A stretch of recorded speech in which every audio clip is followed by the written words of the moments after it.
With so many meal kit services out there, it's hard to find the right one for you. Here's what I think sets Home Chef apart. Home Chef offers delicious, exciting meals anyone can cook. Rotating recipe options each week means there's always something new. Once you create your Home Chef account and set your meal preferences, it's as simple as choosing your menus for the future weeks and adjusting your delivery dates. They'll recommend meals based on dietary needs and cook time, such as quick meals, carb-conscious, vegetarian, and even easy cleanup. Your box arrives at your doorstep each week with recipe cards and perfectly portioned ingredients. You get exactly what you need. And if you don't think you have time to cook, they offer quick solutions of 15-minute recipes, microwave meals, and oven-ready options that save you time and effort in the kitchen. For a limited time only, go to homechef.com/art19 for $90 off your first month. That's a value of 10 free meals. Again, go to homechef.com/art19 for $90 off.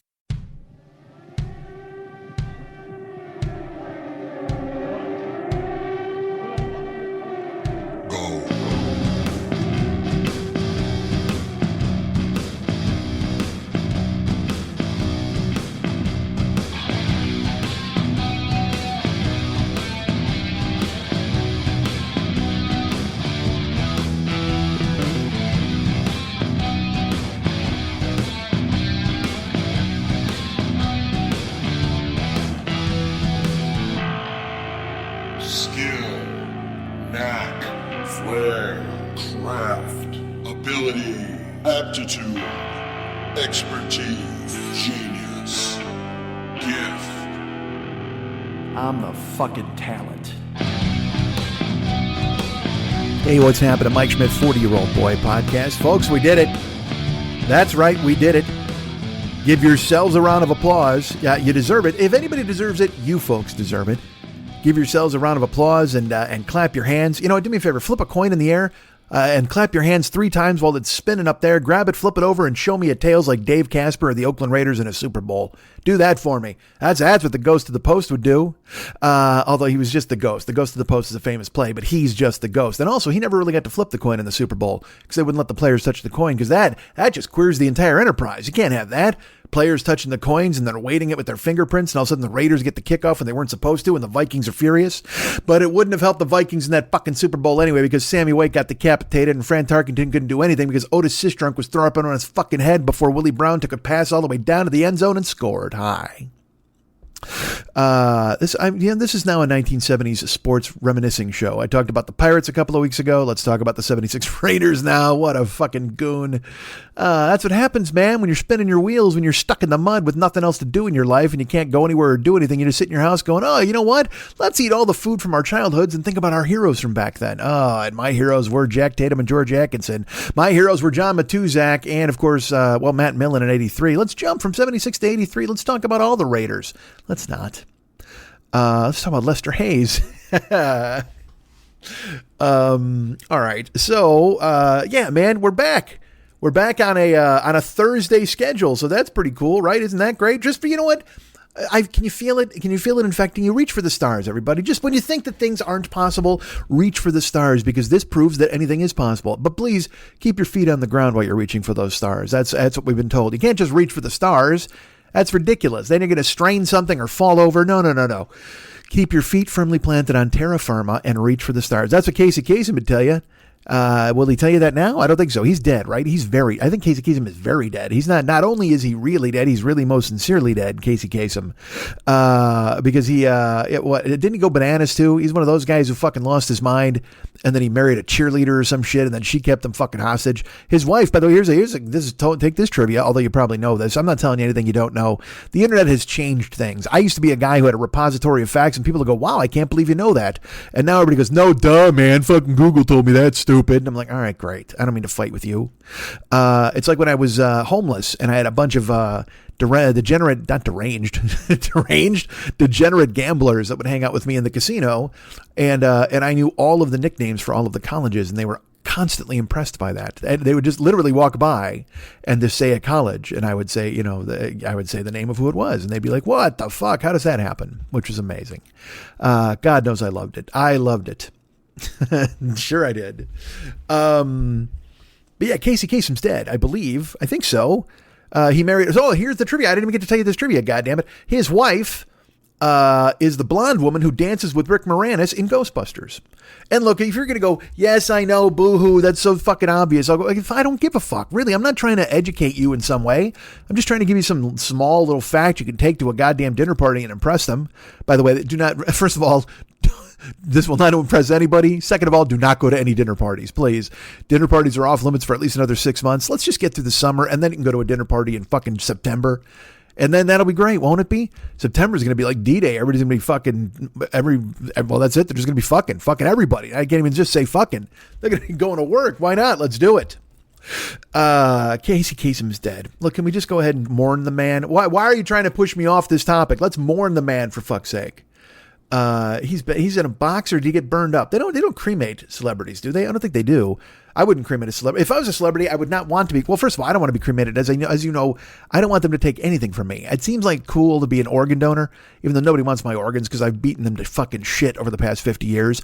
But if anybody wanted my organs, I'd be like, sorry, I can't spare it because, again, I don't want to go to heaven without my lungs or whatever the fuck. And they're like, where's your lungs? And then I have to go to fucking lungless heaven where they got to pipe in oxygen all the goddamn time. See, that blows.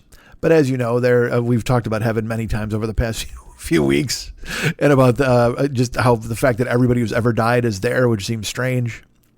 I don't want to analyze heaven again. That's all this show is from now on. Just dealing with the concepts from the Bible that make no fucking sense. Wait a minute, you're telling me that this fucking chick turned around and they turned her into salt? What the fuck? How does that work? That makes no sense. Oh, it's true, and that's why we should live our lives by that book for the rest of our lives. But unless you got turned into salt. Who's that? Is that Mr. Magoo or somebody? Who was that guy? Salt. Casey Kasem is dead, but I hope they didn't cremate him because we need to pull him out. That's it. Let's get him back and bring him back to life. That's what I want to do. I don't know. Here's what they should do. You don't got the Masked Singer. You got now the Masked Dancer, which makes no fucking sense whatsoever. Look, the Masked Singer's fine.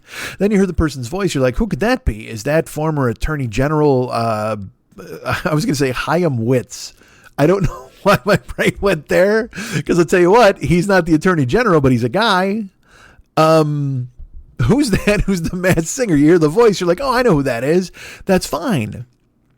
Don't tell me you have any idea who the Masked Dancer is. You can't. You couldn't possibly.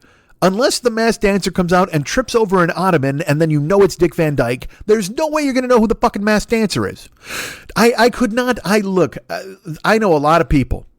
And I've met a lot of people in my travails and my travels and my life on this road of comedy and somewhat show business, and even in just regular life, meeting people that I know. And I have to be honest with you, there is not anybody I can identify on sight by their rumba. That is not ever happening. I'm not just like, oh, you know what? That looks like Jimmy Pardo's mambo. I know who that is. No, it doesn't fucking work that way. Oh, Jesus. I don't know who can. But then with the Masked fucking, did you see this? I'm sure you saw this with the Masked Dancer a couple of weeks ago. And again, I only know because it was on, social media. I don't watch the Masked Dancer. I don't need to see a panel of people going, I don't know who's jaunty jaunt is that? Pamela Smart was on the Masked Dancer. She took off her head. And it said she was like activist and author Pamela Smart. Pamela Smart was a child who was kidnapped, right? And kept in an enclosed room for like 9 years. Now, look, I'm getting these facts completely wrong, okay? And look, I'll say this. It speaks to how bad our fucking country is that I'm getting these facts this wrong because there's so many of these you could pull. This isn't the chick who was trapped in a well. This is the chick who was kidnapped from her family and then kept in a room, and I think she had to have sex with the fucking captor, and I don't know if there was another little girl involved that she protected. I don't know. And again, it's all mixed up. So basically, Pamela Smart is Kimmy Schmidt. All right, if you've never seen Kimmy Schmidt, go check it out. Very funny in the shows that I've seen. But Pamela Smart is the real life Kimmy Schmidt, and in a twist right out of fucking 30 Rock, they threw her in a fucking dragon costume and had her do a fucking soft shoe, and everybody's supposed to guess who that is? That's the dumbest thing I've ever heard in my fucking life. How would you ever know Look, I got news for you. There's only one guy who would recognize Pamela Smart's soft shoe, and it's the guy who made her do it for him for 11 years while she was trapped in a dungeon. That's the only guy who picks Pamela Smart out by her motherfucking conga line, all right? Nobody else on earth knows what Pamela Smart looks like when she's dancing. Although I think there are some cops who know what she looks like as she's running and sprinting away from a fucking underground barricade or whatever the fuck she was held in. But you throw Pamela Smart in there, and good for her. She's got a smile on her face. She's like, and look, if she wants to live this life, if that's considered, and again, because look, you're not going to say this is a not regular thing. Oh my God, it's not regular life for somebody. Well, for her, it is.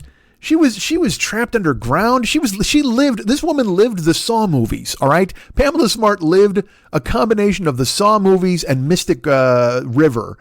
And now she wants to dance around in a giant fucking HR Pufnstuf costume. Good for her. I don't have an issue with her doing it. I just have an issue with the fucking guys behind the scenes. I want to know what that meeting was like. Because they're like, all right, look, man, singers are tough, but we can find people to warble and someone will be able to guess their voice possibly. And there's always these B-level, C-level, D-level singers who want to get back on the horse and jump on stage. This dancing thing is weird. Like, I don't even know how they've entrusted us with this. Who can we pick up? And, you go through the usual suspects of fucking Paula Abdul and fucking Boogaloo Shrimp who died and all these other people. And then you got to start getting creative and out of the box. And I'm sure one of them is just like, oh man, I wish Manson hadn't died. We could have probably gotten him if they, all of the shackles would have made a noise. And then they started thinking of people who were infamous. Instead of famous, they started thinking for the infamous. And then sure enough, they hit upon the name Pamela Smart. And the guy who thought of it got an instant raise. I mean, I've worked in those rooms where you're trying to come up with ideas and shooting shit around the room. And when that dude said Pamela Smart, I'm sure half the people in the room were like, fuck that. Are you insane? And there was one producer who went, I'll make a phone call. And he did. And it worked. Because 3 days later, she crawls out of her dungeon and does the electric slide for 10 million people on the fucking Fox network. And everybody goes crazy, high-fiving backstage because they can't believe they fucking did it. Because you got to shoot your shot. That's it. They shot their shot, shoot your shot, and it gets done. I don't want to say shoot your shot again. Jesus, right? That's the thing, though. Isn't that a fucking Hamilton nonsense? And please, by the way, do not use the phrase shoot your shot around our friend Pamela Smart. No, that probably wouldn't go down very well. She is the last person in the world you want to say shoot your shot around. Besides maybe like Jim Brady or one of those people. Is Brady even still here? I don't know. Dig him up. Put him on Celebrity Skeleton. Let's rebuild him. Wheelchair, bald head, bad haircut, Reagan blood on his lapel. Okay. I did Never Not Funny last week. If you guys don't know that, I will tell you this. It is a pay episode. So if you have your finances in order, you can go listen to it. You know what? Honestly, if you signed up, I hate to do this workaround. It's $5 a month. And I think you can get the episode if you pay $5. But it's worth it. It's me. It's $1 for each of us. It's me. It's Garen. It's Jimmy. It's Matt. It's Elliot. And we were on the show talking and having fun, and it was a good time. And I rampaged a little bit, talked a little bit about stuff that's going on in the world, but also we just had fun conversation. And it's available now, in the iTunes store. If you go to podcast.com, you can find it there as well. So just letting you know, because the reason I bring it up is because I was there, like I said, last week. And whenever I do that, that lends people who listen to that Never Not Funny episode to go, well, I need to check out Mike's show. Jimmy always busts my balls because I talk too much, whatever the fuck, and that's fine. So this week, what I wanted to do is, especially with new listeners popping in, hi, Never Not Funny people, I'm glad you're here. I will tell you too, by the way, Never Not Funny people, as if you weren't cued in by the first 10 minutes of the show, there's been a lot of issues about release time. You guys have a set schedule over there. They got 2 shows a week. They're regimented. They're a corporation. They're a goddamn well-oiled machine. I am not well. I am not oiled, and I am clearly not a machine. I think most of all, though, I am not well. That speaks to it. Absolutely. But we're back on a Thursday schedule. Although if you jumped in when the show came out on Sunday, then you listened to last week's show, which was fine. But now we're here. And with new listeners here, and with it being a special week. All right, let's put it this way. It was Eddie Van Halen's birthday on January 26th, which was Tuesday. And I actually thought about putting this out then, and I was like, nah. because it's weird enough with Tuesday, and so I wanted to get back to a Thursday thing. That's why we're here on Thursday, and that's why we'll be here next Thursday, and we'll be here the following Thursday. And if it doesn't work, drive to my house and fucking stab me. Not you, Never Not Funny people. You don't get the privilege of fucking stabbing me, but you other people who've stayed with me forever, you can come over here and just pillory me, put my head on a spike. Why not? Because it was Eddie's birthday, I think I want to attach, I want to post. I want to re-up the Eddie Van Halen episode that I did when we lost him in October. This could be a cue for some of you to go, oh man, I'm out, which is fine. I get that. I totally understand. Don't leave yet, because I still have to tell you about some stuff I did last week. But I do want new people who've come to listen to the show to be exposed to what I consider to be the best episode I've done in a long time. Now, look, all my episodes are great. That can't be argued. I'm really funny. But that episode had, it meant a lot to me. And so I'd really like to, if I have the opportunity, I would like to expose as many people to it as I possibly can. So if new people have come over from Never Not Funny, and I know they have, because they wrote me on Instagram and they wrote me on Facebook and told me they were going to check out my show, which is cool. And that's one of the things that made me decide to do this. So there will be, look, I know you're seeing how long this episode is and you're like, holy fuck. Although the title should have tipped you off that this was going to be something different. Anyway, who cares? No one cares. Let me just tell you that I'm going to attach the Eddie episode here at the end. But first I'll tell you what I did last week. I mentioned it was Eddie's birthday. There's an artist, a local artist named Robert Vargas. And he was doing an Eddie Van Halen mural at the Guitar Center in Hollywood on Sunset Boulevard. And I actually left my house. Like I haven't left, I don't leave my house ever. I go to the store. That's it. You know that. I go to the store once every 10 days for chocolate and ham. And then I fucking sit and wait till that runs out. And then I go back. I mean, it's where we're at now. That's what we do. So he said he was painting and anybody could come down to observe. So I actually went down Friday of last week and went by, to check it out. Well, of course, by myself. Who the fuck am I going to go with? But I went and it wasn't done yet. It was just him in progress. And when I got there, there was a bunch of people in the parking lot watching and filming and stuff. And I got to meet him and talk to him. He was super cool. I asked him what time to come back on Tuesday, because Tuesday was when it was going to be finished with the unveiling. He said, we're unveiling at 1:30, so come back at 12:30. He goes, you've been here, so I'll give you the heads up. Get here early because there's going to be a lot of people here, and I'm sure you want to be in the front, so by all means get here at 12:30. I said, great. Took some photos, hung out. It was great. I was in Hollywood, so I figured, I'm going to go get some pizza, which I did at a pizza place that Gil Martin told me about, which was really good. I went and looked at some Nikes. I actually went to retail places. That's right. I went to other stores. It was crazy. I can't. Look, I won't lie to you. And you know this.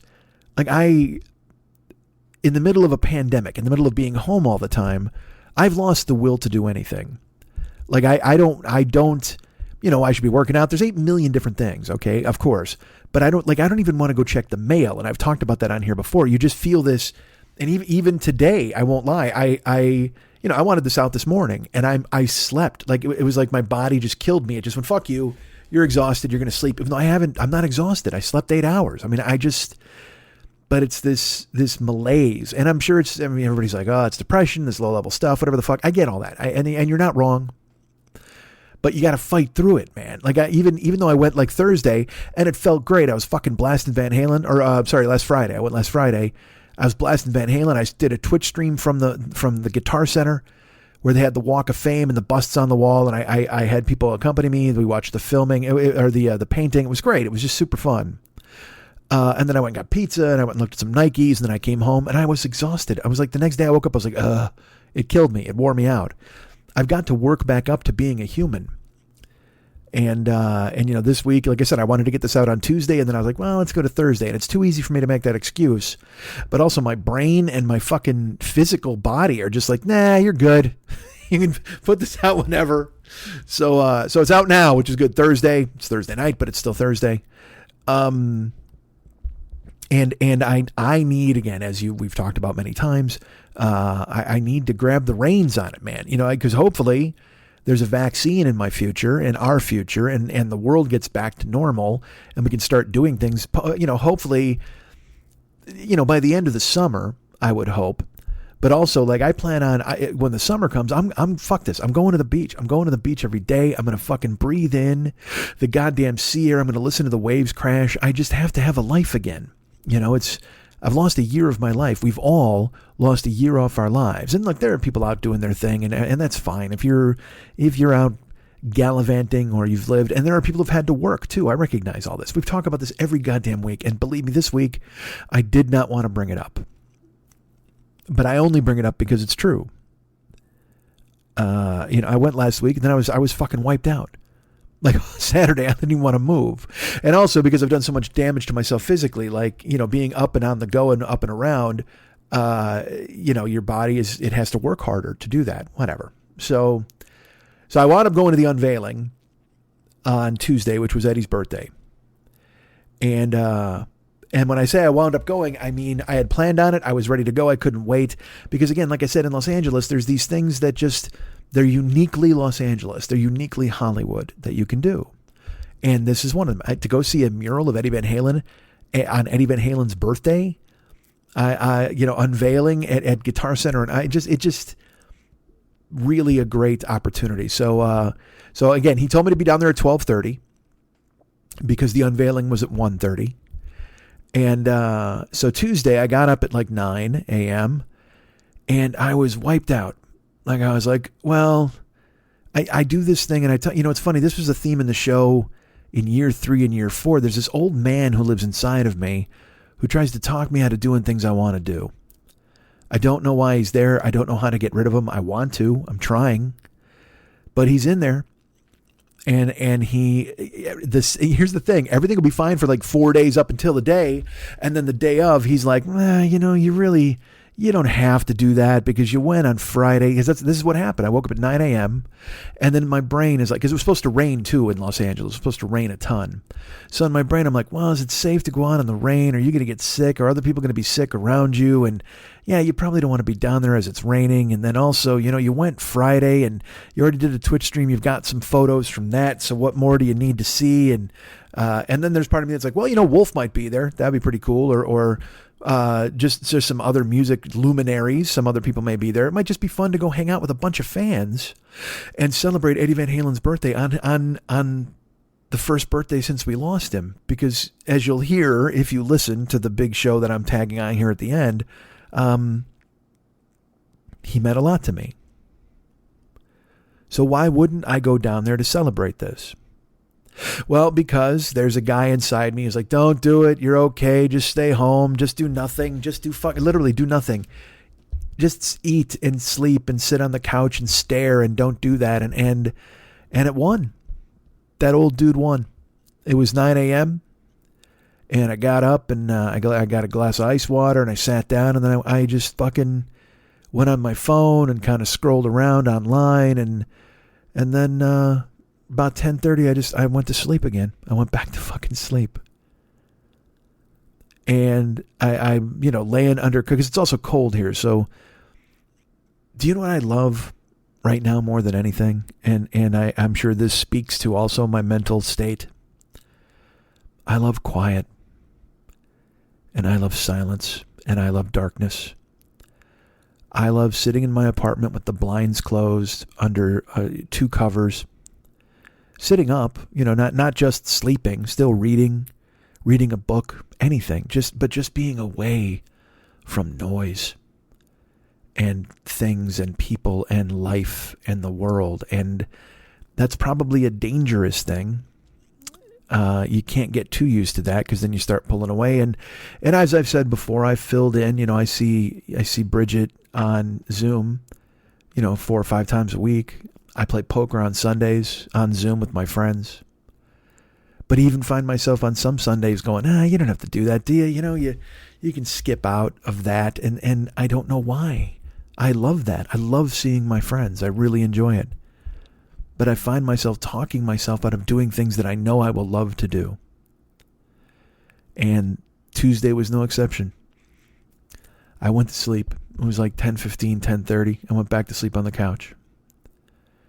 And I, because again, it was super quiet. I love silence.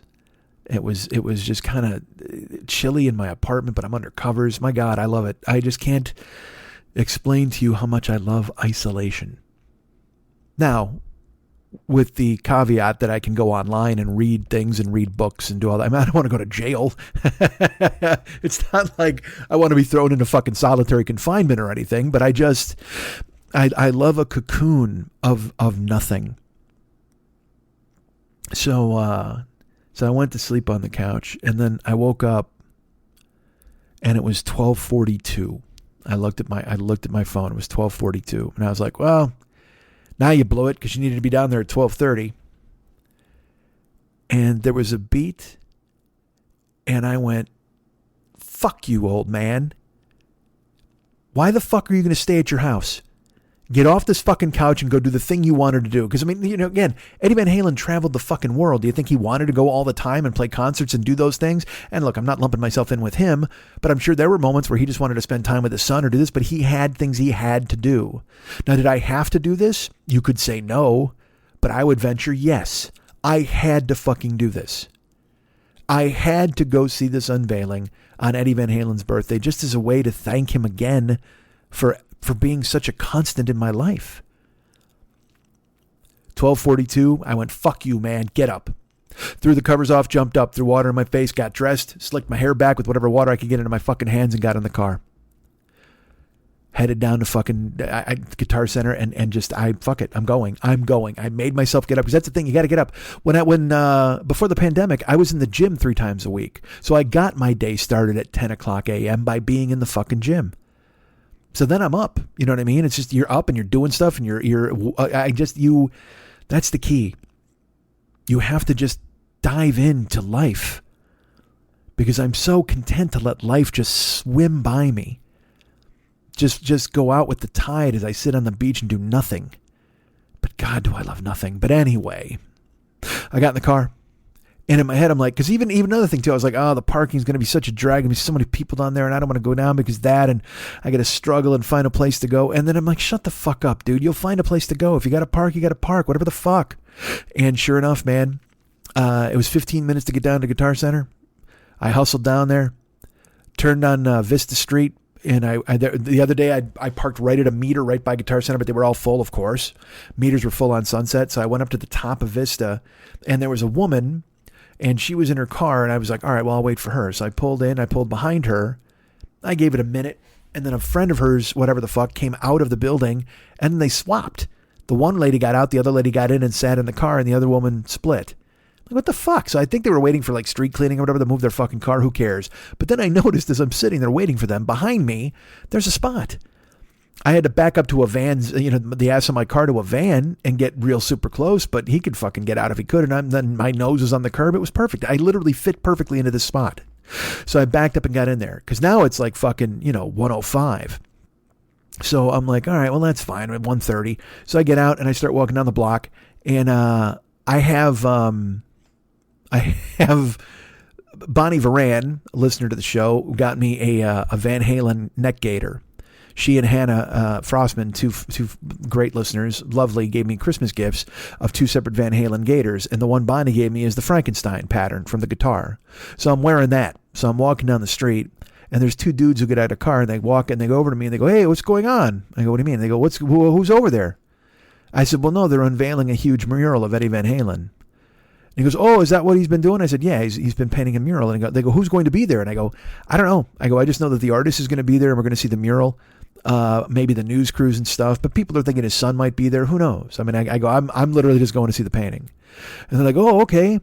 Well, so when are they doing it? I go, anytime now, because now I'm being nice and it's cool to talk to them, but also at the same time, guys, I got to get the fuck out of here. And they're like, oh, well, have a good time, man. They were super friendly. And I was like, yeah, absolutely. You should come over if you want, because it's going to be, I go, but the mural's there the whole time, so you can see it tomorrow if you want. But today's the big unveiling. So I walked down the street, and then I turned into the parking lot for Guitar Center. And I'm walking, and a security guard looks at me and he goes, whoa. And I stopped and I go, what? And he goes, that's a great mask. I'm like, oh, thanks, dude. I go, are a ton of people here? And he goes, oh, yes. Oh, yeah, you got to get over there. I said, great. But when I'm like, great, I'm going to be fucking racked up by security. So I walk down, and this is totally true. From Vista to the back of Guitar Center, it's probably 70 yards. That's what I would say, from Vista to the mural. So I'm walking, and as I'm walking, maybe 50 yards. Yeah, about 50 yards.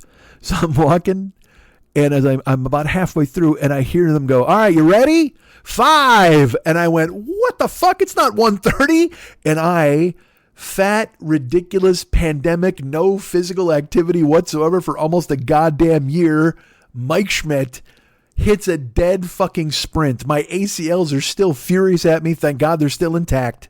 My ankles, everything is just like, what the fuck are you doing, man? But I didn't care. I fucking sprinted. I did a 40-yard dash. Fucking I fucking roll. I come around the corner. 3, 2, 1. And I get around the corner and they get the blue tarp covering it. And he goes, let's go. And then they drop the blue thing. And I get there just in time for the fucking unveiling. They did it early. It was about like 1:17 or something, but I came around that fucking corner blazing, and I was like, and out of control too, because I can't stop myself because I'm a giant. But I turned the corner with 2 seconds to fucking spare. 2, 1, and then they dropped the blue thing, and I was there. I got to see it dropped. Got to see the amazing mural. Got to mingle with people and got to talk to fans. There's a bunch of fans there. I mean, there were, I had the Van Halen, the neck gaiter on the Frankenstein. There was a girl with Frankenstein leggings. A bunch of dudes with the Frankenstein shoes, which I tried to buy and they never had in my size because I got to get a 14. There was someone who had a huge bouquet of the Mylar, the Frankenstein Mylar balloons in the Eddie Van Halen pattern. There was a guy with a flag. He had a full-on Frankenstein pattern flag, waving it. People with tour shirts from 82, people with tour shirts from fucking 84, and I just... 2 guys with Frankenstein guitars, one with the black and white, one with the actual red pattern. And just people mingling and talking and going, I saw him this time, I saw him then. And I didn't really talk to anybody. It was fun to listen to everybody kind of going back and forth. And there were fucking, again, like I said, there were just LA type celebrities. Like, George Lopez is a big celebrity. He was there and he was a great friend of Eddie Van Halen's. They were golf partners. They used to hang out, stuff like that. Gilby Clarke was there from fucking Guns N' Roses, and Tie Me Down from Faster Pussycat was there. And a guy named Jesse Hughes. I don't know if you know who Jesse Hughes is. He is the lead singer of Eagles of Death Metal. And he was there. And the guys from the Bullet Boys were there, a bunch of hair metal dudes. And they all took a photo. They all know Robert because Robert is also a guitar player. Like, he's joined Steel Panther on stage and stuff. And so he unveils the mural, and then he goes up on the boom, the cherry picker, and then he signs the mural. And also, I got to be honest, man. Look, you know me. I have no aptitude for art. I can't do any of that. I can barely draw a stick guy. And to see what he did, because I watched him paint. I was there on Friday and I watched him paint, and he freehanded all of it. Like, there was he didn't draw Eddie and fill in the lines. He literally freehanded this mural, and when you see it, you'll just go, how do you, I'm sure Mex knows because Mex does this shit, but I mean, I wouldn't have the first fucking clue of how to make paint look like something or somebody. And not only that, to make it look exactly like something or somebody. To do the guitar, here's my favorite. This is my favorite. Eddie looks amazing. The Frankenstein guitar is perfect. He put a Van Halen necklace as a little nod. He put it around Eddie's neck, and so there's the little Van Halen logo in gold around his neck, which is a real nice touch. But my favorite, I guess, I don't want to say Easter egg, but my favorite little touch in the painting is, and I did this when I met him. All right, so I'll just tell you, when I met Robert Vargas on Friday, I said, man, this is incredible work. He's like, thank you. And I said, I have no aptitude for it, so I'm constantly fascinated by people who can do this, and your work is stunning. Thank you so much for doing this. I know how much it means to the fans. He's like, oh my God. He goes, I'm a huge fan. He goes, he was one of my idols and stuff, and I love music. And I noticed that Eddie is holding the Frankenstein guitar and he's playing, and his hand on the neck is bending strings. So he's playing guitar, but he's doing he's bending strings with his left hand. And I'm next to Robert Vargas. I go, just the detail on it is astonishing. I go, the necklace is perfect. I go, but the string bend? He goes, yeah, you saw that, huh? And I went, goddamn string bend? Are you fucking kidding me, Vargas? And he just started laughing. And I was like, dude, the string bend is huge. It's so huge. And he goes, yeah. He goes, I had to put that in there. And I'm like, God damn it, it's perfect. It's perfect. It's all perfect. So he goes up in the cherry picker and he signs it, with his name. And I don't know, even his signature looks brilliant, free-handed. I don't know how you can do that with paint or any of that. And the string bend, the VH logo is behind Eddie as well with the fucking stage lights. And it's just magnificent work. I'll post the photo on Facebook and probably on Instagram as well. But Jesus, it's just beautiful. And it was just a cool hang with a bunch of people who were celebrating the life of somebody who meant so much to them. Now, were there also weirdos there? Of course there were. It's fucking Hollywood. There were people who wanted, trying to get autographs. They made Robert give autographs, and then all the guys that mentioned all the celebrities and stuff. Then there was a dude, and I think it was weird seeing him without, I'm going to say his wig or his stage clothes.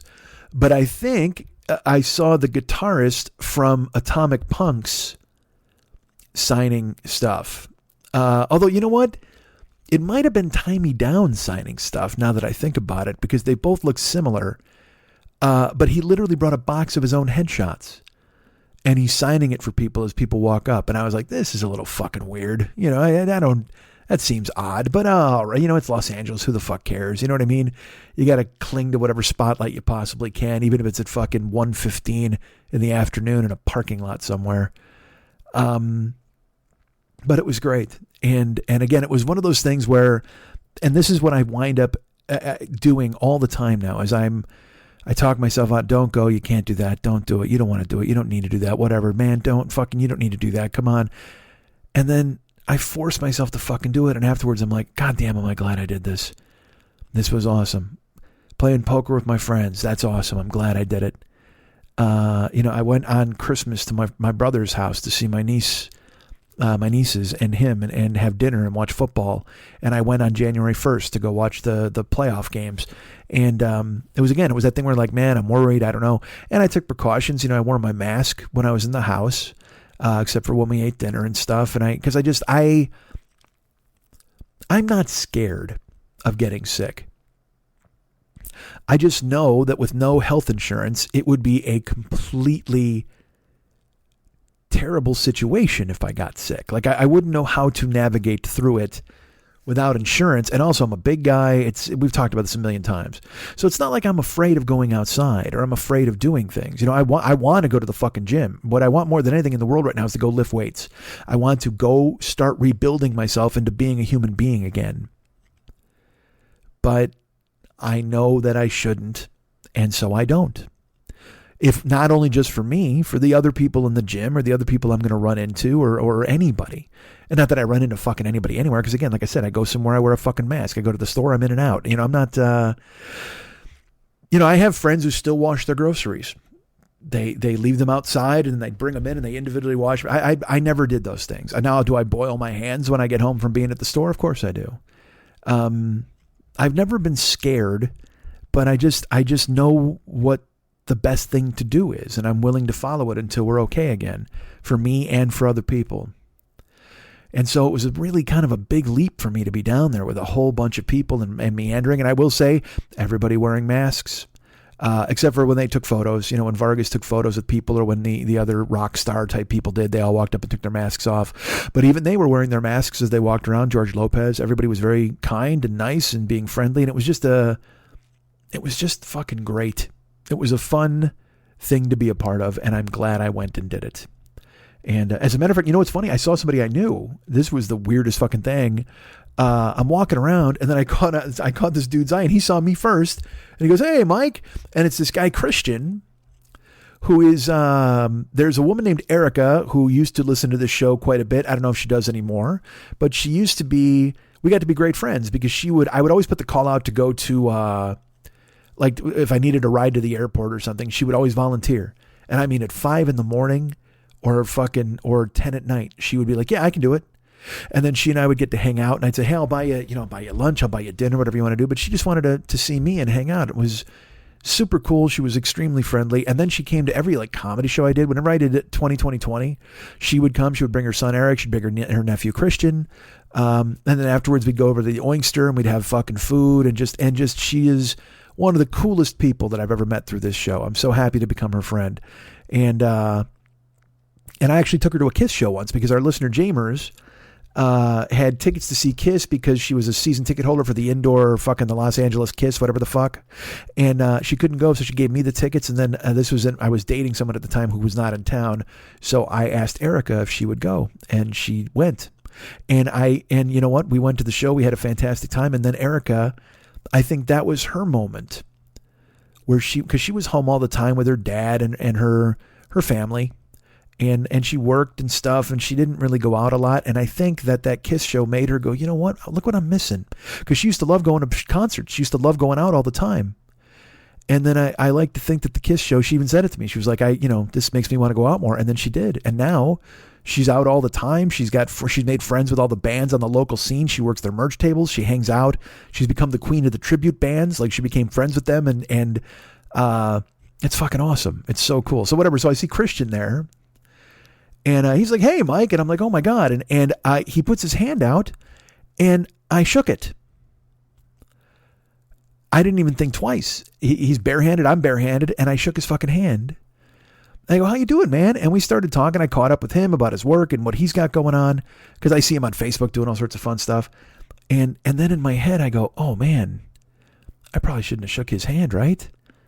I mean, well, and now all I'm thinking, like, it's cool to see him and stuff.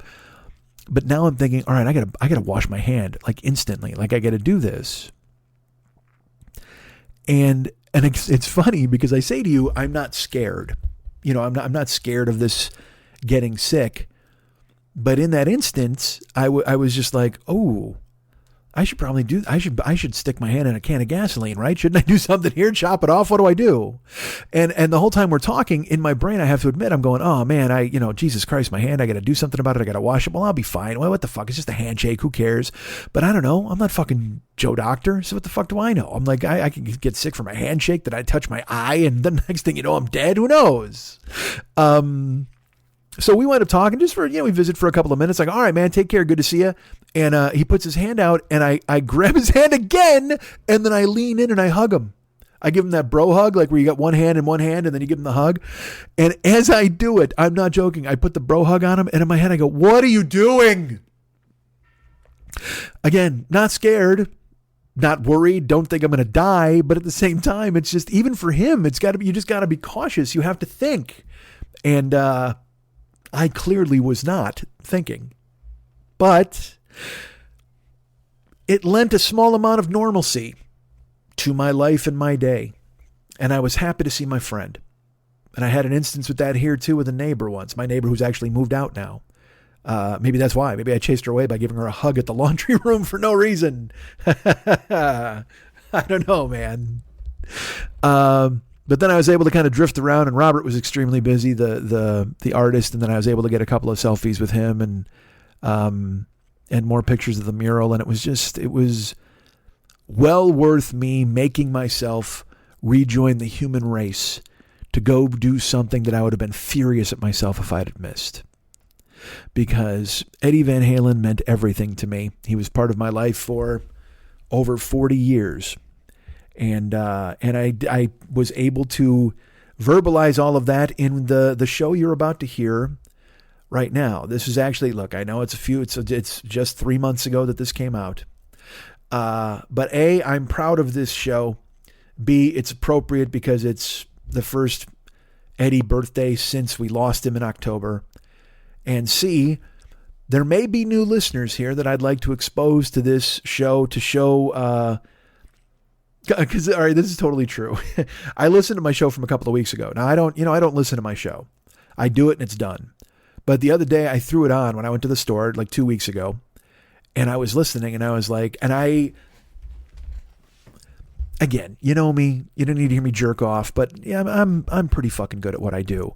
But even I'm listening to it and just going, holy fuck, man, this is just like like a fucking AR-15 of words getting blasted at me. Man, do I talk fast.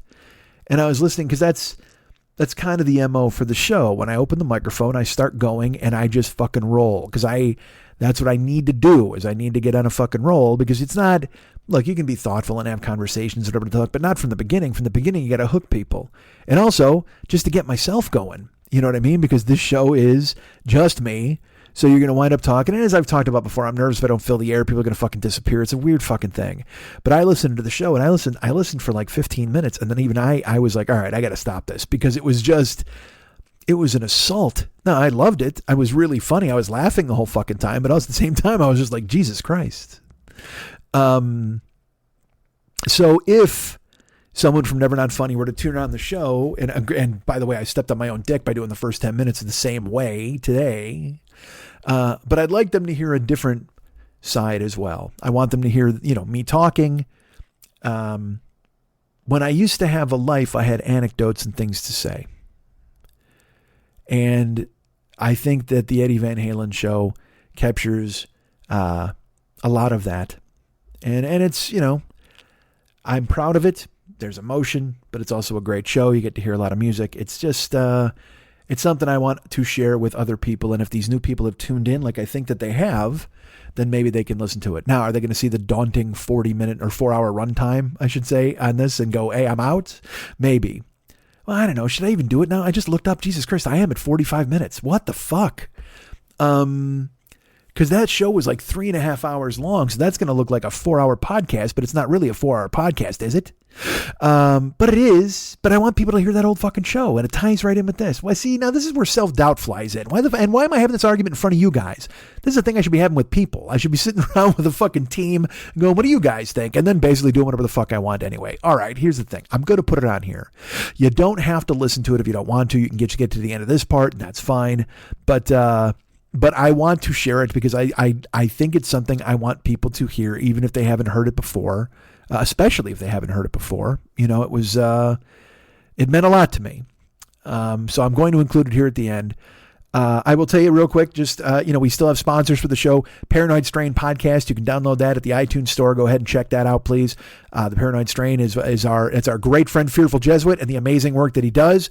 Go subscribe to that in the iTunes store, wherever you get your podcasts right now. Please go ahead and listen to the Paranoid Strain and go, download. If you hear from Never Not Funny, it's an amazing show about conspiracy theories and things like that, debunking a lot of myths. So go ahead and check out our great friend, Fearful Jesuit, and the Paranoid Strain Podcast, which is available right now in the Apple Podcast space, the iTunes store, wherever you get your fine podcasts. Go ahead and check it out. And of course, our great friend David Hernandez does all the work regarding artwork and music for this show. You can check him out at facebook.com/David Mex Hernandez. Find him, put him in your life, tell him he's the best. Check out his artwork that he's got. He's got all sorts of cool ass artwork that he does. You can actually buy it from him if you reach out to him at facebook.com/David Mex Hernandez. He's got a closed group on Facebook called This Is Dumb, That's Dumb, You're Dumb, I'm Dumb. If you become his friend and you like his sensibilities, then go ahead and join that group and you go ahead and point at the rest of the world and laugh. Basically, it's the back row of the Facebook classroom and the rest of you get to throw spitwads at everybody else. So why wouldn't you join? That's This Is Dumb, That's Dumb, You're Dumb, I'm Dumb on Facebook. Go to facebook.com/David Mex Hernandez and find it. And then he'll go ahead and send you some questions and he can answer those and join. That'd be fun. And also David has a podcast. He puts it out all the goddamn time. It's fantastic. It's a hit. It's called The Phlegmcat Podcast. That's 2 words, Phlegmcat, PHLEGM, The Phlegmcat Podcast, available right now in the Apple Podcast space or the iTunes store, wherever you get fine podcasts. I think it's at Pandora, possibly at Stitcher. Might be an Anchor. I got no fucking idea. All I know is it's out there and it's great. You'll find it. And believe me, there's not a lot of things called Phlegmcat. So if you put that into Google it and find it, you'll find it immediately. The Phlegmcat Podcast, our great friend David Hernandez does that. Go to facebook.com/David Mex Hernandez and become his friend there. And if you want to hire him for artwork, you can see a lot of the artwork that he's done there in his sections. I think he's got it all portioned out. Stuff he's done for us, stuff he's done for other products or projects. And also you can go to his website, artbydmh.com. That's ARTBYDMH.com. Go ahead and hire him to do some cool stuff for you there. He would love to have you paying him for whatever the fuck you can pay him for. That'd be great. Again, I did Never Not Funny last week. If you didn't know about it, go ahead and pick it up. Go to podcast.com or go find them in the iTunes store, wherever you can find them. I was episode 27U. I think. I don't remember. But I'm part of the Misfit Toys co-op with Never Not Funny. Never Not Funny, Doug Loves Movies, Todd Glass Show, No Fun with Jen Kirkman, and Let Me Watch Your Movie with You with Jonah Ray. Amazing artists all, and I'm proud to be in their rank. Never Not Funny is a great show. Doug Loves Movies with Doug Benson, Todd Glass Show with, of course, Todd Glass, and No Fun with Jen Kirkman, Jonah Ray's Let Me Watch Your Movie with You, Never Not Funny, Jimmy Pardo, all available now for you to pick up. Go download, go subscribe, go love them. Jen's not touring in 2021, so if you want to see her live, you want to see her on her podcast through her Patreon, all that kind of stuff. So check her out. You can hire me for Cameo. Remember that? Valentine's Day is coming up. Why wouldn't you want to have some crazy beast from Los Angeles tell your girl you love her, or tell your man that you want to break up with them? Whatever you want me to do, I can do it. Cameo is an app you can put on your phone, or you can go to bookcameo.com and find me on there and hire me to do some cool ass Cameo stuff. You know what? You can donate to the show because it's a very important thing needed right now. If you go to MikeSchmidtComedy.com in the upper right hand corner, virtually every page, you'll see a little donate button. It's a little horn boy. You click on that. You can send me a PayPal payment, a single payment, or you can actually subscribe to the show and send me a monthly payment if you want to do that. That's fine.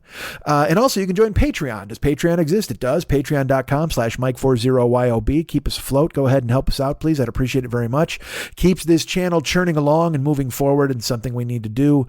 And, yeah, and this goes for the, if the Never Not Funny people out there, they want to go ahead and jump in. Why wouldn't you? Why would you want to do that? You got your finances ordered for Jimmy? Well, then why not be a Patreon person? Go ahead. No, you're already dirty. Patreon.com/Mike40YOB. Go ahead and find me there. At PayPal, you can go to MikeSchmidtComedy.com, as I've mentioned. And we have channels that you can check us out on. We got the YouTube.com/The40Year-Old Boy channel, Twitch.tv/The40Year-Old Boy. I'm always streaming on there, playing video games, yelling at people, having weird taste tests. It's totally fun. If you want to check us out at twitch.tv/The40Year-Old Boy, and youtube.com/The40Year-Old Boy has the entire archive of the podcast. If you want to go check that out, why shouldn't you?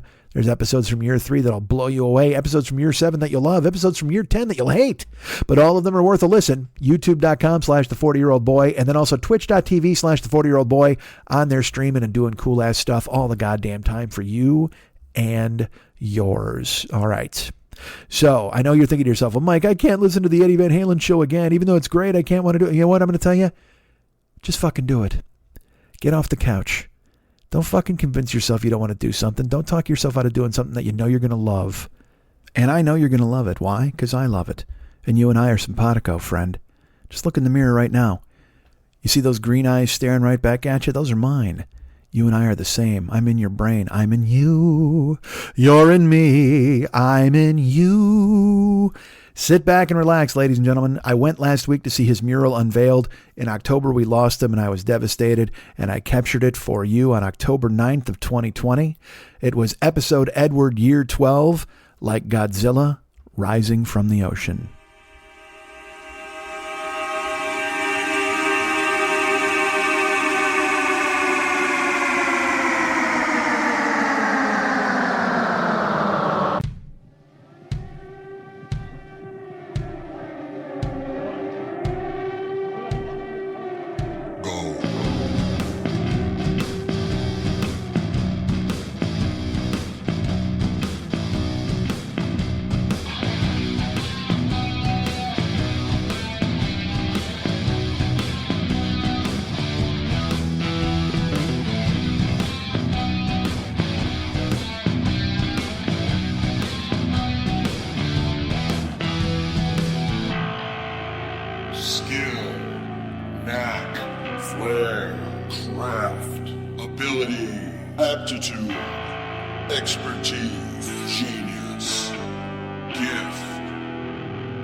Hey, what's happening? Mike Schmidt, 40-Year-Old Boy podcast. How was your week? How's your week been? I'm going to tell you right off, I don't know what this show is going to be this week. I'm going to do my best because honestly, I'm terrified I'm going to do it wrong, which is not a good way to function when you're trying to do something creative. But it doesn't even need to be creative this week. It just needs to be me talking and laying down some tracks and talking about what's in my head and in my heart and how I feel. And I won't lie to you, it seems silly to even be like this, and not really silly, but silly. And as I talk more, maybe you'll understand. I'll explain it. Yes, it's Friday. By the way, the show's late because I thought about doing this show one way, and then I had a brilliant idea about doing it a different way, and then that idea has consumed me. And now I look like that fucking meme where the guy's got the string and the Post-it notes and all that shit on the wall. And I'm just trying to figure out how to best build a collage that is necessary. That's the only word I can think of, is that it's necessary.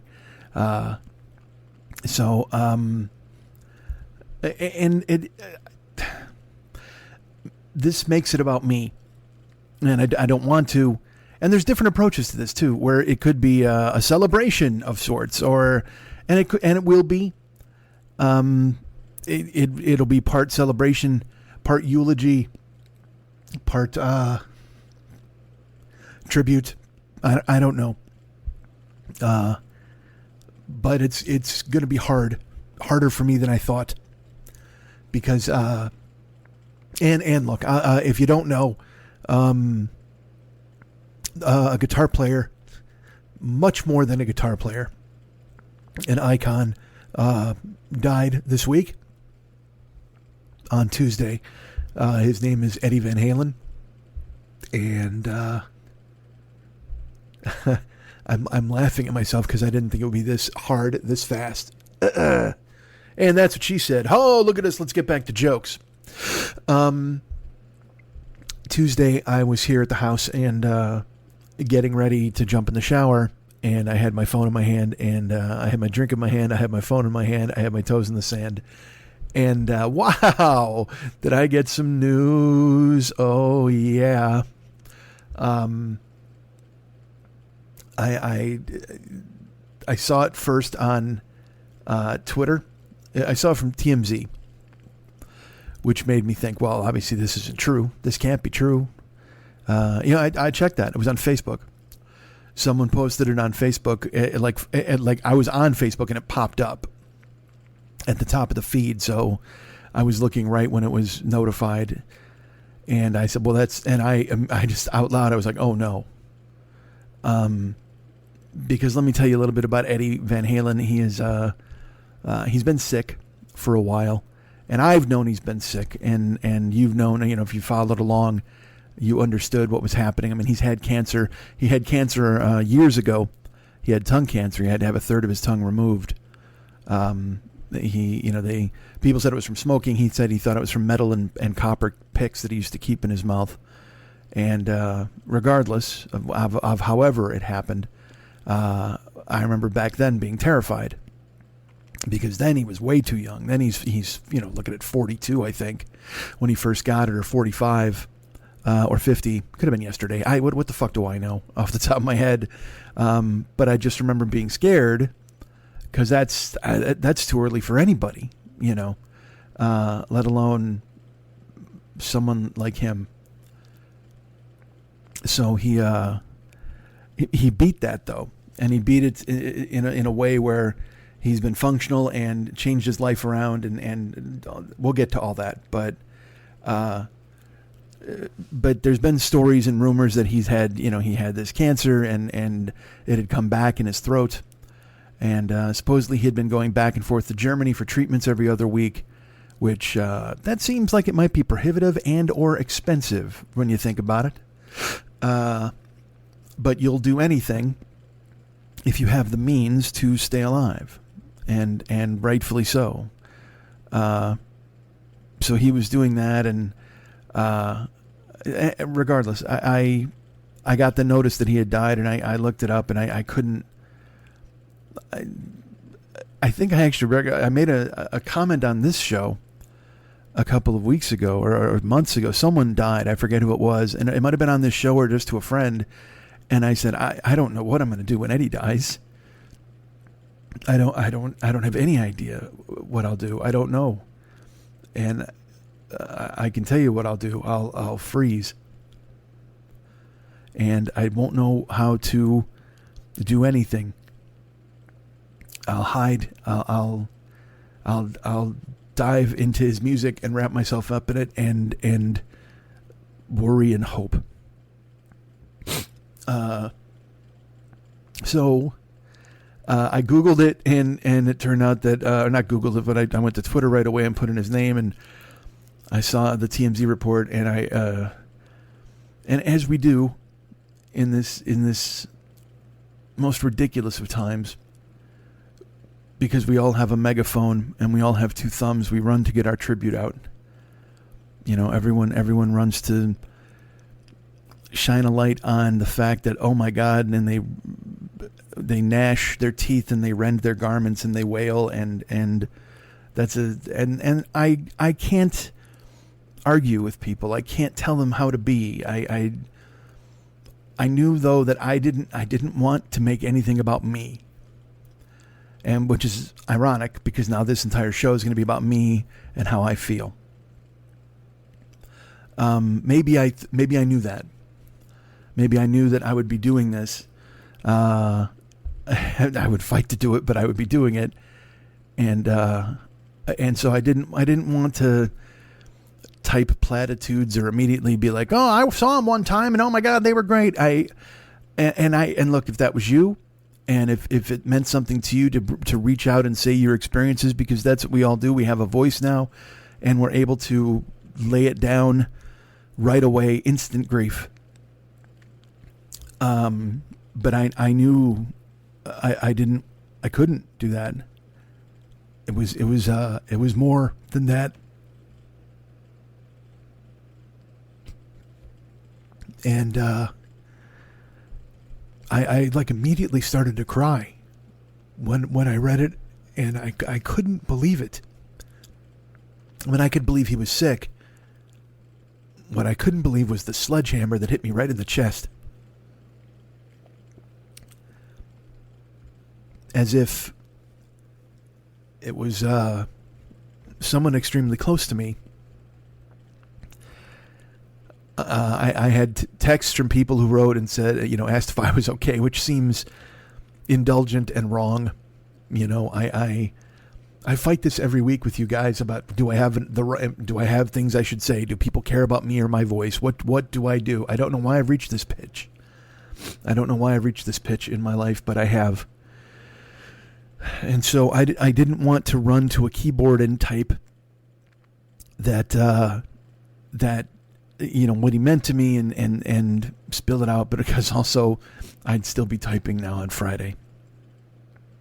But I had to say something, because I know a lot of people associate him with me, or know how much he means to me.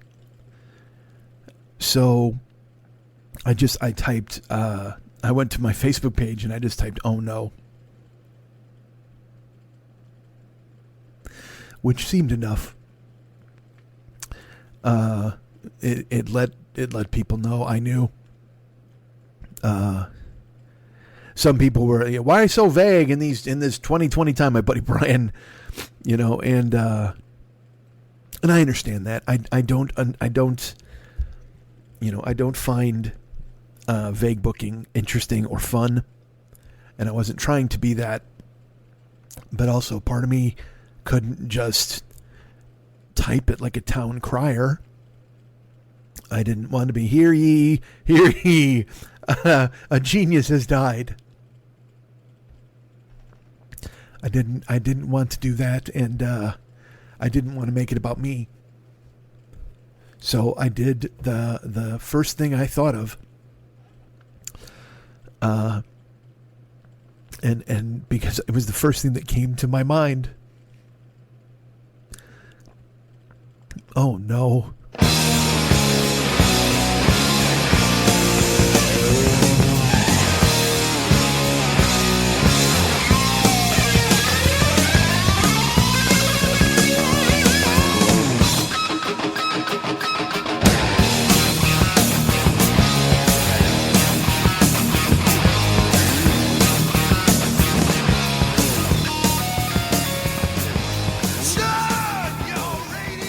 That said everything I needed to say in the moment. And then I had to get a hold of myself because I just, and look, I've told you stories before where I teared up or this, and we know I'm a sap. Okay, I get it. But this was different. And like I say, I don't understand why it hit me so hard so fast. But then, you know, if you think about it for any length of time, you realize that this was someone who was incredibly important to me. You know, people wrote me, they'd reached out via text, and they said, "Hey man, I hope you're okay," which was so nice and so considerate of people. And I wrote them back and I said, I'm actually not. I couldn't explain it. I don't know if it's not having kids or a family or a regular grown-up life. All I know is I'm a wreck. I was a wreck on Tuesday, and I have my moments still, and I have dived into music, and I'll hear certain things, and they just set me off, and I'll sit and I marinate in the sadness. Like I said, this could be part tribute, part whatever the fuck you want to call it.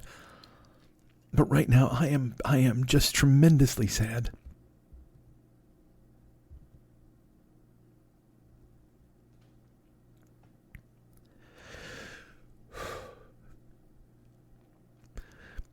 And it seems indulgent to be this sad about something like this during times like these. People have problems all over the world. People are to sound like a total cliche, there are people hungry all over the world. There are people who are homeless and people who are vulnerable and are finding themselves in situations they never thought they would be in. And they're trying to deal with them the best they can. And so it seems almost off-putting for someone like me to come to you and tell you how sad I am over the loss of what some people would just call a rock star. But it's not a rock star who died. He was a rock star without being a rock star. He was a genius, and I loved him. He's been part of my life since 7th grade. You know, I've said that before. I've said the one person you're going to be with for your entire life is you. So you need to make sure that you're good with who that person is, because when it's dark and quiet, that's who you're going to be with. Well, in those moments when the person I spend my entire life with wasn't enough, more often than not, I turned to Eddie. And he helped me make me more in the minute. He helped make me more in the moment than I was. And he reminded me that there was joy in my life, always waiting at the push of a button or the click of a mouse.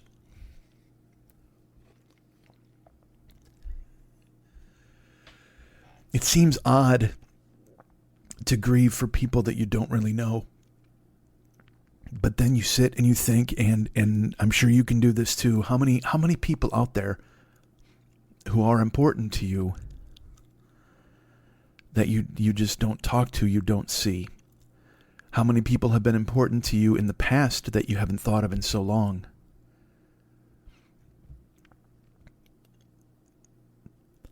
There are people that are important to you that are just part of your everyday life, and they don't even know you exist, and that's okay.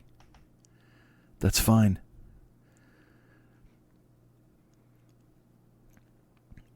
But they've given you a reason. They've given you hope, or they've given you happiness, they've given you shelter from whatever storm might be taking place in your life. And you know you can always turn to them.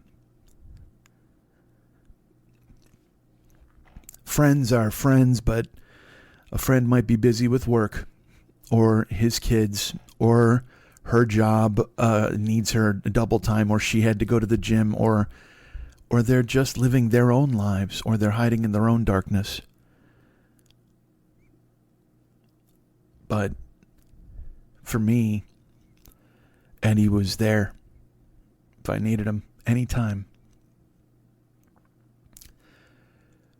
There are people in your life who are important to you, and when they're gone, it just, even though you may not know them really, it brings back all the life you've lived up to this moment.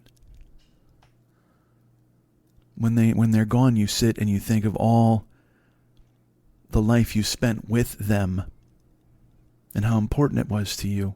And it seems one-sided. But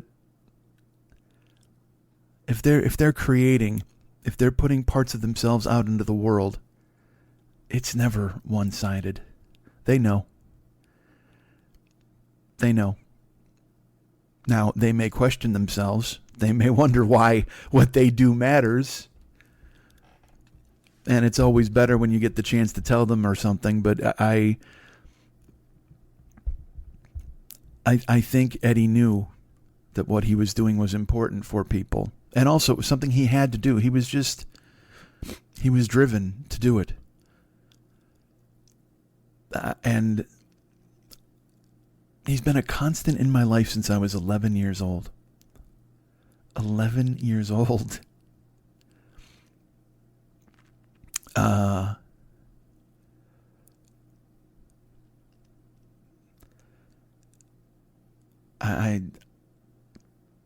It's shocking to me how sad I am.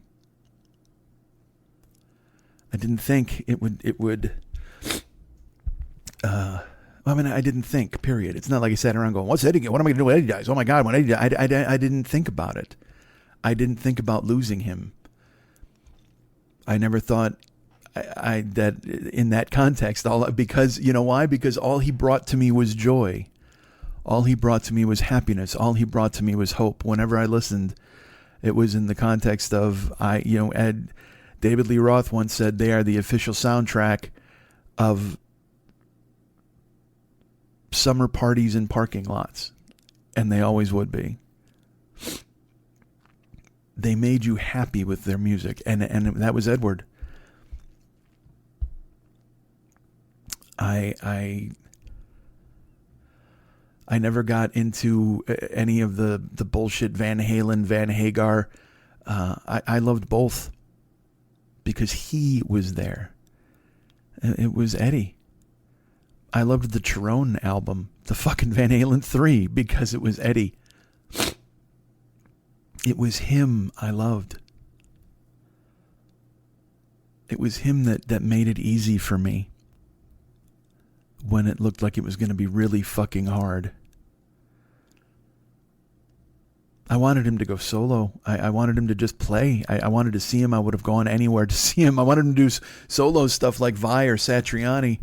And they would ask him, they'd say, why don't you tour solo? Why don't you do it? And he would always say, nah, I'm in a band.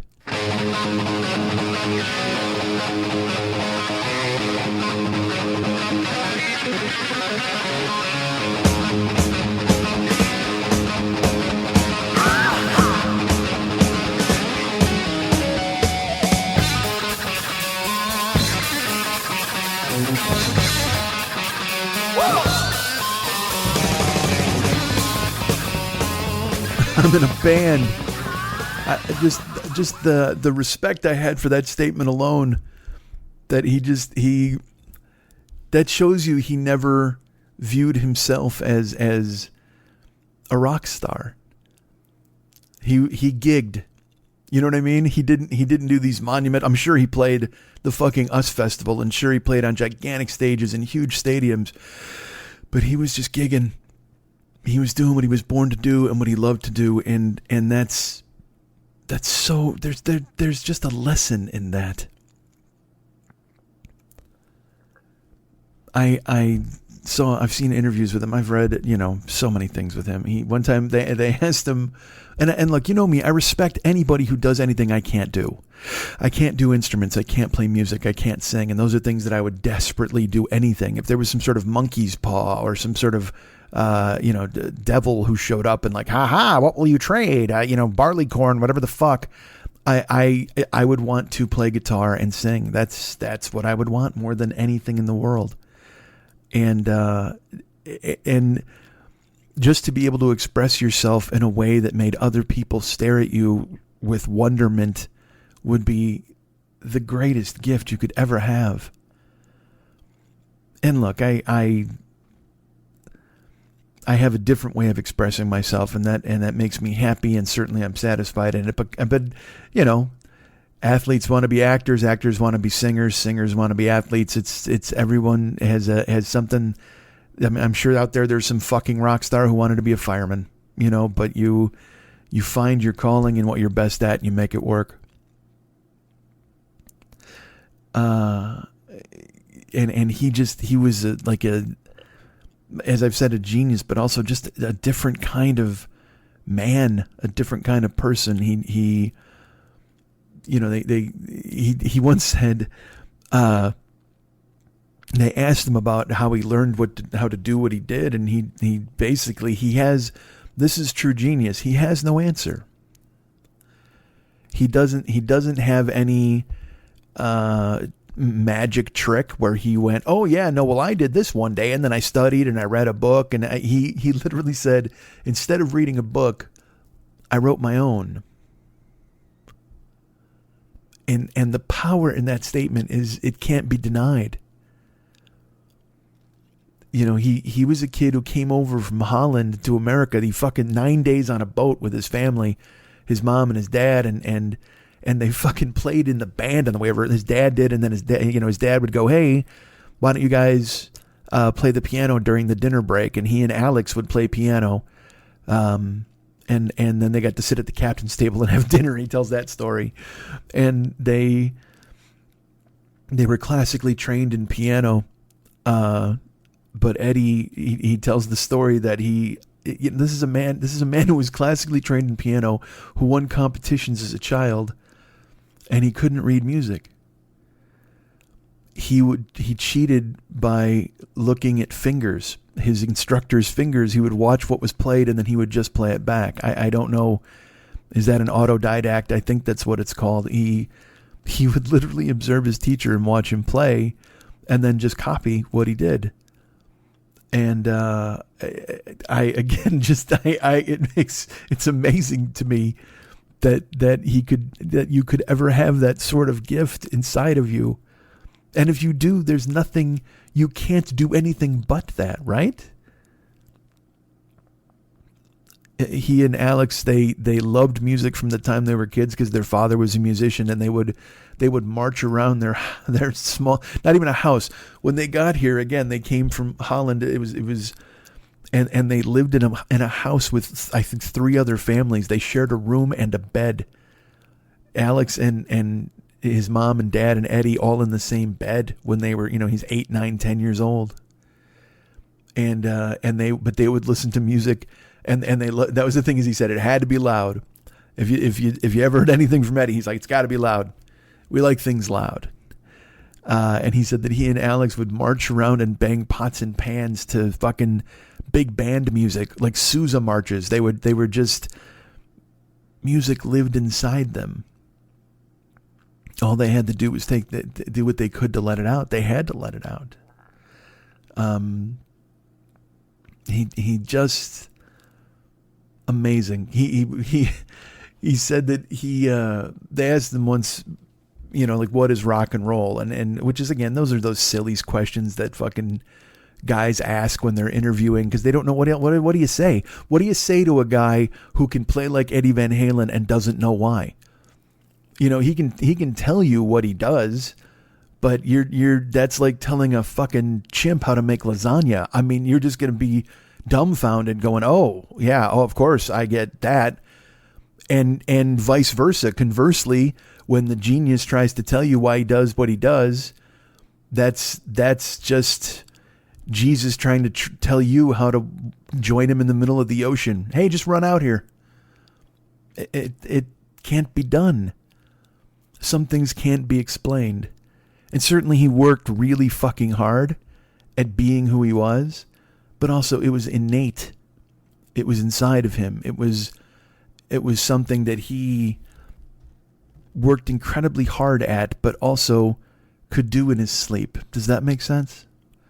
The reason he worked incredibly hard at it was because he was so driven, and it consumed him because he loved it. He loved music. He loved making music. They asked him what was rock and roll, and he said it's a feeling put out at a high volume. I don't really try to do anything but something interesting and different than the last thing I did. I don't think I always succeed, but I try. He made a career out of putting out feelings at high volume. And all he wanted to be was interesting and different. Money comes, obviously you're happy to make money and you're glad it goes well. And once you can get into the business side of it, he had concerns there. He thought record companies were thieves, and he explains that sometimes, he could go into that part of it too, because even if you love something, if you become this good at it, it can become a business. And then that part can unfortunately stick its head into whatever you're trying to do for joy or you're no longer playing a guitar in a hallway trying to make college girls fuck you. You know what I mean? You're in big business at that point. And yeah, that got to him. But he made music. He said I just play and get into the zone and things come. It's almost as if I can't really claim I've written anything. I'm serious, because I don't really think about it. It lived inside him. And he would sit and he would play, and it would come out, and he would record it, and then he would find it later, and he would turn it into fucking more magic. And he was unassuming about it. I've talked many times that if I played one song, if I could play any riff, just say I could play the riff from Ain't Talking About Love, I would put down the guitar and be satisfied forever. I would be like, yeah, look at me. Look what I learned. Meanwhile, he created 10 albums worth of unbelievable power and joy. And he claimed that he just had to. That's why he did it. He fucking had to.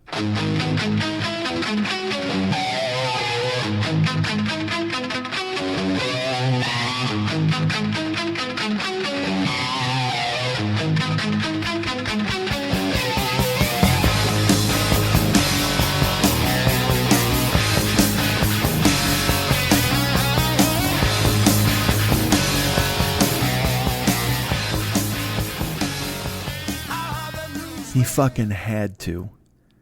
And I'm glad he did. I needed him to. I needed him to do that. As you've heard, I'm adding riffs and there might be some solos. I've compiled a ton of them. And I don't know. I didn't know what this was to be. I hope it sounds okay. I don't want it to be a weird, crazy quilt of me talking and then all of a sudden, what the fuck is that? I hope it doesn't come off like that. But I wanted to share with you some of my favorite riffs and solos. It was important to me. The solos are all amazing. I mean, his solos that he does, and there's a few I've picked out, a few that I really love. But the riffs, to me, that's extremely important, because he as a lead player, certainly he was amazing. But the thing that was even more incredible about him was they just filled the fucking space. It's a 3-piece band. It's guitar, bass, and drums. And it still was a wall of sound that crushed your fucking chest. Even in the back of the arena, you could feel your hair blow back. They wanted to be fucking loud. And Eddie, they didn't have another guitarist on stage with them. They didn't have another guy to fill the holes. They had Eddie, and he played everything. And it never sounded spare. It never sounded thin. He had his remarkable, unbelievable tone. And look, by the way, I'm gonna use music terms here that I don't really understand. I won't lie. I'm not a musician. I'm speaking from a semi-informed position because I've read a lot of things and I know some jargon and lingo. But please don't think I'm proclaiming myself some kind of guitar expert, because I'm not. But I, obviously I know what I like, and I know some buzzwords that might work here, but his tone, that was one of the most perfect things about Van Halen, was you knew always that it was Van Halen. It didn't matter when you heard it, where you heard it. If you were hearing it for the first time ever, you knew, because Alex's snare drum sound and his drum sound, period, the cymbals, but also that snare, dude, and Eddie. It didn't matter what, one strum, and you went, oh, that's Eddie. That's Eddie's guitar. And it was like that whether he appeared on Letterman, whether he appeared on stage on Saturday Night Live, whether he was with his own band, whether he was on Brian May's fucking Starfleet project. It didn't matter. You heard it and you went, oh, that's Eddie. There's Eddie. And that's amazing. And think of all the people who play guitar. Think of all the styles of guitar. Think of everything you've ever loved by anyone who's ever played guitar. And then think of Eddie Van Halen and the fact that the second you heard a note, you knew it was him. Crazy. Probably that's what grabbed me as a kid. Hearing him, Van Halen was the first band that was mine. That, when I was a kid, I loved Elvis and I loved Motown through my mom. That's the stuff she listened to. And then I found 70s AM radio when I was probably like 7, 6, that kind of thing. We played my mom's records and stuff, and then we'd play the radio in the car or the radio in the house. And then, once it got to be, I was 10, 9, actually 9. Yeah, 9, because Rock and Roll Over. We found Kiss, Kiss Alive and Kiss, and we would lip sync that. And I say we because it was me and my brother, Lenny. This is how we found Kiss, and all right, we liked them and we liked Elvis and we did these things. And, in 1979, we moved to Bolingbrook. We lived in Chicago, and then we moved in Romeoville. We were all about Kiss. We went as Kiss on Halloween. We put on a fake Kiss concert in the backyard with makeup and Trichem sweatshirts. I mean, that was our band. That was our that's who we loved. But then we also started, once we moved to Bolingbrook, as we were getting a little older. I was 10, I was 11, and the Loop became a radio station to listen to, and they played rock music. And you would listen, and we started to hear bands like, REO Speedwagon and stuff, and that was being introduced to us.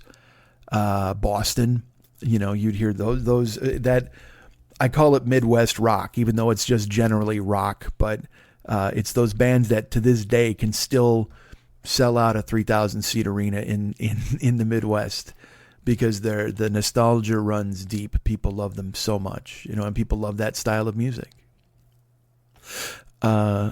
So we moved to Bolingbrook, and we would listen to FM radio, and I the first time I ever remember hearing about Van Halen was I was in BJ Ward, which was middle school, and there was a kid named Andy Chart, he had the Van Halen logo drawn on his notebook. That was the first place I saw it. And I was like, what's that? And he said, it's Van Halen, dumbass. You know, basically, like, because I didn't know. At this point, we're looking at, it's got to be 78. Okay. 79, you know. And I'm like, oh, okay. And I'm like, oh, of course I knew that, you know, and people would talk at lunch and I didn't want to sound stupid. So I'm like, yeah, they would be like, who's your favorite band? I'm like, Van Halen. Like, they were my favorite band before I heard them. How crazy is that, right? They were my favorite band before I heard them. And then we were out on my block, and we went to, there was this kid named Dave Sheehan, and he was a high school kid, but he hung out with us. He was kind of a mentor / bad influence in my neighborhood, and I went to his house and we were flipping through his albums, and I saw Van Halen 2. And I didn't know anything about them. And like I said, other than the fucking logo, because I saw it when I'm flipping, I see it on the cover of the album, and I know it's from all the notebooks I saw. And I go, oh yeah, Van Halen. And Dave's like, you like Van Halen? Like, oh yeah, I love him. Can I borrow this album? And he said, sure. And I took home Van Halen 2 and listened to it. And, played it from the beginning. And so the first thing I ever heard was You're No Good. And I was like, wait a minute, this is...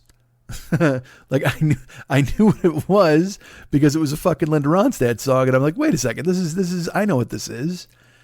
But it seems strange because I'm like, I don't, this is what everybody's drawing on their notebooks. And then the next song I heard was Dance the Night Away.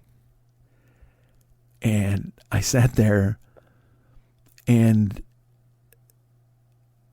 I mentioned that I had found 70s AM radio, so I loved pop music already, but I didn't know it at the time. I just knew that that's what I gravitated to because that was AM radio, and 3-minute pop songs has been the foundation of the music that I love since. And I have to say that Dance the Night Away went a really long way toward immediately, because it's, you know what? It sounds like 70s AM radio, but done through the eyes of a genius. Dance the Night Away is just hook. It's just the hook is so, and the hook's right away. The hook's right away, and you're grabbed and pulled in, and it's just perfect.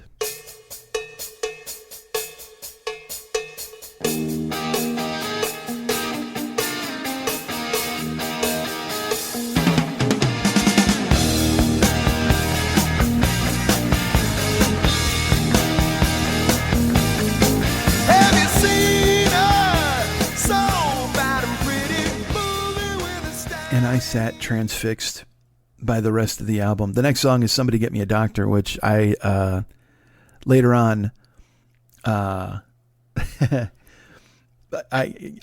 listened to the album, and there was stuff going on that I had never heard before. I didn't know what was happening, but I loved it. His guitar, just the sound drew me in and grabbed me and wouldn't let me go. And to this day, Van Halen 2, because it was the first one I heard, it means, it means more to me than Van Halen 1. I won't lie. I just, and I sat one time, this is funny, I'll tell you this. I mean, and I've told this story, but I had a friend named Rich Balsitas, have a friend named Rich Balsitas. He reached out to me this week. And he loved Van Halen. He was a musician. He was a bass player. And so we would listen to Van Halen records and sit there and listen to stuff and go, what was that? What was that? Or how did he do that? Or what's going on? And Rich would have a guitar, in his room, and we'd try to figure out what to do. And I've told this story. We listened to Somebody Get Me a Doctor, and there's a part in the solo. The solo is just, and dude, there's hooks in his solos. There's a part in the Somebody Get Me a Doctor solo that goes, I can't even explain it. I'm not doing it right. It's not just flash. He was just fucking great. He was so great. And because so many guys can play fast. So many guys. I've talked about that guy Michael Badio, who's Michelangelo. He plays a double-necked guitar with ambidextrous, and There are dudes who shred. Certainly, there's guys who shred all over the place. There's fucking Yngwie and all those dudes. But Eddie knew hooks and he knew music, and I think that came from playing with his father and playing oompa music and understanding what you needed to do. I mean, he played cover tunes. When they played Gazzarri's, they were almost a house band essentially, and they had to know hundreds of songs. People didn't just want to go there and listen to Van Halen songs. So he would they'd be playing, I have a bootleg of them where they're playing Beer Drinkers and Hellraisers by ZZ Top, and then they play Get Down Tonight by the fucking KC and the Sunshine Band. You know what I mean? It's just that's what they had to do. They could play fucking Earth, Wind and Fire because Dave could do it. Dave wanted to do it, and people wanted to dance, so they couldn't just fucking go crazy. And so he had it in him. And also, but the funny thing is, he tells the story. He's like, I couldn't play them like them. He goes, I had to play them like me. He goes, I couldn't play those songs and sound like anybody but me. And, I'm sure that seemed like a hindrance at the time to club owners and stuff, but in reality, it's his fucking calling card. He could never be anybody but him. And that's what I alluded to when I said, anytime you heard one note, one strum, anything, you're like, oh, that's Eddie. Rich and I are sitting around listening to Somebody Get Me a Doctor, and in the solo, he plays the solo in the song, and then there's a round of applause. Like it's such a great conceit. That's another thing. Van Halen was just fun. They were just goddamn fun. Dave had a lot to do with that. Eddie, as a person, Eddie was shy and he was a little withdrawn, and he was a gearhead, man. He wanted to play guitar, but on stage he would cut loose and just float.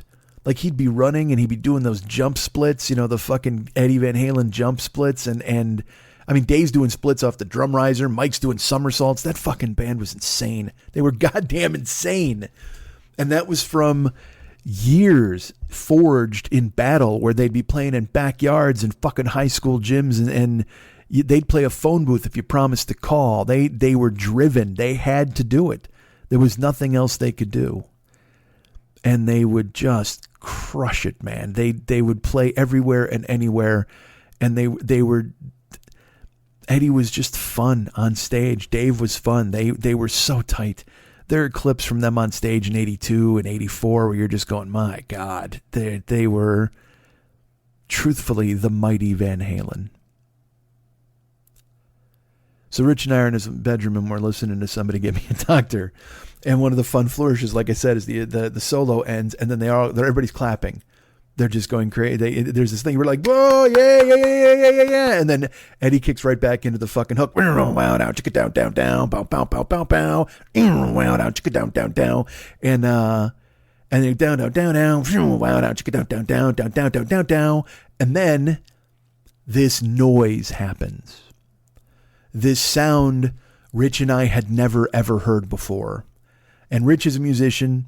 Granted, he's a kid, but you know your way around an instrument a little bit. And we hear this noise come out, and both of us, I might have even grabbed his leg. It was almost as if we saw a ghost. We were so scared, and it's like that scene where I'm so scared, I'm so nervous, I'm so happy, whatever the fuck. We were just like, whoa, and we were like, what the fuck was that? And again, I'm 13, you know what I mean? And he's 14. And so we just kept picking the needle up and pulling it back to listen. Cause again, it's a fucking record. It's not a cassette. It's not a fucking CD. So you have to keep picking up the needle, and we keep picking up the needle, which is awesome. Cause again, I'll listen to the solo on repeat. I don't give a fuck, but we kept trying to figure out what the noise was that we heard coming out of his guitar at the end of the fucking solo. He's like, he hits the solo and then he hits the down, down, down, down. And then this noise, it's like this, I don't know how to explain. It sounds like a cat walking across piano strings. Does that make any sense? It sounded like it was from space. It was nothing we had, and we had heard Eruption. Okay. We had heard Eruption, and still we were like, what the fuck was that? And we kept listening to it over and over and over and over and rewinding it and over.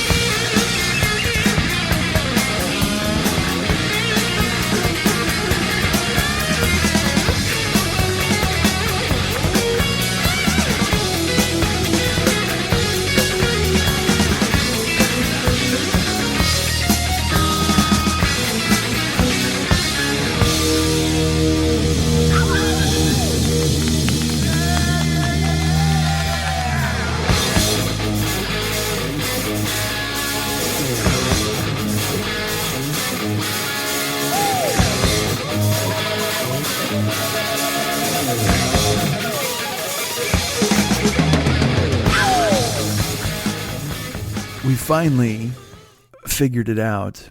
Not really. We just we couldn't do it, but we sort of thought what we knew.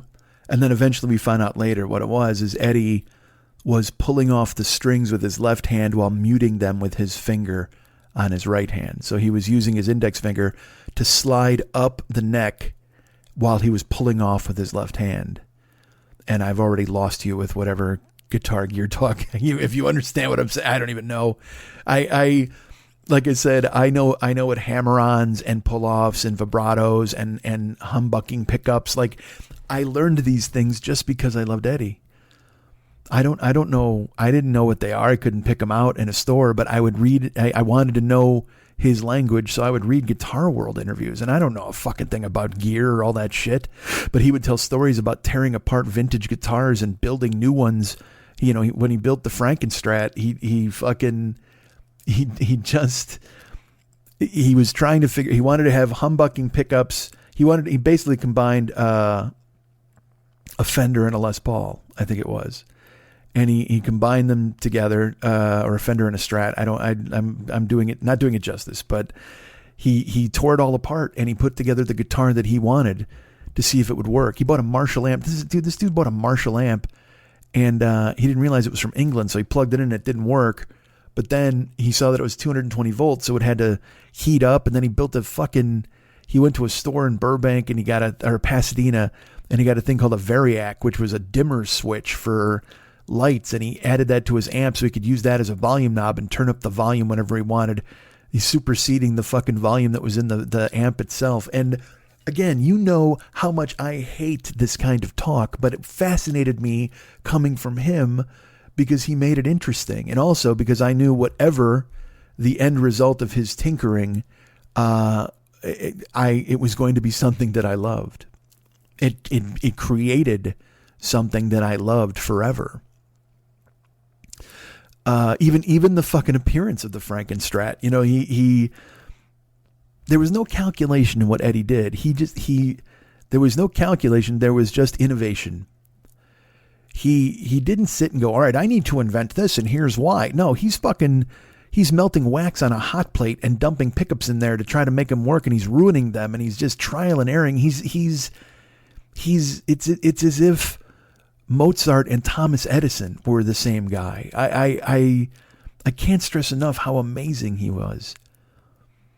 You know, you can say, oh yeah, look at his stripey guitar, and look at his fucking, you know, the riff to Unchained, and oh my God, look at those overalls. And yes, but please know that he was driven to create everything that you heard, that by trial and error, by tearing apart amps, by building and doing things. Like, he didn't just pick up any guitar off the rack and went, oh yeah, I'm good.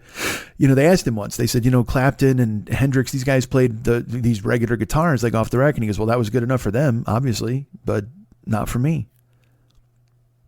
He knew what he needed and it wasn't available. So he fucking built it. He made it. The Frankenstrat, the appearance of it with the stripes is fucking iconic. It's amazing. On Instagram this week, Dweezil Zappa put a photo of his fucking ceiling in his living room, and it's the pattern of the Frankenstrat. And he said, he goes, I looked up to Eddie, and now every day I can still look up to Eddie, because Dweezil loved him. Dweezil, you know, he got guitar lessons from Eddie. Eddie, I think, was the first guy to call him when Frank died. He was a good person, in addition to being this unbelievable genius. You know, I'm sure you've heard the story of Dimebag Darrell from Pantera.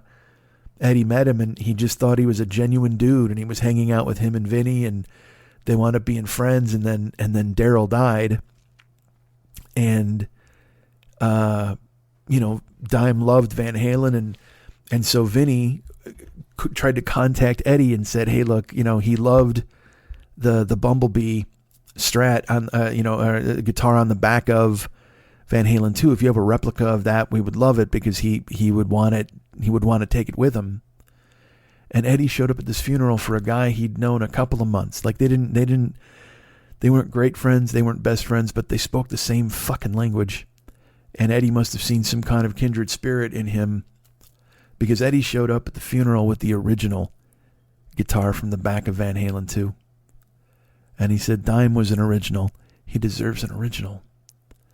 And Dimebag Darrell was buried with that guitar. You know, just from all appearances that I can see, a good man, in addition to just being this fucking space alien sent to Earth to show us what it means to be talented.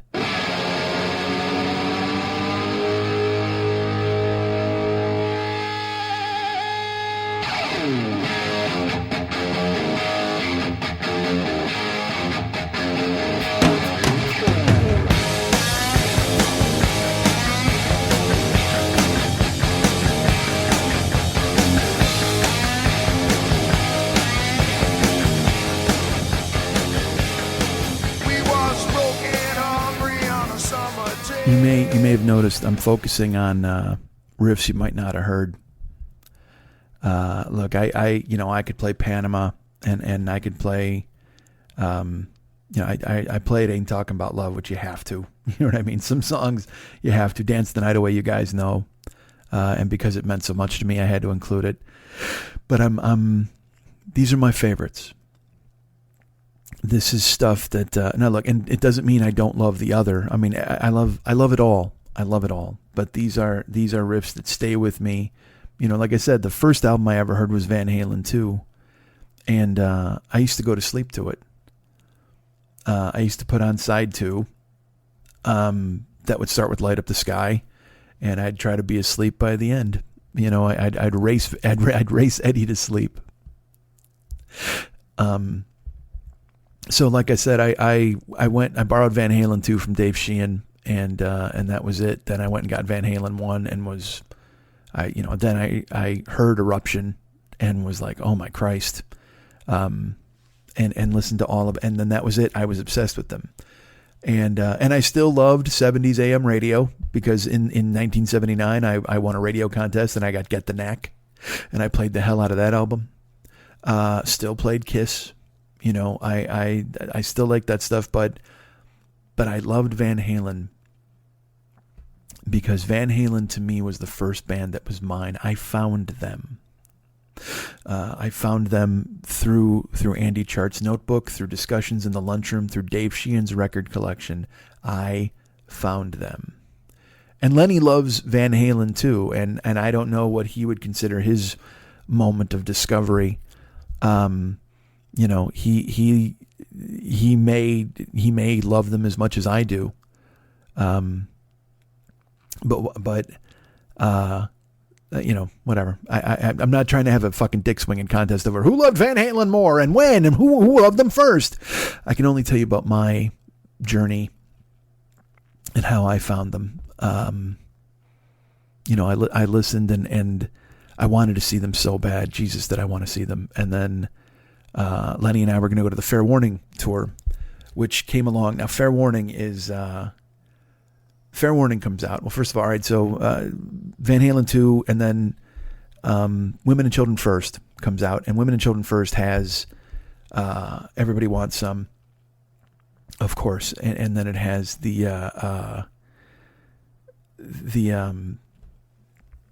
well, I'm sorry, my brain hurts right now. I can't believe it's it opens with "And the Cradle Will Rock." Okay. And those are, again, riffs that I could bring you, but you know them. And those became staples of the radio stuff that we listened to. We went and got the album, and I loved the album cover because they were all like fucking grabbing one another and just fucking this pile of Van Halen. And I listened to that album too and loved it. And there were songs, you know, that album closes with a song called In a Simple Rhyme. And it's gorgeous. It's a beautiful, you know, it's got an opening piece. Well, I'll play it. I'll play it. I'll play the opening piece for you. And it's just another riff that needs to be heard from Eddie. It's so good. And then there's also a song called Fools, which these are, again, you know, and the Incredible Rock, you know, Everybody Wants Them, because they're great. That fucking the drum fucking thing, which then goes on to be in Better Off Dead, which becomes iconic. You know, and it's and a lot of Dave's personality is imprinted on both of those songs. Have you seen Junior's Grades? You know, you know, I love the way the stockings. I love the way the line runs up the back of the stockings. Like that was why they were so amazing. The combination of Dave doing his ridiculous triple Knickerbocker twist with a smile, Jim Dandy stuff, and then Eddie holding it down. They were a band that everyone could love. They were a band that just regular meathead rock dudes could love. They were a band that gearheads could love. They were a band that the girls loved. Van Halen music just sounds like a bikini. It does. It just sounds like you're instantly transported to a beach, a barbecue, a bikini, and beer. 4 Bs, the killer bees of Van Halen. It just sounds like you're playing volleyball in the sun. I don't know how to explain it. His music is, because it's, you know what, it's relentless. It just comes at you. It's not in an Yngwie way, you know, where you're just overwhelmed and swarmed under by notes, but more in he was playing color. He was playing light. He was playing a smile, like it just a grin. And also that's the thing, is also he was beautiful.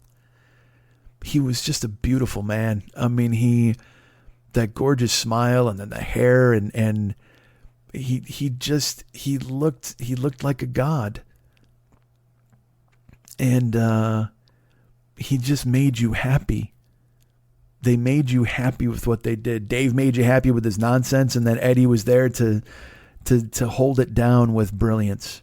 Nonsense and brilliance. Can you ask for a better combination than that? You probably can't. And so I'd listen to Women and Children first, and to me, you know, like I said, there's no doubt those 2 songs that I mentioned are amazing. But In a Simple Rhyme has this opening riff. It's crazy how beautiful it is.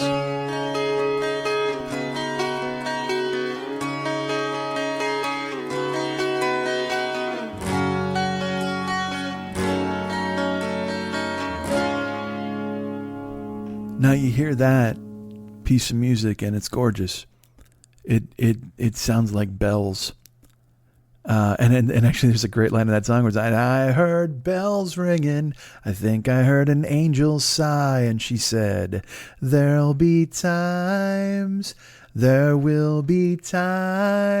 going to hear the angels singing. It's lovely. It's just beautiful. And I'll tell you what, on that same album, you hear that riff? You hear that fucking crystal clear, sounds like a goddamn bell riff from In a Simple Rhyme? Well, okay. Well, let me hit you in the face with the fucking shovel of fools.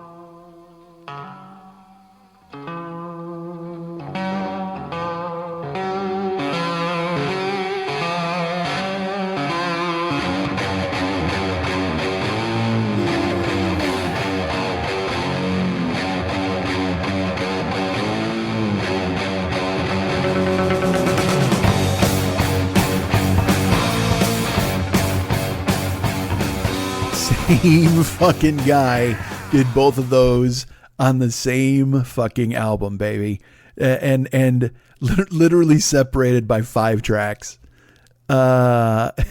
Just a fucking miracle. And because he had it all in him, you know, he had muscle, he had beauty, he had anything you wanted to bring. He just killed it. There's another, you know what? Fuck it. There's another song on Women and Children First. I know.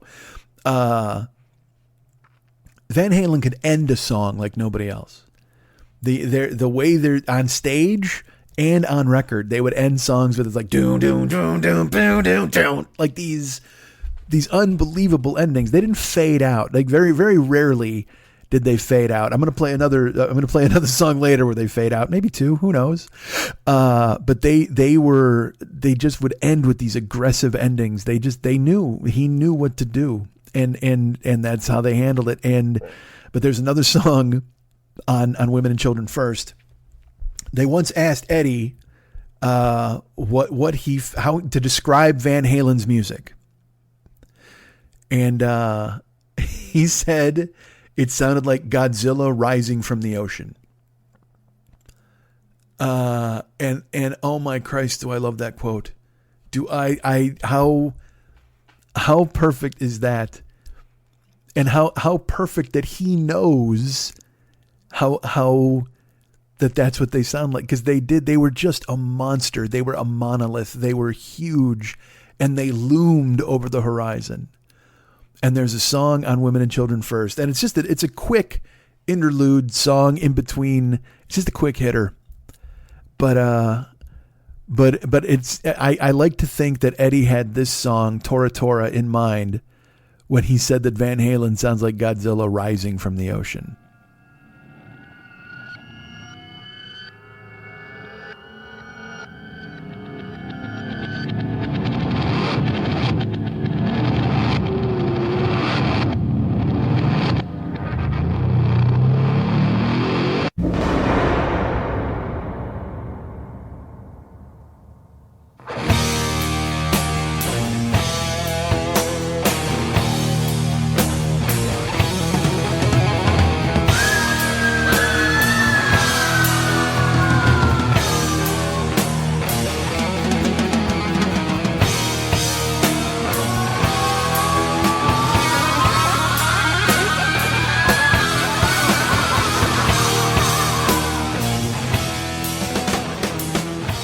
And again, just the goofy screams.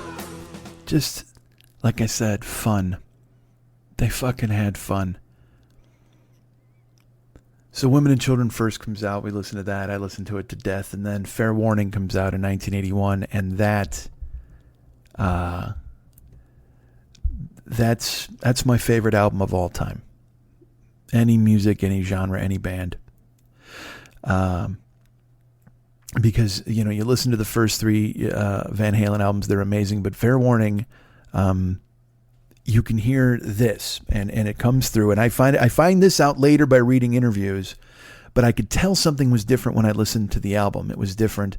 And like I said, I'm sitting here telling you that he was happy, and, you know, their music was of a piece where you would think to yourself, let's open up a trunk of the car and it's filled with ice and beer and that sort of thing. But if you listen to Fair Warning is darker than their previous work, and it spoke to me instantly.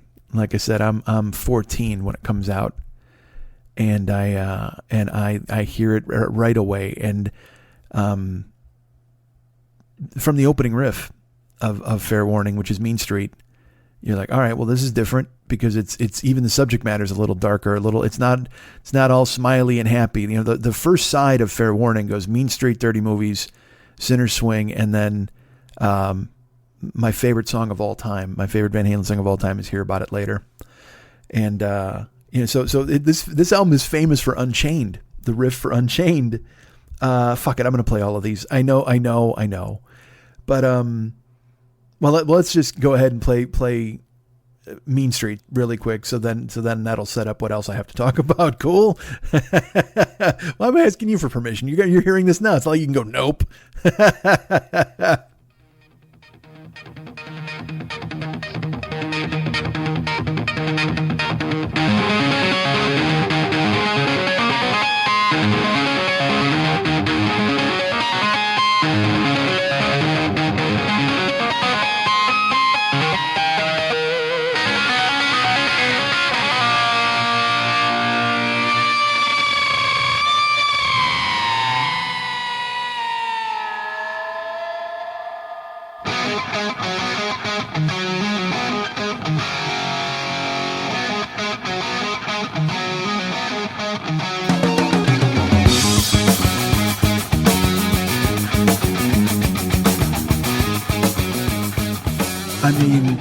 This is the opening riff of the album.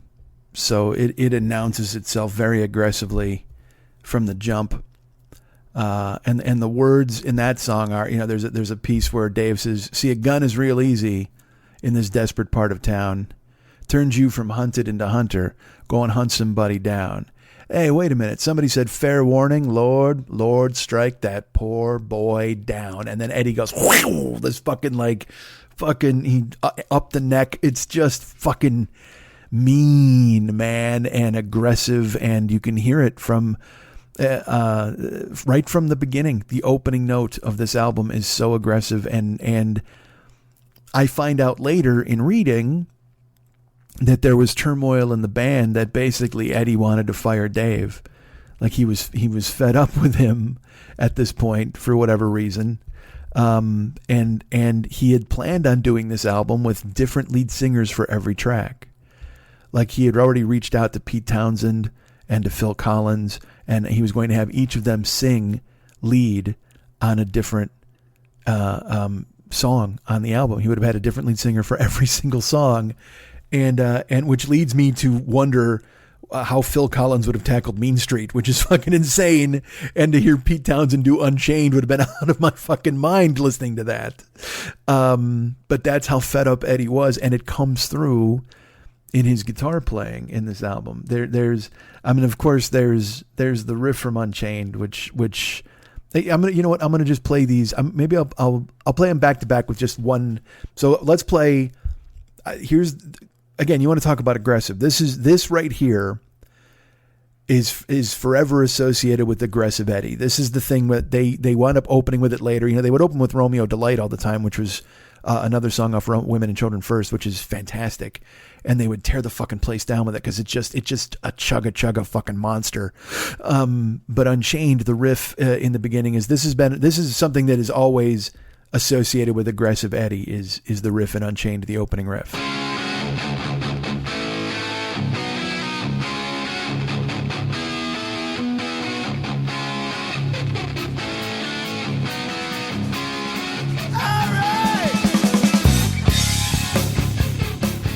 You see, it's just, it grabs you right by the fucking shirt collar. It's just dirty, you know what I mean? Kind of fuzzy, and it just doesn't sound, it's not as clean as most of his other stuff. There's an effect obviously on it, and then it has that, it stays in your mind. It sounds like you played it with a razor blade. It's just so fucking dirty and fuzzy and aggressive and on the same album, and these songs go back to back. I Unchained, though, unfortunately, is second, so I guess I should have flip flopped these.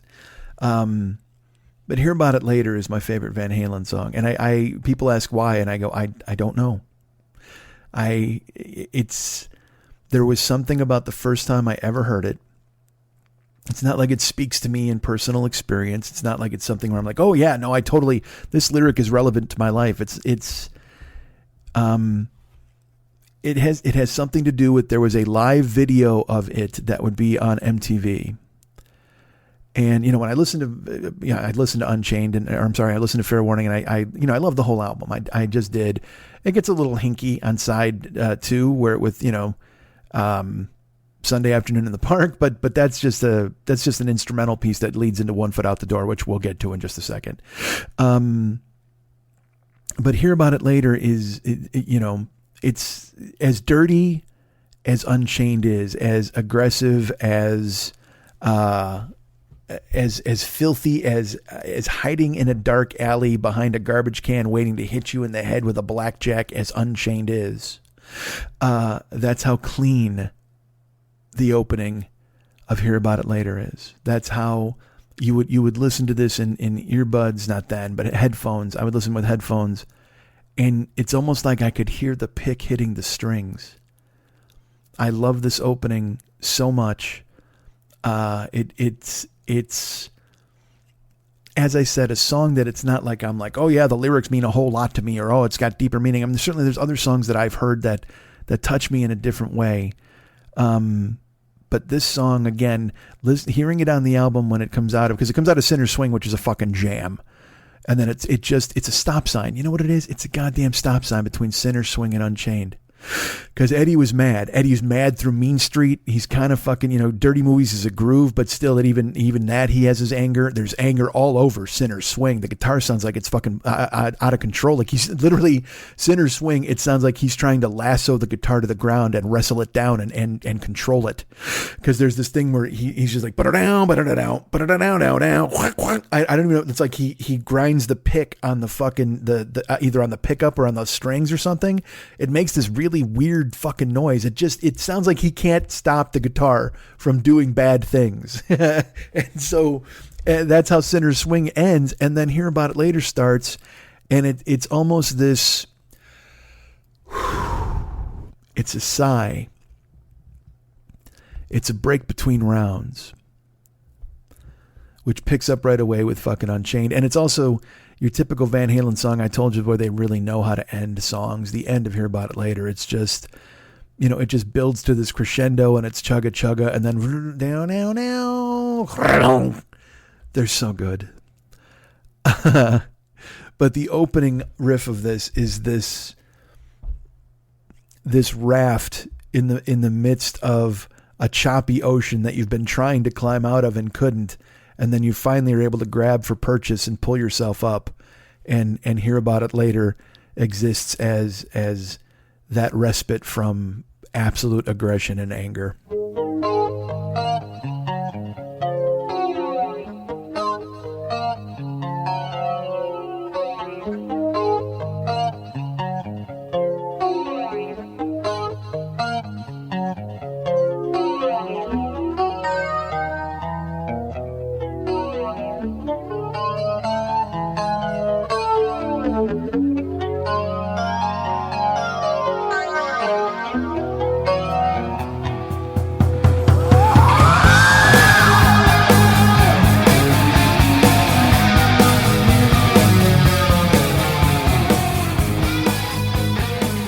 And I don't underestimate the live video as being a way to sell me on that song, because they just looked incredible on stage. Dave looked like what I thought a man should look like to be loved by girls. I was again 13, 14 at the time, 14 actually, and Dave's wearing these fucking skin tight white fucking spandex pants, and his mane of hair is. Go watch those videos. Go see the Unchained live video from Oakland and the Hear About It Later live video from Oakland, and just look at Eddie destroying. And so Hear About It Later opens with that little clean riff you just heard, and the video opens with the big Van Halen lights behind them, the logo. And let's talk about the logo. I mentioned that's what grabbed me when I saw it on Andy's fucking notebook, and it's just the best logo in the history of rock and roll. Fight me. And I you know what, I'll be honest with you, I hate the fact that Weezer's fucking around with it, and I know he's doing it as a tribute. If you listen to their last album, there's 2 songs that basically sound like, hey, let's write songs that sound like Eddie Van Halen. I mean, it's crazy. I don't know if Rivers is just as infatuated as I am with Eddie or what, but boy, oh boy, it is. I have to admit, it makes me a little angry that they've appropriated the Van Halen logo and made the Weezer logo look, whatever. Fucking who cares? The logo was easy to draw, but it said everything. It said everything you needed to say. It was the VH, the mighty VH, Van Halen. It's so great. So in that video, the giant Van Halen logo is lighting up with light bulbs, and then you just hear Eddie, do. He opens the beginning of Hear About It Later. And the solo is so good. It's just so good. I love that song. It's my favorite Van Halen song off my favorite Van Halen album. And like I said, it's a respite from aggression, and there's aggression. Even So This Is Love, which is later, which is a goddamn jam, is just, even though it's still kind of a swing song, it's still aggressive. But the aggression peaks at the end of the album. There's a song called One Foot Out the Door. And it comes on the heels of Sunday Afternoon in the Park, which is just an Eddie, even trying to do a keyboard piece on this album, he's furious. So Sunday Afternoon in the Park just sounds like it's just this odd amalgam of sounds through a keyboard. and then it descends into One Foot Out the Door, which sounds like a punk song. And then, I grabbed that telephone, thought she was alone, telling me there's company, your husband's coming home. And it's just fucking, and it's only 2 minutes long, One Foot Out the Door. Because you consider it a couplet with Sunday Afternoon in the Park, that's 4 minutes. But dude, One Foot Out the Door, it's 2 minutes long, but the last minute of One Foot Out the Door, which is the last minute of the album, is just Eddie murdering you with his guitar. Eddie, and it's one of my favorite solos because it's just, Dave goes, I'm coming back for more. And then Eddie goes, the drum even revs it up. It sounds, you know what it sounds like? It sounds like trying to start an old car because Alex just goes, like, it almost sounds like like that. And you hear Eddie, he does this dive bomb where he goes, I'm coming back for, and that lies underneath, and then the solo punches you. The first note, it's not smooth, it's not melodic, it's just this, it's an attack. You know what it sounds like? If you were to tell me, hey, give me music that sounds like a stabbing, that's what the fucking solo in One Foot Out the Door sounds like. Back for more!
Two things I love is that he sounds like he's spent, and it does that like kind of that echoey feedback thing, and then he just comes right back with and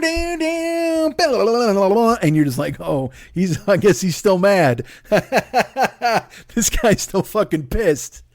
And I also love the fact that he just plays it into oblivion. Even on the fade, you can hear he's still fucking destroying, and then it grabs that hook.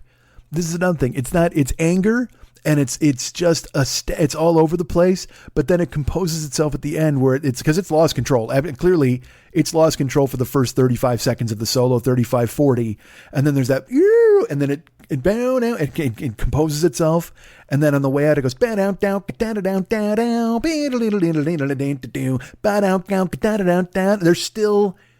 the man still has fucking swing in his anger.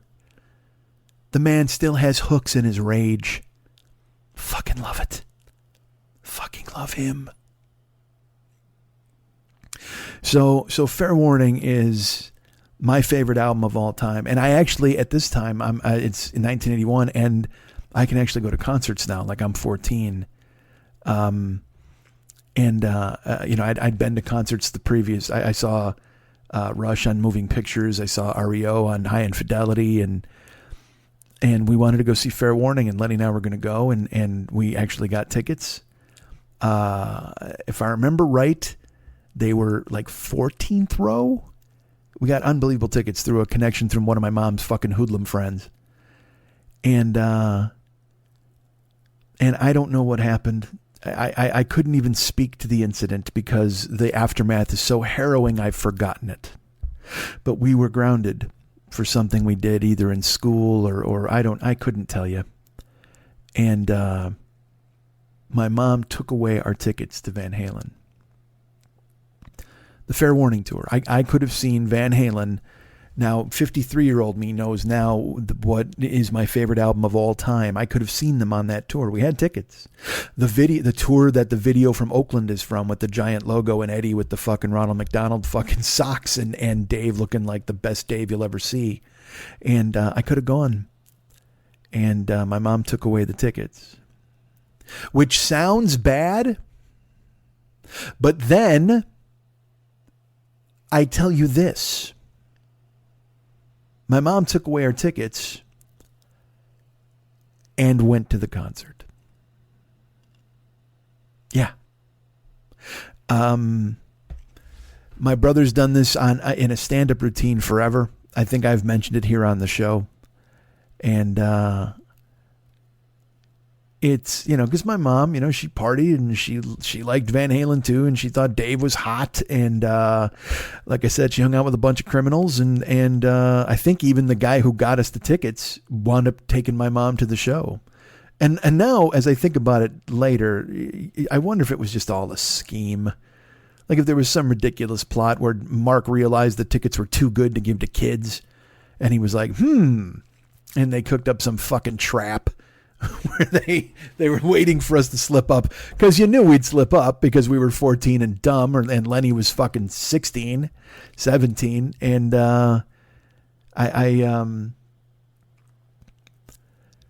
again, it's a funny anecdote and it's a fun story to tell, but at the same time, I won't lie, I'm still fucking pissed off about it.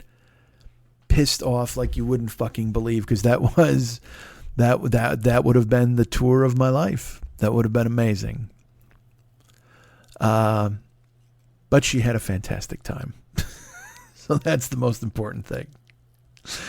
Then after Fair Warning, they put out Diver Down, which is an album that is rushed, because the tension between Eddie and Dave is probably still just as bad as it was on Fair Warning. Because Dave would do this thing where at the end of the Fair Warning tour, he disappears with the Jungle Studs. That's a real thing. Like he would have these friends and they just go into the fucking jungle and they disappear without fucking any way to contact them for a month. And that would drive Eddie crazy, because Eddie would have songs or he'd want to bang stuff out, because Eddie was a fountain of creativity. Eddie was also a gearhead, and Eddie was someone who, he would tell the stories that he as I said to you before, he was a rock star without being a rock star. He didn't have pretense. He wasn't a guy. I tell the story often about the Black Crowes, where they're like, this is so weird. We're becoming famous and everybody's giving us a hard time and they won't leave us alone. And then I worked a show as a bouncer where their bus pulled up, and the first guy who got off the fucking bus had like a 2-foot tall top hat on. And then the next guy had a fucking pig on a leash. And I'm like, well, okay, well, you motherfuckers really don't want to be noticed, do you? Please. So Eddie wasn't crying wolf. He just wanted to make music. He happened to be a musician in a rock band, and he does, and because of his musicianship and the hooks and the writing, they became the biggest rock band in the world. But he would be on tour, and he was awkward, and he didn't want to destroy hotel rooms and do weird shit, did he? Maybe, but he's often said that he was shy and awkward, and he would go back to his room when they were on tour, and he would just do coke all night, and he would drink vodka, which was his drink, which he learned in school. His dad was an alcoholic, so Eddie was an alcoholic from childhood. Eddie would get drunk before high school. His 9th grade science teacher told him, don't drink anything you can't see through. And Eddie was like vodka? And his teacher was like, yeah, I guess they knew that that's where he was going to go. So vodka became his drink. And so he would literally go to his room and he would do coke and he would drink vodka while he played. He would play guitar into a recorder until he wouldn't even think about it. He wasn't trying to create riffs. He was trying to play. And he was trying to turn whatever was in his head into notes and music for posterity and keeping it. Even off the road, when they weren't touring, he stayed home. He'd go out to shows occasionally, but he would play he built 5150 as a fuck you to Ted Templeman.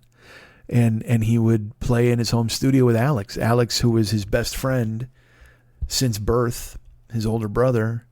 And they would stay up for hours, days, jamming in 5150. Sammy tells the story that when he went to the studio, it was just filled with fucking beer bottles and cigarettes and stuff. But also, they were ready to work. When they needed to work, they were ready to fucking work. And they said, let's do this. Eddie basically lived in the studio because, again, he was compelled to create. So there was tension with Dave, who was compelled to do a somersault. You know what I mean? Who was compelled to find a camera. And it worked fantastic. It was an amazing dynamic for the band's success. But I fear that it was a bad dynamic within the band itself. But what are you going to do? You know, they did the best they could. And then they put out Diver Down, which has like 14 cover songs on it. I don't know if they just owed the studio an album super quick, but it needed to be done. Basically, they were like, all right, well, we need to get on the road. We need to do this. So they put out this album, and look, it's got some brilliance on it. There's no doubt. It's got fucking, like I said, 8 million covers, but it's got Cathedral, which became a staple of Eddie's solos forever, which is again, we talk about innovating. He played Cathedral sounds like a church organ, but it's his guitar. And what he's doing is he's pulling off with one hand while he's turning the volume knob up and down. If you ever watch him play it, it's interesting. It's a trick. There's a beautiful song called Secrets on Diver Down that you wouldn't, let's put it this way, you wouldn't think it was Van Halen, except for the fact that Van Halen is playing it. It sounds like it could be played by any other band, but Alex's drum and Eddie's guitar gives it away. But it's a slow, it's a beautiful song. She ain't waiting till she gets older. Her feet are making tracks in the winter snow. She's got a rainbow that touches her shoulder. She be headed where the thunder rolls. It's a great song. And then Intruder is on it, which is the opening, the fucking ominous opening, and that goes right into Pretty Woman. The remake of Dancing in the Street. Jesus, again, there's so many fucking covers. But notable on this album is they did another cover called Big Bad Bill is Sweet William Now. It's not for me. I remember even hearing it at the time, just going, what the fuck? Why is this on a Van Halen album? But one of the reasons it's on a Van Halen album is because Eddie and Alex got to play with their dad. And their dad made them what they are today, what they became, because music was always around them, and he made sure they had a love and an appreciation for it, and then they were just lucky enough to both be unbelievably talented at it as well. Now, they had years of training on the piano, but they didn't have any training on the drums and the guitar. And there's the famous story where Eddie wanted to play drums, and they got Alex a flamenco guitar, and Eddie was out delivering papers to try to buy a drum set, and then he would come home and Eddie would be delivering papers because he wanted to buy gear, and he would come home and Alex would be playing his drums, and he was pissed. He was mad. And then finally he's like, well, fuck you, I guess I'll play your guitar. And then it turns out that that's where they were both supposed to be all along.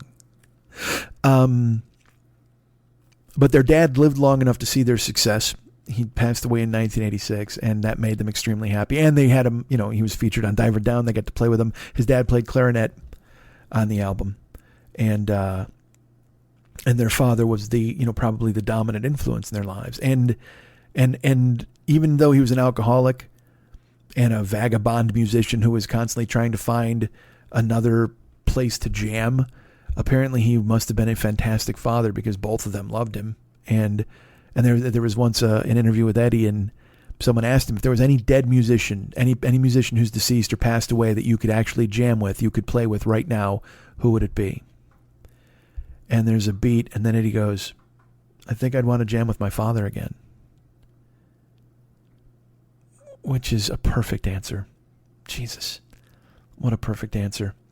And it wasn't, he didn't create it in a lab. It's what lived in his heart. And that's amazing. So they were able to have him play on this song, which, by the way, I don't like it, but that's okay. I'm happy that they had that experience. But for as weak sauce as fucking Diver Down can be, it's still got Full Bug. It's got Hang 'Em High. These are great songs.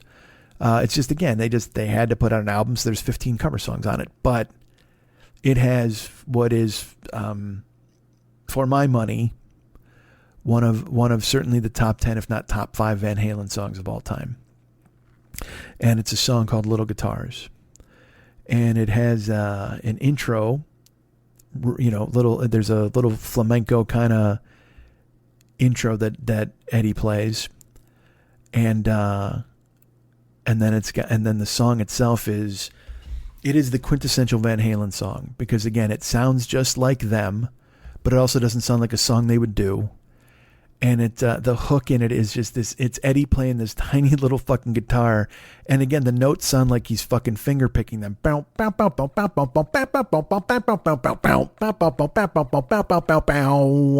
It's, and Dave sings. I know that sounds weird, but Dave's not yelling, like he with the wah, the screams and stuff. He sings this, even the first line you hear, it's different, because Dave goes, "Senorita, I'm in trouble again and I can't get free." And then the background vocal, "Senorita." It's Mike and Eddie, that was a secret weapon of the band, was the vocals. The background vocals was always something that jumped out at you, that always did something, stayed with you. It sounded like nobody else. They've never sounded like anybody else. Whether it's the background vocals, whether it's the guitar, the drum, Dave, that's why they were so successful. That's why they were perfect. That's why they were a fucking traveling kaleidoscope you couldn't stop looking at. They were a feast for the eyes and the ears. They were so great. And Little Guitars, it has the intro and I gotta be, all right, look, I couldn't decide whether to play the intro for you or to play the opening of the actual song. And I think I want to play all of it. Like, I want to play the whole song. I want to play the whole open and the whole song, because you can hear the song starts, and then it's one of those songs that just starts to cook in the middle, and then near the end, when Dave goes, and they're running, there's a clip from 1982. We're on the road for Diver Down, and they're playing the song, and they hit this groove, and they just start running back and forth, and it's so joyful. It's almost like when you hear about children who don't know how to conceptualize what they're thinking or process their emotions. They're so happy they just jump up and down, or they're so happy they just run in circles. There's a clip of them on stage in 1982 from Largo Center in Washington, D.C., and it's them. They hit this beat, and then they just start running. The song starts to fly, and they're running back and forth, and there's just unmitigated joy. And I can attest to this because I finally got to see them on this tour. I saw them in summer of 1982. It's the first time I ever saw them. I saw them on Diver Down with Mike Scott, my friend. And I've told this story before because the keyboard player, there was a band called After the Fire who sang a song called Der Kommissar. Don't turn around. Oh. Jojo, Der Kommissar's in town. Oh. Well, they opened. And their fucking keyboard player was a dick. Like, he was doing all these weird histrionics. I mean, they had singers and shit, but I mean, he was pointing and jumping, and he was doing weird. It was one of those things where, like, you're like, all right, buddy, dial it down. You were trying so fucking hard to be noticed. We get it. We see who you are. We know what you're doing. And finally, someone just threw a fucking pint whiskey bottle, one of those, like, it's shaped like a flask. You know what I'm talking about? And it fucking hit him right in the head. And you saw him just go down in a goddamn heap. And again, bands just keep playing. All of a sudden, but they're probably wondering, why is there no more keyboards? They'll look around, they go to look for him. A guy runs in from off stage, and he kind of stands up like, I'm fine. But he got crowned by a fucking pint bottle. It was gorgeous. And again, I'm just like, dude, that's amazing. And then I'm waiting for Van Halen, and I'm vibrating in the audience. I just turned 15 when I see them, and they had a curtain. I do remember this. They had a curtain, and as the curtain opened, there's Tora Tora plays. All right, when they went to the song I just played, where it goes down down down doon doon doon doon down doon doon, that's playing as the curtain opens. on them. And then the guy comes out and he says, Chicago, all right, Chicago, welcome the mighty Van Halen. And Eddie, he's there with the spotlight, and they open with Romeo Delight, and it's tapping on the neck, and it's bow down, down, and the fucking lights hit, and Dave jumps off the drums, and 15-year-old me comes in his pants twice. Like hands free, motherfucker. Like that was the moment I had lived for up to that moment. And they play Romeo Delight and they tear the place apart, and then they fucking immediately go into Unchained. And then the drum solo, which that didn't make a lot of sense to me. Do I kill your momentum? You should go with 3 hard out of the box. But Dave walking around and drinking whiskey. They played the Full Bug after that, then Running with the Devil, then Jamie's Crying, which is a song that I would have, I don't think I even talked much about Van Halen 1. After I've got Van Halen 2, I went back and listened to Van Halen 1, and and that I played a couple of riffs from I'm the One and On Fire here earlier in the show, because those are, the others, you know what I mean? There's so many riffs that I'm trying to bring in stuff that I love. But Jamie's Crying is my favorite song off Van Halen 1. It's even more than Ain't Talking About Love. It's just because that they stand out. You hear how different they are. Because with that break where in the middle of the song, the breakdown where he goes, when Jamie's been in love before, and the background vocal goes, ah, ah, and the guitar riff, that sultry fucking boom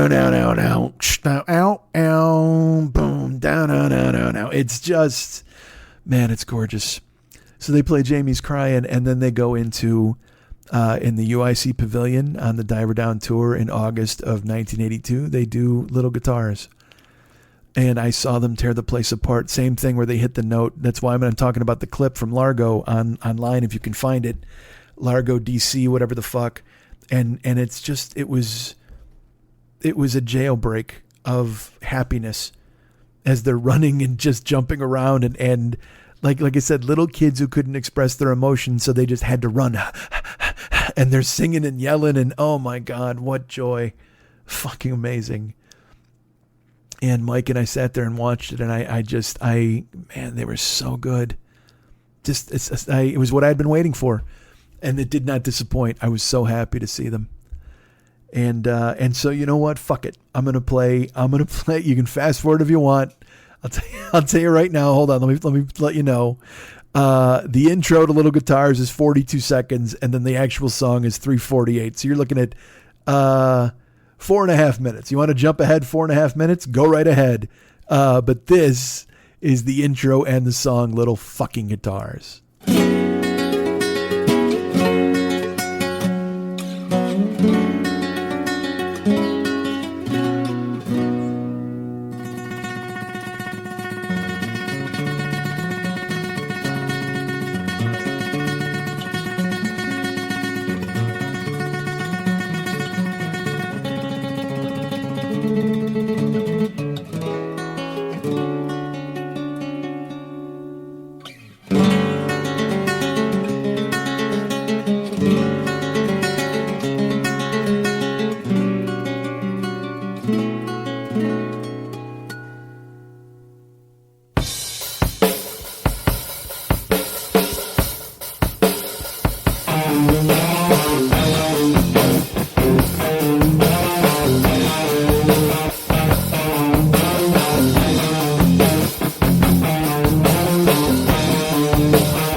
that ending. You hear that ending? I tell you, they know how to end a goddamn song. Phenomenal. So, you know, Diver Down is it's great. They're still stars, but they did cheat on that album a little bit by putting out a bunch of cover tunes. But whatever the fuck, I don't know what was going on in the dynamics of the band, and I respect them whatever they had to do. But there was a thought that, you know, well, all right, well, the next one they're going to crush it. I mean, you know, because they took kind of a vacation on Diver Down, but I'm sure the next album they'll blow the doors off.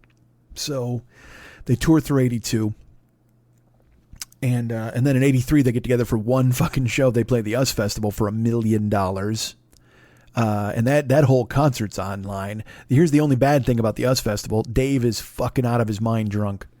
Dave always used to do this thing where he'd be, I forgot the fucking words, whatever, all that shit. That was the part of the shtick. I'm gonna fuck your girlfriend, all that stuff. But at the US Festival, he's noticeably impaired. I mean, he's just coasting by on rock star fucking charisma, and but it's worth watching because the band lights it up. Eddie fucking destroys. That's another thing I'll tell you. I'm sure Eddie, hey man, he might have been drunk every fucking moment of his life on stage until he got clean. But you almost never knew it. Almost. So then the next album, they announce when it's gonna, and it's funny. Like I got to tell you this real quick. Remember I told you you just know Van Halen when you hear them. It doesn't matter when or where. This is back before the internet, where people like hyped these things that were coming out, or you knew the release dates and stuff like that. MTV all of a sudden started telling you that they were going to premiere Van Halen's new video, and it was going to be on New Year's Eve night. And we didn't know what it was going to be. And I actually watched this with Mex. I watched this at Mex's now wife, then girlfriend's house. She had a party for New Year's Eve, and we watched the video for Jump. It was funny. The keyboard started, and there were some guys in the house who were actually like, "Oh man," they were pissed. But then there was me and Mex and my friend Brian, and we watched it, and I mean, you couldn't help but love it. You couldn't help but be happy. I mean, unless you were, again, like all these assholes were pissed that Dave left the band and they want him back, even though they're 67 years old or whatever the fuck. You know, I mean, these people who never wanted him to play keyboards. Oh, you're a guitar guy. Dave himself said that to fucking Eddie, and Eddie was like, I'm a fucking musician. And he wanted to do whatever, and sure enough, then he does fucking, and he had done keyboards before. The opening of Van Cradle Will Rock was just fucking him smashing on a keyboard through a fucking Marshall cranked way up. And then also, like I said, Saturday Afternoon in the Park on Fair Warning is a piece. And but Jump is the first like melodic piece he does. And we watched the video and we're like, holy fuck, because it was different. But it was awesome because, again, he's got the solo and then the smiley face in the video. How can you argue with that? And the video is just them in a fucking room shot with like a fucking a stationary camera. There's no, because at this time, man, in fucking 1984, like I said, it's New Year's Eve, 1983. So in those years, 83, there were guys filming on a pirate ship. You know what I mean? They're going across an island. There's dudes who build like a fucking plane and they jump out. I mean, like all sorts of videos. They were all being experimental and fucking bananas. And Van Halen stripped it down and said, you know what? Here we come. Here we come with keyboards and charisma and another solo that'll fucking make you go, holy fuck, that guy's the king.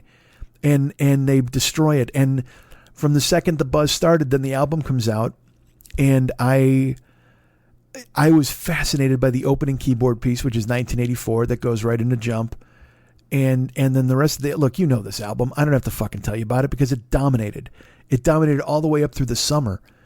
And then that summer, Eddie, as if he couldn't get any bigger, he does the solo for Beat It on Thriller, which comes out, and people then are like, holy fuck, what's that? Because it's this amalgam of this amazing, unbelievable, wunderkind, talented fucking genius who we'd known since he was fucking 7 years old. And then he brings in Mozart to play a fucking solo, and it goes off the charts. But 1984 breaks them in a way that they'd never been broken before. Now they're the biggest band in the world. And certainly, you know, you've got Panama, you got Jump, you've got fucking Hot for Teacher, which I mean, again, I can't literally, there's no, you know, the album, what the fuck am I even telling you for? I see them twice on that tour. We went and slept out for tickets. Me and my buddy Eric Smith we actually went to the Rosemont Horizon thinking that if we slept out by their box office, we would get better tickets than they would have at Ticketmaster. I don't know what made us think this, but we went and it was freezing. Like, I mean, it was so fucking cold. I couldn't feel my feet, to the point where we actually bought tickets to go and watch a high school basketball doubleheader just to stay warm. I still have the ticket stuff from that somewhere. We went in and watched this high school basketball doubleheader. And then we came out and we're trying to, like, we're waiting in Eric's car. Then we're going to wait by the box office. And finally a guard is like, hey man, don't be here. I'm like, what do you mean? He's like, he chases us away. So then we go to, was it Rose Records or Flipside Records? I forget. It might've been the Crow's Nest, to go sleep out with our friends. And we go and we meet Jimmy O and those guys, and we sleep out in the fucking unbelievable sub-zero weather. And I got tickets, and I went and saw them twice on that tour, and again, they fucking destroy the place. They had they had called the Diver Down tour the Hide Your Sheep tour, and then this tour, the fucking 1984 tour, they for some reason they had adopted this logo from a California exterminator. It was a dude like wagging his finger at a mouse, but he had a mallet behind him like he was going to crush him. And they had that stuff on the tour shirts and all over the stages. I don't even know, but I remember walking in, and during the pandemic, we're all a little freaked out and we've all forgotten about experiences. You remember what a concert was like?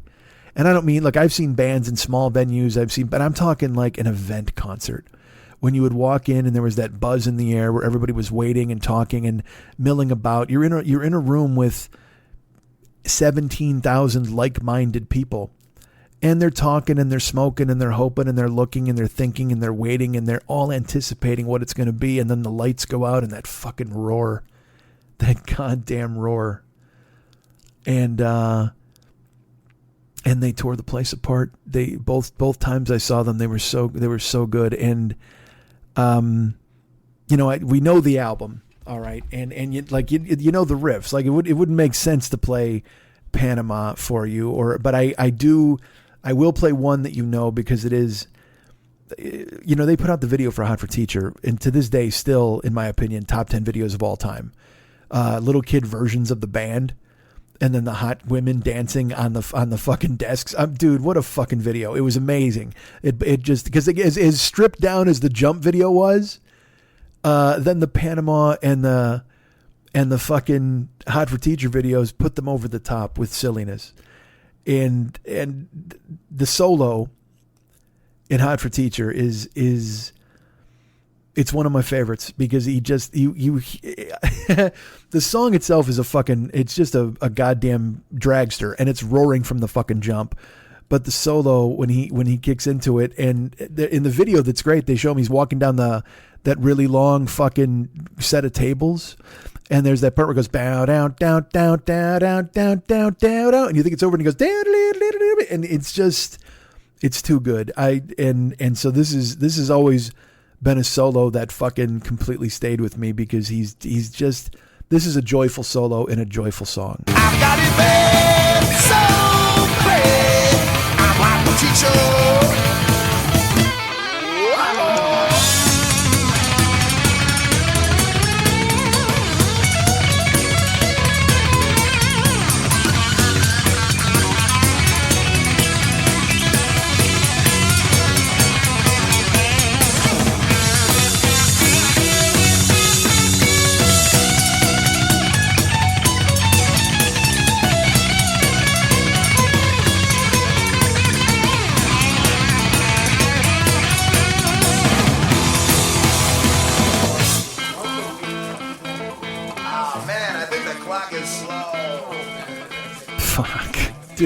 Dude, he's just, doesn't it give you goosebumps and make you happy? And I will say this, I've seen people make fun of Dave, and I've seen people make fun of, the fact that they went from Dave to Sammy, all this bullshit, but no one has ever said, boy, I hate Van Halen.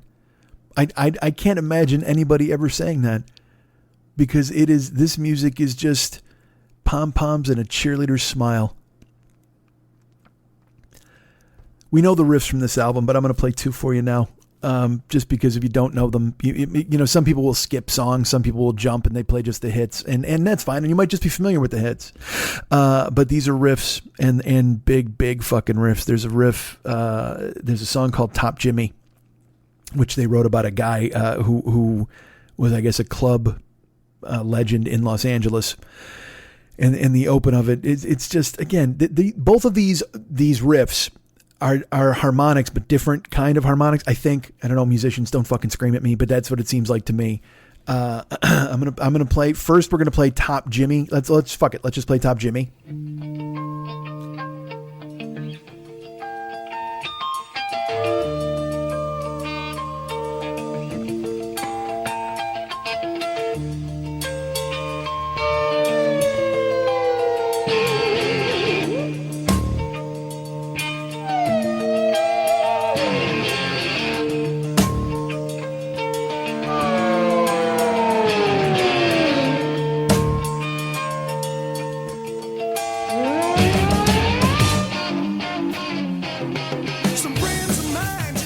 That little like waggle that goes into a boogie, that and that's what a great fucking transition. And then after Top Jimmy, there's a song called Girl Gone Bad, which again, the opening, like the little harmonics in the opening of this, ding ding ding ding ding ding ding ding ding ding ding ding ding ding, down down down down down down down down down. There's a suddenness. There's an urgency to the beginning of the song. Wow, dudes.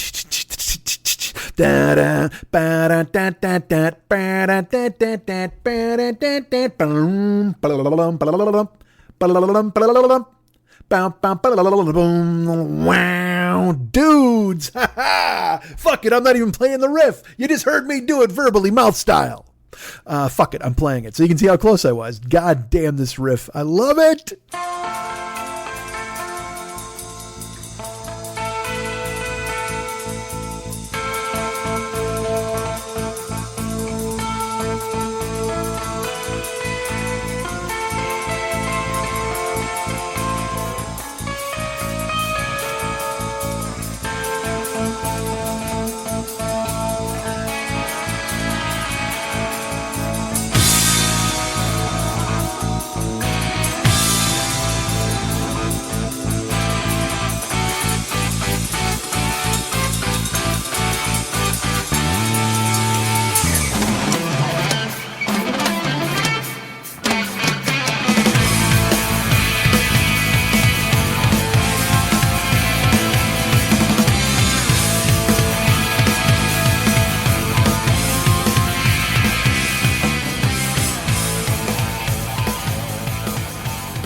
That almost has a an Alex Lifeson feel to it, you know, like a Rush feel.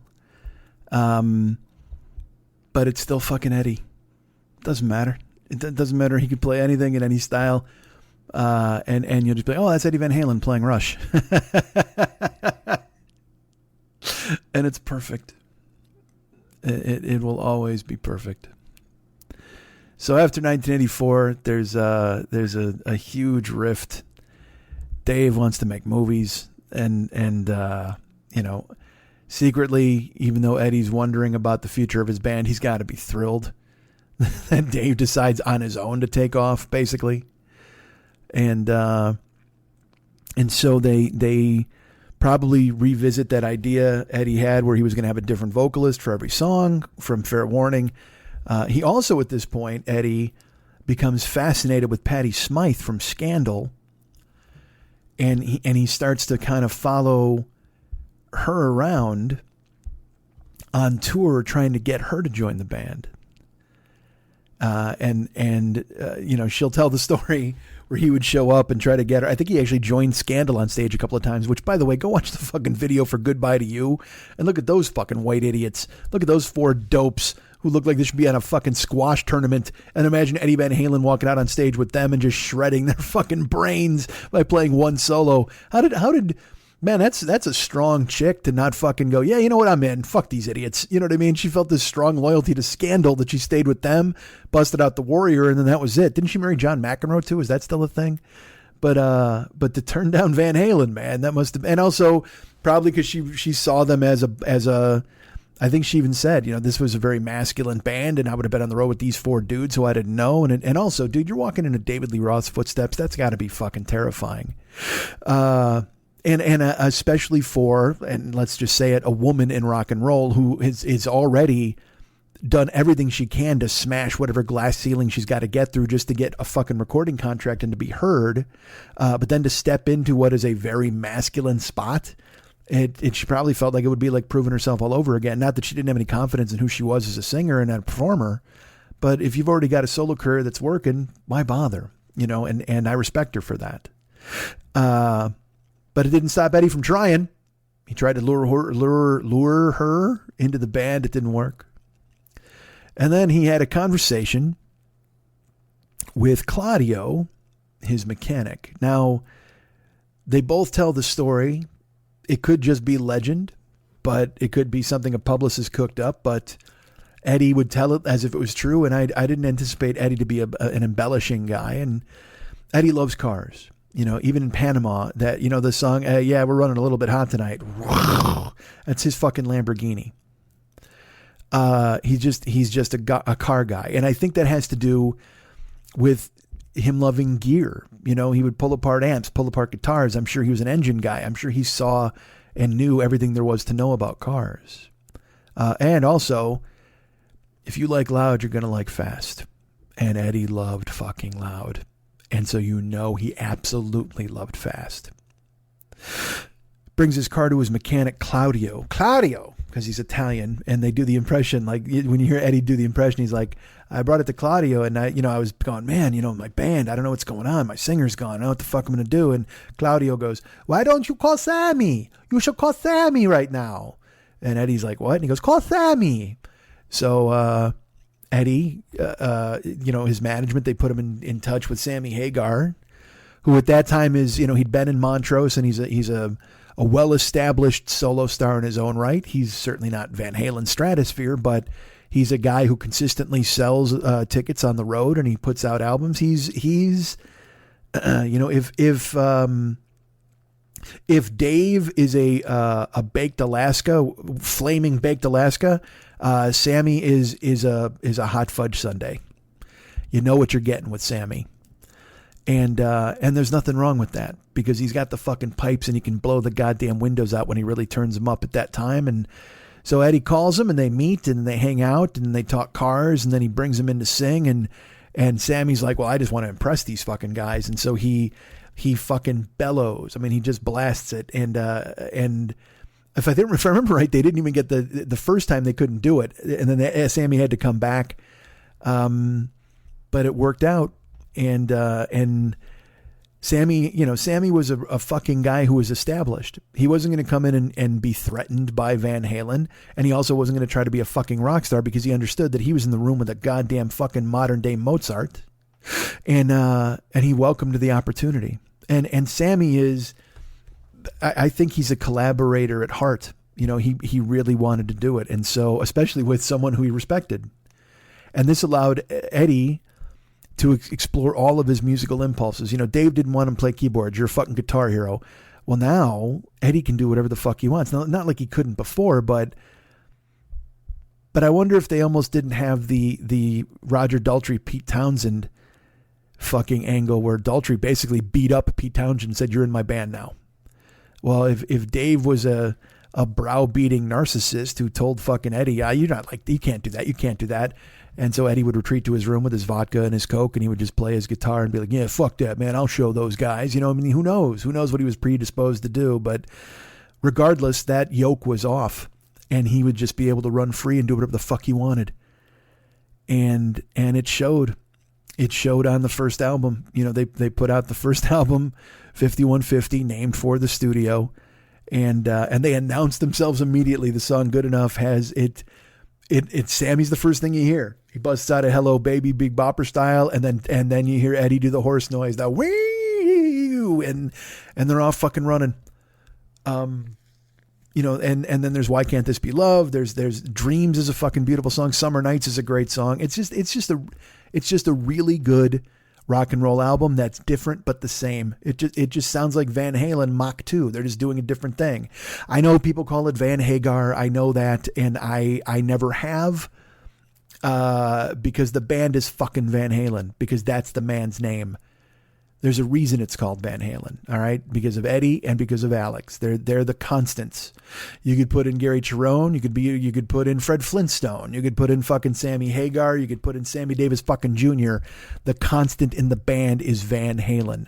The sound of the drums and the sound of the guitar is the Van Halen sound, the Brown sound, and it was never going anywhere. So I love Sammy, and I never got hung up on the again, I mentioned before, I never cared about Van Halen, Van Hagar, oh no, not this, oh no, that, because it was about Eddie. If Eddie was there, I was in. They could have hired you to sing, and I'd have been like, yep, don't care. I just want to hear Eddie and what he's going to do. Just bust out the fucking Frankenstrat and just go to work. And, oh, I don't even know if I finished that anecdote. When I was talking about that, like he, I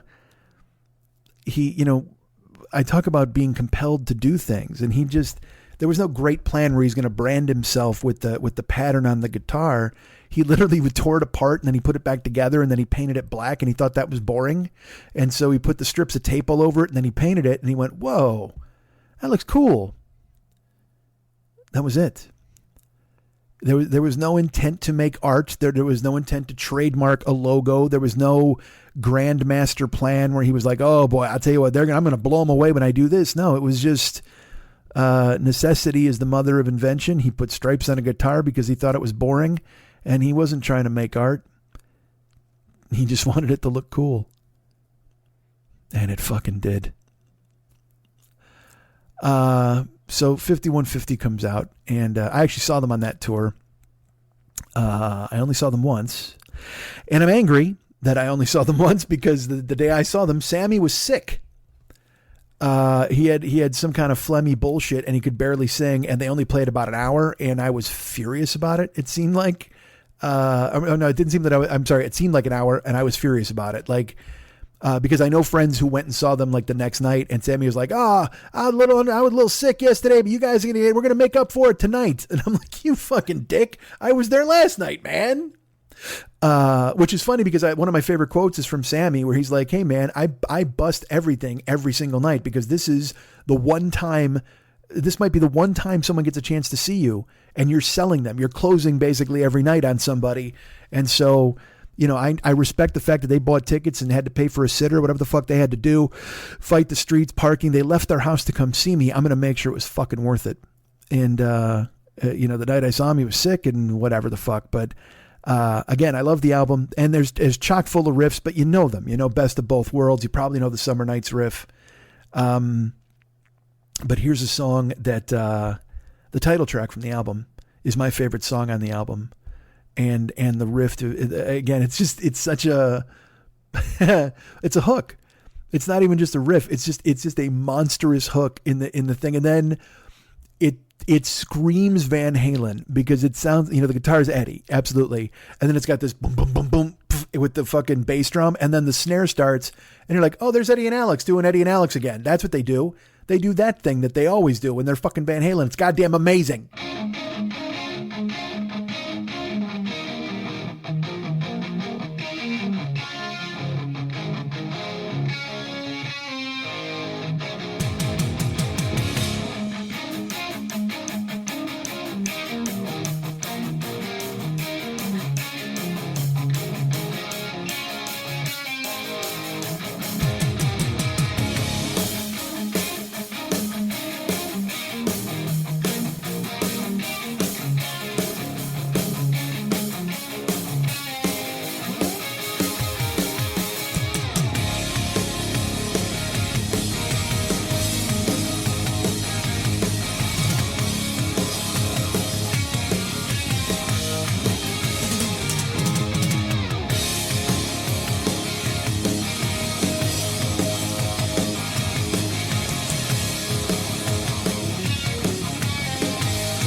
the album comes out, and there are people who are critical because of Sammy. They don't like him. He's terrible. He's a meathead. He's not Dave.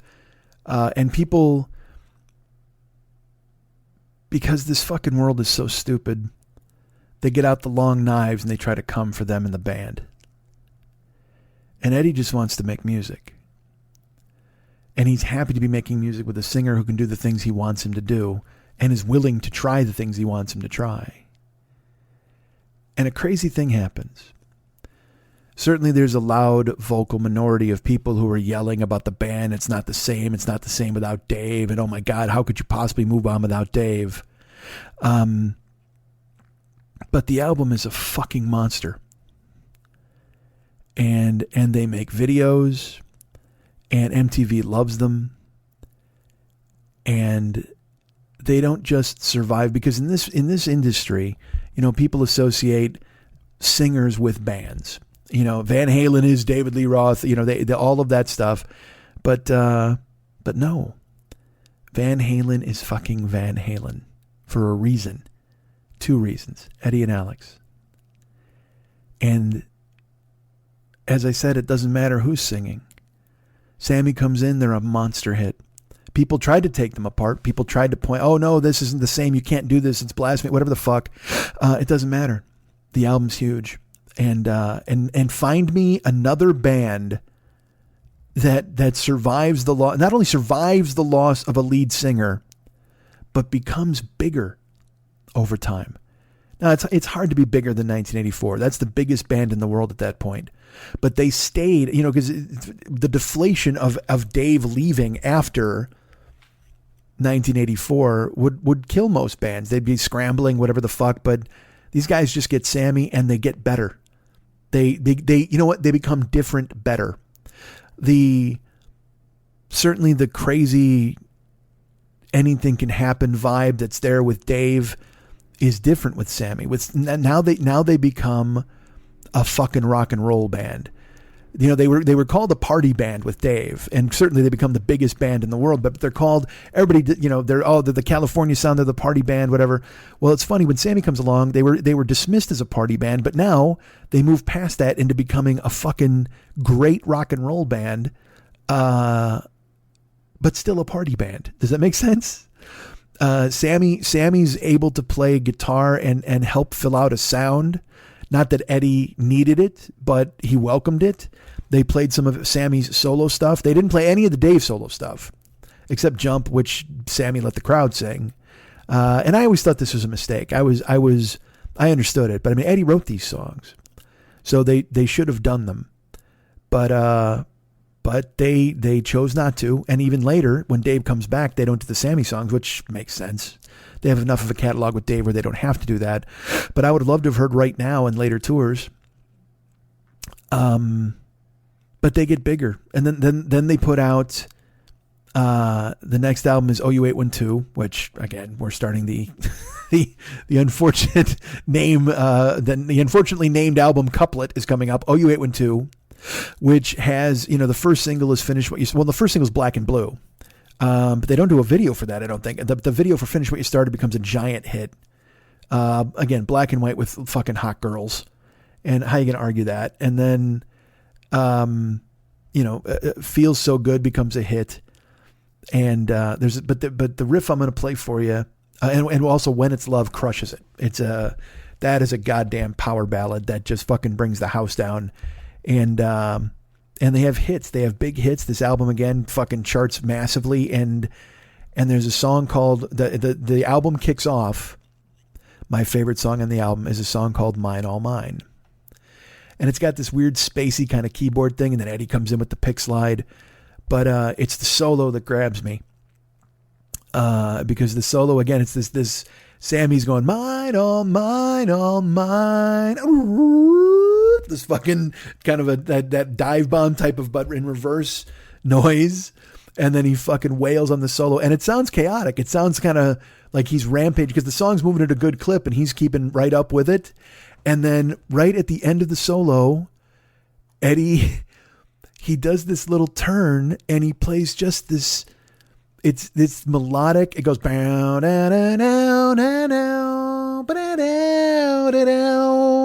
this little sweet, like 10-note run that closes this chaotic solo and brings us right back to the song.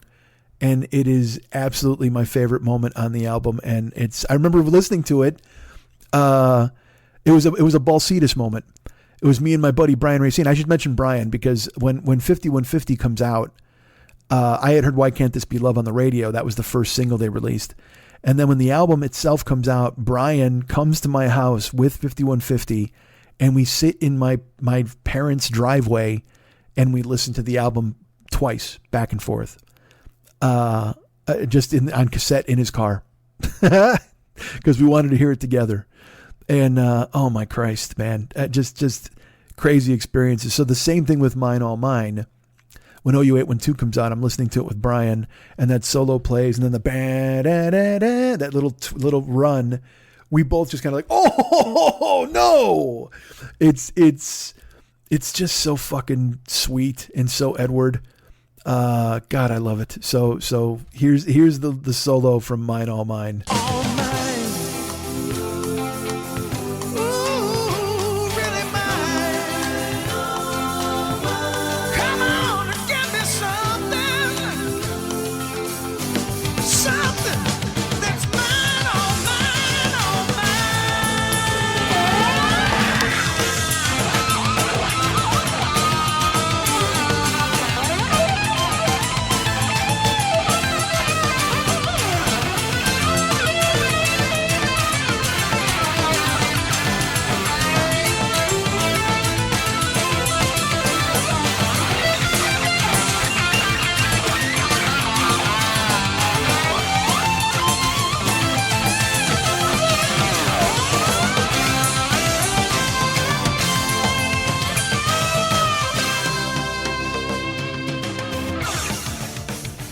I should also tell you this. When I'm listening with Brian to OU812, it's on the phone because I'm gone. I'm now in Lake Tahoe when that album comes out. And I mentioned those moments where when you hear Van Halen, you know it's them. I'm working in a pizza restaurant. Twice this has happened to me. I'm working in a pizza restaurant and I hear the first chord of Black and Blue and I go, what the fuck? Because again, you didn't know when albums were coming out.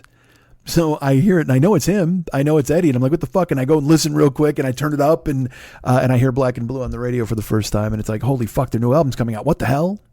I see them in Reno on that tour and they fucking, again, that might be peak of their powers, Van Halen, because they were still happy with Sammy, still comfortable. Everything was great.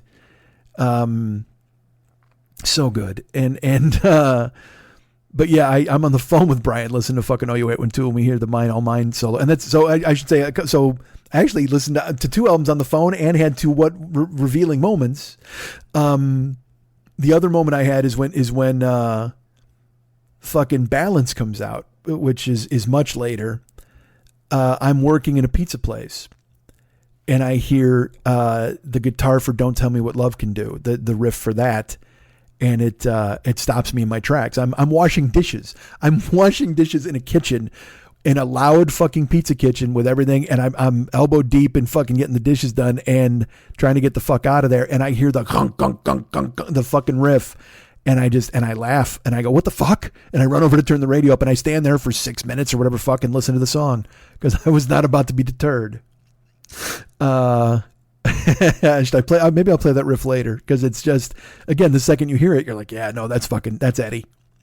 So OU812 is a big hit. So I'm in Reno. I see them in Reno with my friends Katie and Candy and they're so good. And then in 91 For Unlawful Carnal Knowledge comes out and now I'm in LA doing stand up and same deal where you don't know it's coming out. You had no idea. And then you hear Pound Cake on the radio. Now you probably know Pound Cake, but it's, I'm going to play the riff for you because you have to, because it's Eddie with a fucking power drill, playing this opening part of the song and then kicking into Eddie. And then you hear this fucking Alex sledgehammer drum hits you right in the goddamn chest and Eddie does the pick slides and, and you're off to the goddamn races, man. It is quintessential. And then you see that not only does he have the power drill, but the power drill has the fucking Frankenstein pattern on it, the red, white, and black stripes. God damn it. Now I got to be honest with you. I don't think that was an accident. Not like the guitar. I think they made the drill look like that on purpose. But man, this riff to Pound Cake is ridiculous.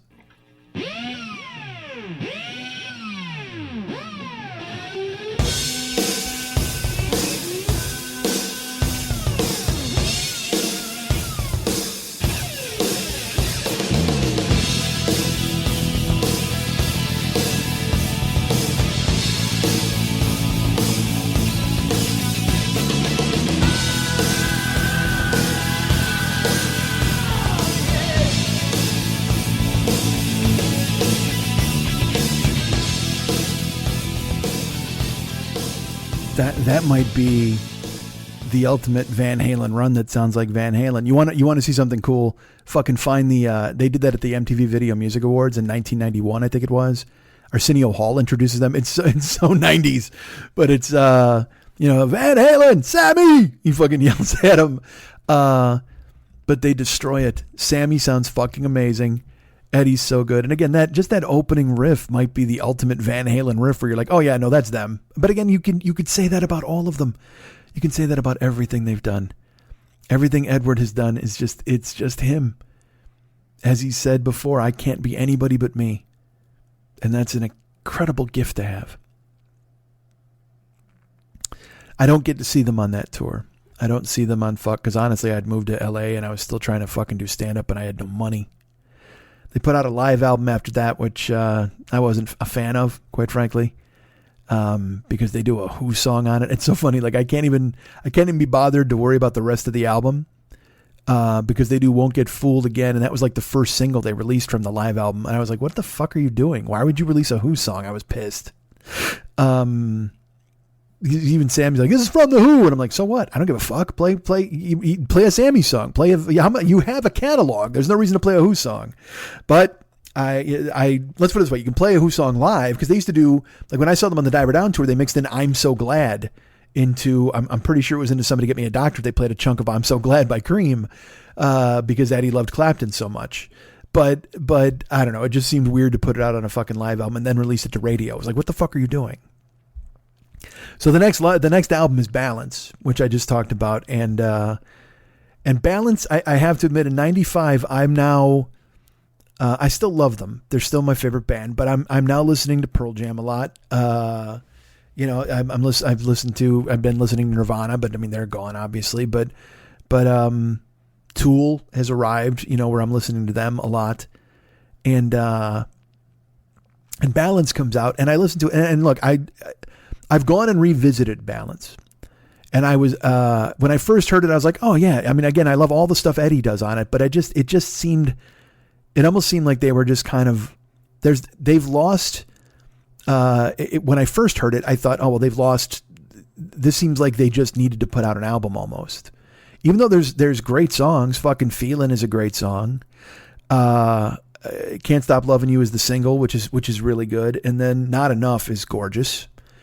These are beautiful songs. It's just it was a departure from what they had been doing, and also my taste had changed a little bit to where I was like, oh well, Eddie still fucking rocks, but Don't Tell Me What Love Can Do is still just a massive fucking this riff alone. This is the one I heard when I was in elbow deep in dishwater, and I heard it from across the fucking room, and I still was like, what?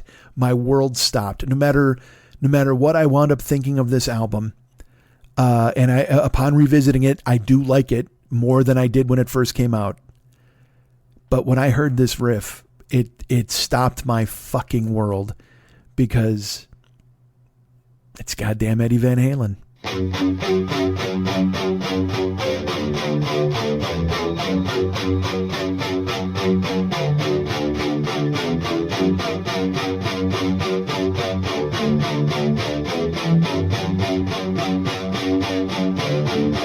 It's okay, I'll do what I want if I choose. I can take the fall, there's a choice. It's my destiny in my hands.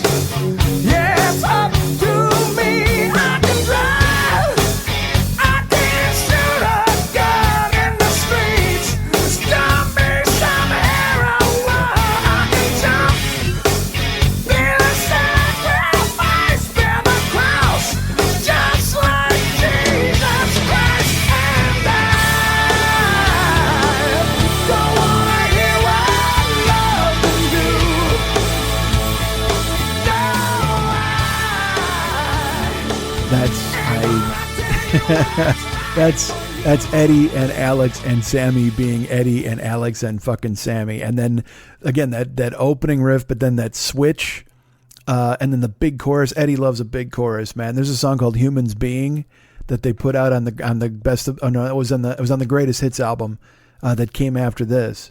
And the chorus, the shine on, it's just this big, they love big, Eddie loves a big chorus and a big hook, and that's why he's not just some fucking death metal wheel guitarist. That's why he's not just fucking Flash. He writes hooks, he writes riffs, he's a fucking rhythm monster. He's goddamn Eddie. So Balance, I don't know. It doesn't do good. And then there's problems in the band. Then rumor comes up that they're getting rid of Sammy. And then the story floats that they might get Dave back, which makes no sense to anybody, but they're not sure. Because I will tell you this too. David Lee Roth was a huge influence on me language-wise. The way he talks, the way I found him fascinating. Still do, quite frankly. But also he can be a fucking jagoff. I mean, he can be just a fucking corny idiot. And you're like, oh, Jesus, what the fuck? So the funny thing is he leaves the band after 1984 to go make movies. He's going to go be a movie star. He's going to make Crazy from the Heat. He's going to do all these different things. And what does he do? He forms a band. And he gets Steve Vai to play guitar and Billy Sheehan on bass because he knows he's got to compete with Van Halen, and he can't compete with fucking Van Halen, but he's going to do the best he possibly can. And he puts out a fucking amazing, for me, a first album with Steve Vai and Billy Sheehan. And then the second album, Vai and Sheehan are on the album, but then Sheehan bails before the tour. And so Dave just you want to laugh? All right, not even laugh. Imagine again, Dave left to be this big superstar. Go to Spotify and look at Van Halen's top streamed songs. Okay. And then go to David Lee Roth solo and look at his top streamed songs. I'm not saying that's right. I'm not saying that's a judgment of quality. I'm not saying that tells you who's better or who's best. But I'm telling you that Dave made a fucking wrong decision. And maybe like a shooting star that burns out upon reentry, maybe they needed to only make 6 albums. Maybe they couldn't have been Magic on a 7th. I don't know. Or do I? Was that disproven later? We'll see. So it's true. After Balance, they bring back Dave. They do a cataclysmically disastrous appearance at the MTV Video Music Awards where they go to give an award. Eddie doesn't even look like he wants to be on the stage because just before they went out, Dave started doing Dave stuff, and Eddie remembered, oh yeah, I hate this fucking guy for a reason. And they walk out, and Dave, of course, steals the spotlight, puts his hands in the air. He's just like, yeah, and Eddie wants to hide. He looks like he wants to crawl into a hole on the stage, and they put out a greatest hits album, which has both Sammy and Dave songs on it, but it has 3 new songs. It has the song Humans Being, as I mentioned, from Sammy, but then it has Me Wise Magic, which they release as a single with Dave, which I don't love. I don't know why that was the choice of the single, because there's another song. Wait, is Humans Being on this? It might not be. It might be on Best of Both Worlds.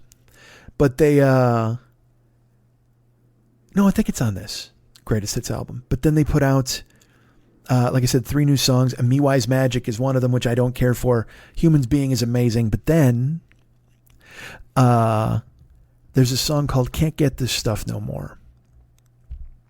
And I hear this. I'm living in Naperville at the time. I'm living with my fiance, Karen. And this song, I get it, of course, the day it comes out, and I listen I immediately go to the new songs. I mean, I know the greatest hits, but I love the Sammy Humans Being. But then dudes, I hear Can't Get This Stuff No More, and because I didn't like Me Wise Magic on the radio, because Dave's vocals have been shot for a while. He has to sing in a certain range, or it just sounds like somebody caught a raccoon in a bear trap and won't free them. I mean, sometimes he sounds awful. I actually turned on him on this show, I think, when I saw them in 2007, because he was trying so hard and just, I thought he was dragging everybody down. It was like, what are you doing? But anyway, they put out Can't Get This Stuff No More on this album, and it gets no notice, but I hear it and I'm like, instantly, it's one of my favorite Van Halen songs, period. It sounds like it could have fit on Fair Warning. It sounds like it could have been on Women and Children First. And the sentiment in it is I always think Dave writes, some true life stuff into his songs. He writes a lot of bananas couplets, but at the same time, the phrasing of it is like, how many times can somebody lie when you're for your patience to run its course? Keep it in mind when we say goodbye, because you can't get this stuff no more. And it sounds like a kiss off to Eddie, even in this song where he's supposed to be being welcomed back. Now, I'm projecting, certainly, but it just made me laugh that he wrote a song about somebody who lies over and over, and that was the song they chose to do. And it's also the best fucking song on the album. It's great. And I won't play the whole thing, but the opening riff is magic, and then it's got this kind of like, it's got a strut to it. This song has a real fucking strut to it. Put it on. I defy you to listen to this, and if you're walking, and not fall in time with the beat.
Now, you heard a little Dave there, and that's the range you should be singing in, because when he's in that range, it's great. On Me Wise Magic, he's just fucking yowling.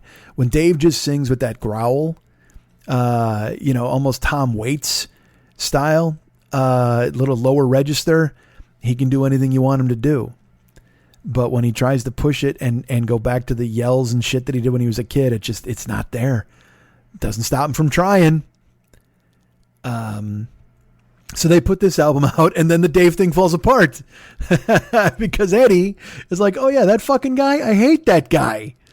And they decide not to do it. And now we enter, not yet. We move on from Dave, and Eddie, as I said famously, he doesn't do solo stuff. He's in a band. He's in a band called Van Halen. That's him. That's his band. And so he hires a new lead singer for an album called Van Halen 3. And when they announced it, I was like, what the fuck? Because again, I thought they were going to be with Dave, and then they weren't. And then they announced that they're going to work with extreme singer Gary Cherone.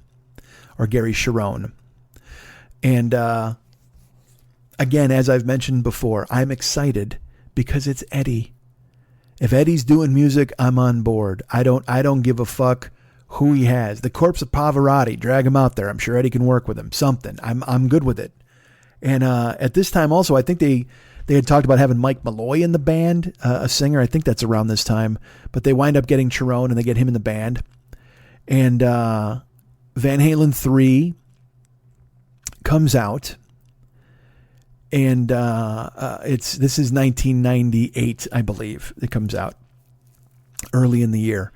And I had just moved to LA in October of 97, and I grabbed the album and I hear it at my house. And then my brother Lenny lives in Chicago at the time. And I call him and I'm like, did you get the new album? And he says, no. And he and I listen, I play it. I hold my phone out and I play Van Halen 3 for Lenny over the phone. He and I hear it. And after every song we talk and we go back and forth. Oh my God. So this is the second time I'm listening over the phone to an album with somebody.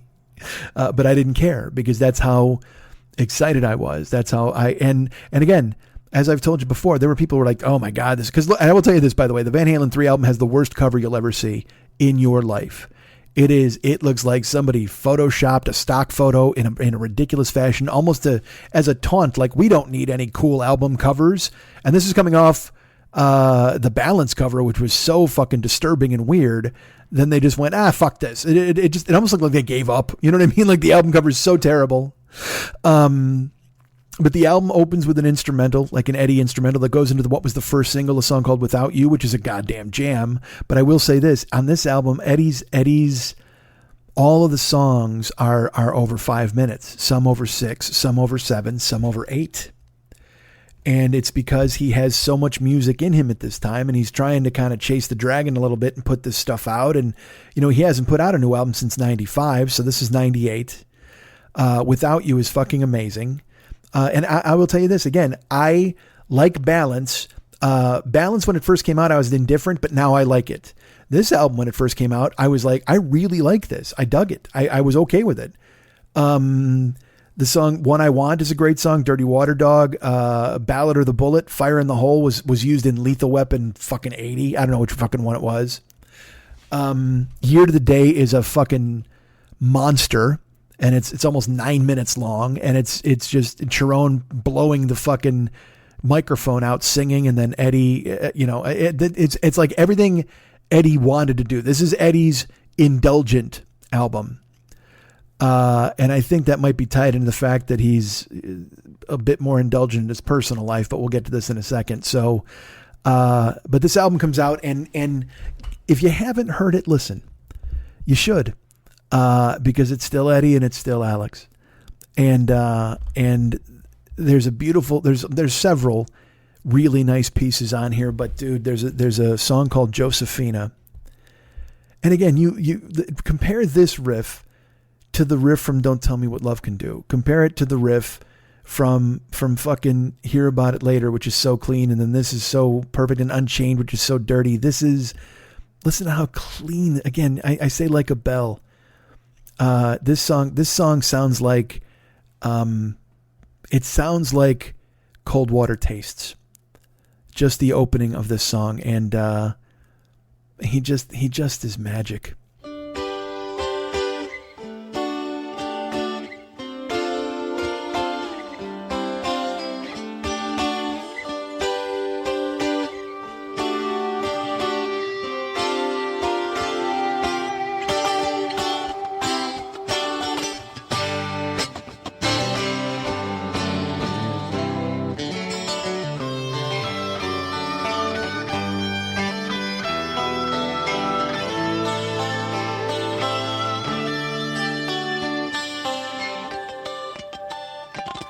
Josephina, there's so much I wanna know. I've known you for all of mine, but not all of yours. You're not a stray. This album bombs. People were not ready to accept Gary Sharon in the band. Meathead fans of Van Halen considered him a pussy. This is all documented and true. I don't know why. Sammy fans felt betrayed by Eddie's relationship falling apart. Fans are fickle and fans are tricky. And, you know, if you're a fan of Sammy, you're going to be pissed at Eddie. And a lot of fans of Eddie were mad at Sammy, and whatever. I never gave a fuck about any of that. Like I said, I wanted new music from Edward. If he put out a solo album, I would listen. If he and Alex just wanted to jam, I'd fucking listen. But my opinion was not shared. And this album fucking tanked. To the point where I saw this tour on the 4th of July in San Bernardino at what I call the Hills Have Eyes Pavilion.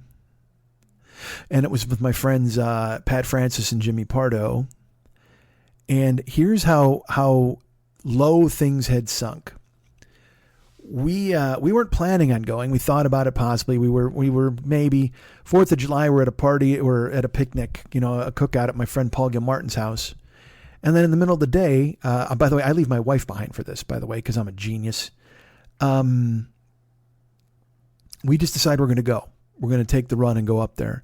Do you know why we went? Because we had free tickets from a gas station. That's how bad it was. This was the death rattle for the band, essentially, up to that point. The free tickets from a gas station, we get there, the band is playing, and, we got there right, it had already started. And because we were looking at this, and I, as much as I loved them, I was a little weirded out about going, and because I didn't want this, just in case this was it, I didn't want Them with Sharon to be my last memory. Does that sound strange? But I went, and, Eddie sounded like Eddie. There was, Van Halen sounded like Van Halen, but it seemed like karaoke Van Halen, because Sharon, as good as his voice was, as great a singer as he could be, he just didn't fill the shoes, man. He wasn't Sammy, and he wasn't Dave. And people were going to crucify him for that. And people were booing when I saw he would reach out to the crowd and like kind of point, and people booed. Like, it was almost like people got free tickets from the gas station just to go to let Gary Sharon know that he was not welcome in this band. It was depressing.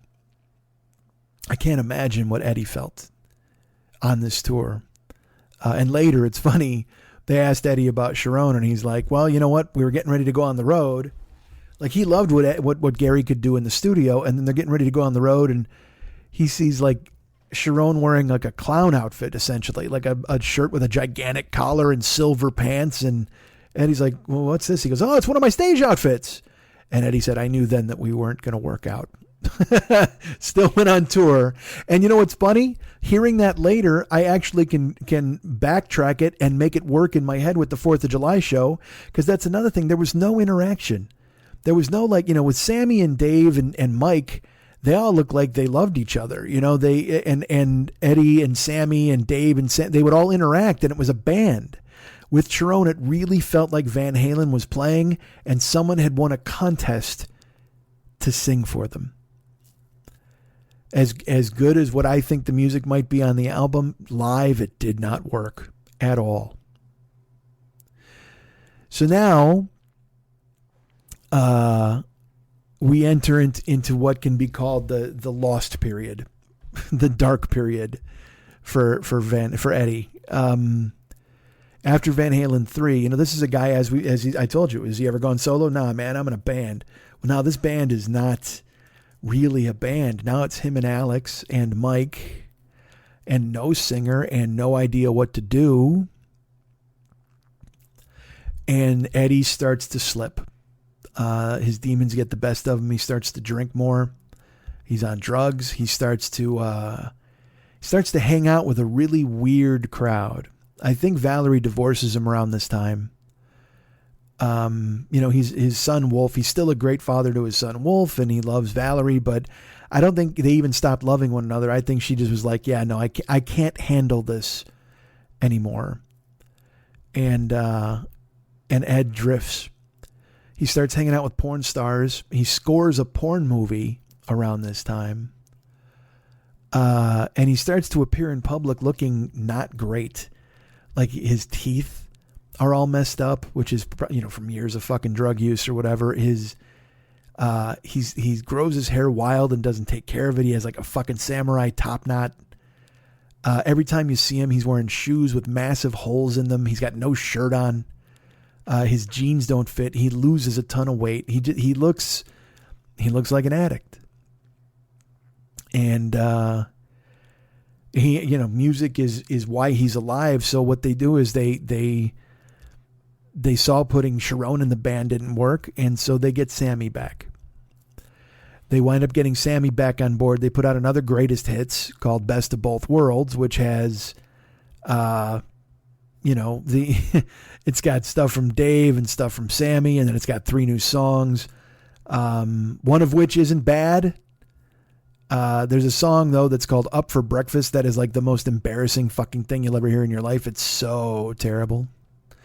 But it's got a song called It's About Time, which actually isn't bad.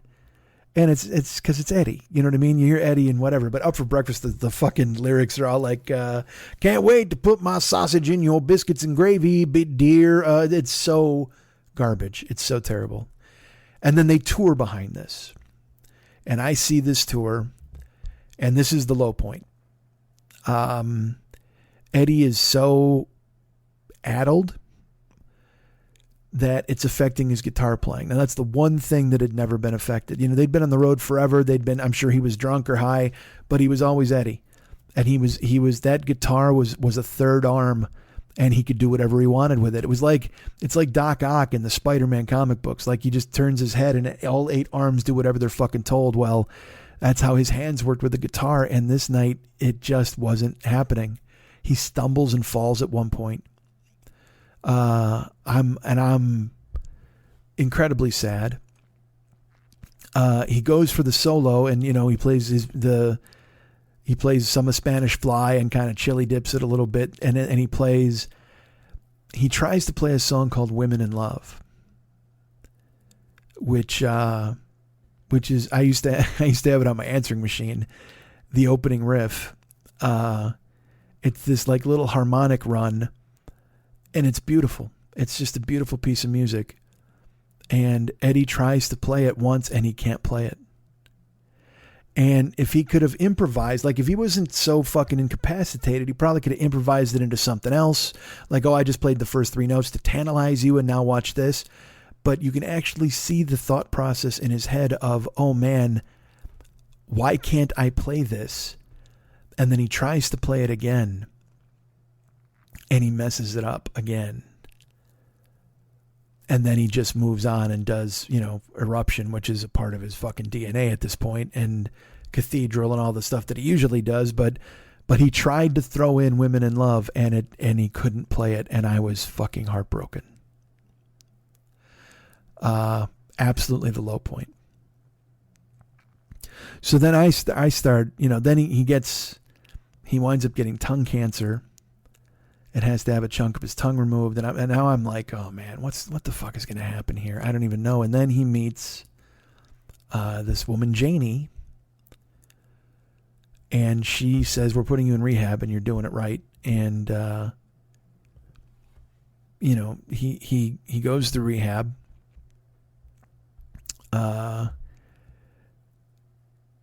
And I'm not sure about the timeline, but I will say this: when Janie puts him in rehab, it sticks, and he realizes that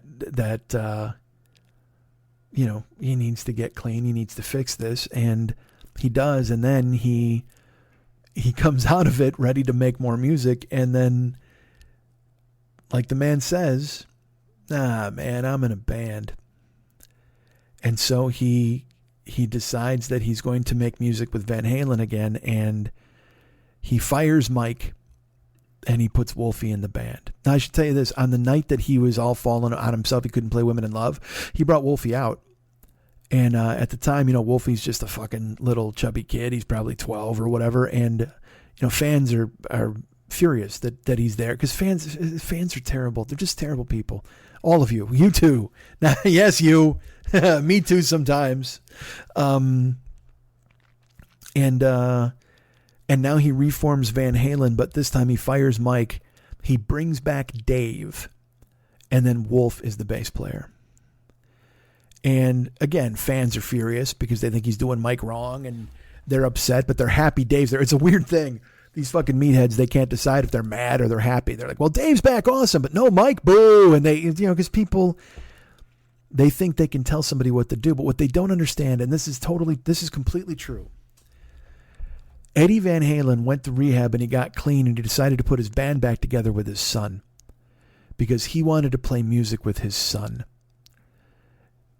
If he doesn't put Wolf in the band, he doesn't tour.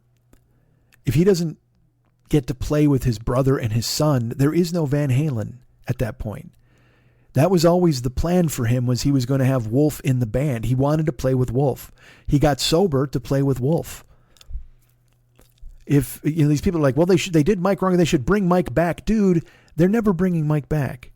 And honestly, a lot of water has completely passed under that bridge because Eddie said some fucking terrible things about Mike. I don't like that.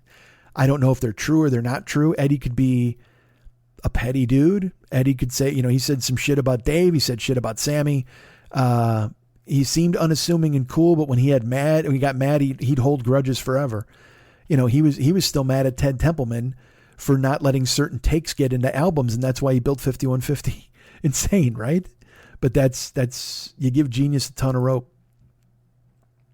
So he forms the band with Wolf, and people are pissed. But again, like I said, if Wolf's not in the band, you're not getting Van Halen. It's not going to happen. I see them in 2007 with Dave and Wolf, and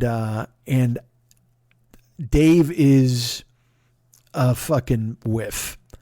He's trying way too hard, but it doesn't matter because all I can watch is Eddie and Alex and Wolf and how unbelievably happy they are to be playing together. And to watch Wolf grow as a performer and to hear Wolf's harmonies and to see Wolf play and see Eddie beaming, staring at him from across the fucking stage constantly. He was so incredibly happy to be on stage with his son. Never mind back on stage, never mind back with his band. Certainly he loves playing with Alex. But to be standing there, and I can't imagine what it's like to be Wolf. This kid has been on stage since he's 11, being brought out by his dad, and he has to share his dad with the world. His dad is basically a god in some people's eyes, and certainly in their chosen industries. And then you decide to follow in his footsteps. But then it turns out that Wolf is just Eddie. He can play anything he wants. He can play drum. He can play bass. He can play guitar. He can play fucking keyboards and piano. I don't know if he's also an autodidact. I don't know if he can read music. I don't know if he has to cheat and look at fingers, but Wolf is his father's son. And you could see how unbelievably proud of him Eddie was every time they'd take the fucking stage together. And in 2007, you could see him. He'd walk over and kind of smile at him. And I can't imagine the joy in that moment for both of them. For Alex, too. And then people clamor for new music, but they don't have new music. But then there's a rumor a few years later that they're going to have new music, or they're going to put out an album, or they're going to do this. And then in 2012, they put out the album A Different Kind of Truth with Dave, Wolf, Alex, and Eddie. And this album winds up being their last album. And for me, it is top 3. It is phenomenal. First of all, let's talk about this. All right, the songs on this album are a lot of songs that Eddie had written earlier in his career, and he winds up stripping them for parts and repurposing the pieces into these songs. There's a song called Big River on this album, and that's awesome. It's a very good song, but it's a song called Big Trouble from I have a demo by Van Halen called Zero. And they had a song called Big Trouble, but then they remake it into, Dave rewrites lyrics and they call it Big River. She's the Woman survives from their first fucking thing. You'd have to hear them back to back, and I won't subject you to that. But the album, it doesn't matter, but because people bitch about it. Again, everybody's looking for something to bitch about. Oh man, these are riffs that were from before that he's in unreleased demos, blah, blah. Fuck you, man. Eddie wrote it. It's still Eddie fucking Van Halen. It's still Alex. It's still stuff they created. And now they've repurposed it and turned it into an unbelievable fucking album. This album comes out in 2012. Okay. Eddie's 55 at the time. And he's never been more aggressive. This is fucking fair warning levels of aggression on this album, because it fucking rocks, because he's reinvigorated. He is made young again by playing with his son. and he's creating with his family, and it shows in every fucking note on this album. And again, the curse of Van Halen for me, they released a song called Tattoo. That's the first single. And I have to admit, I heard it and I'm like, I'm glad they're making new music. I'm glad that Dave's not trying to hit the fucking wall, but I'm like, this is an okay song, but Eddie sounds really good in it. They sound good. And then I get the album. My buddy Pat gets it early. He's like, you got to hear this. I fucking put it in the car. I drive home. And by the time I get to my house, I'm like, what the fuck? Because Tattoo's the opening single, which is fine. I listen to it. But then She's the Woman hits. You and Your Blues is an unbelievable song. But then there's a song called Chinatown. Chinatown is just a fucking gut punch. I mean, it is a fucking dragster that's out of control, driving through the fucking crowded streets of some Grand Prix, and you can't stop it. And it's fucking bellowing downhill. It's so good. And Eddie's riff's amazing, and Dave's keeping up, and the rhythm section of Wolf and Alex is it's just fucking gorgeous. And it has a solo. I hear it comes out of my car and I lose my mind. I'm like, what the fuck is this? And I crank it. It's super fucking loud. And then the solo starts, and Eddie, again, you want to talk about aggression in a solo. It's just like, it's so fucking amazing. And then the solo ends. I'm literally pulling into my carport as the solo hits, and he's playing. It's like this big squeal, wee, wah, wah, wah, and he plays. And then it gets like dee dee dee dee dee dee dee, and then the fucking it goes, and there's this beat, and I just go, ha ha! I couldn't help it. It made me so fucking happy. It sounds like a video game. It's a noise from space. I don't know where it came from, and I'm used to Eddie making crazy fucking noises on his guitar, but I mean, it sounds like Sonic the Hedgehog is running away from somebody. It's brilliance, and the whole song is great. The whole album is fucking incredible. But I'm just gonna play you this fucking solo and listen to this the fucking last noise. It's again, it is straight out of PlayStation fucking. It's all happening downtown. Welcome to my town, my town, my town.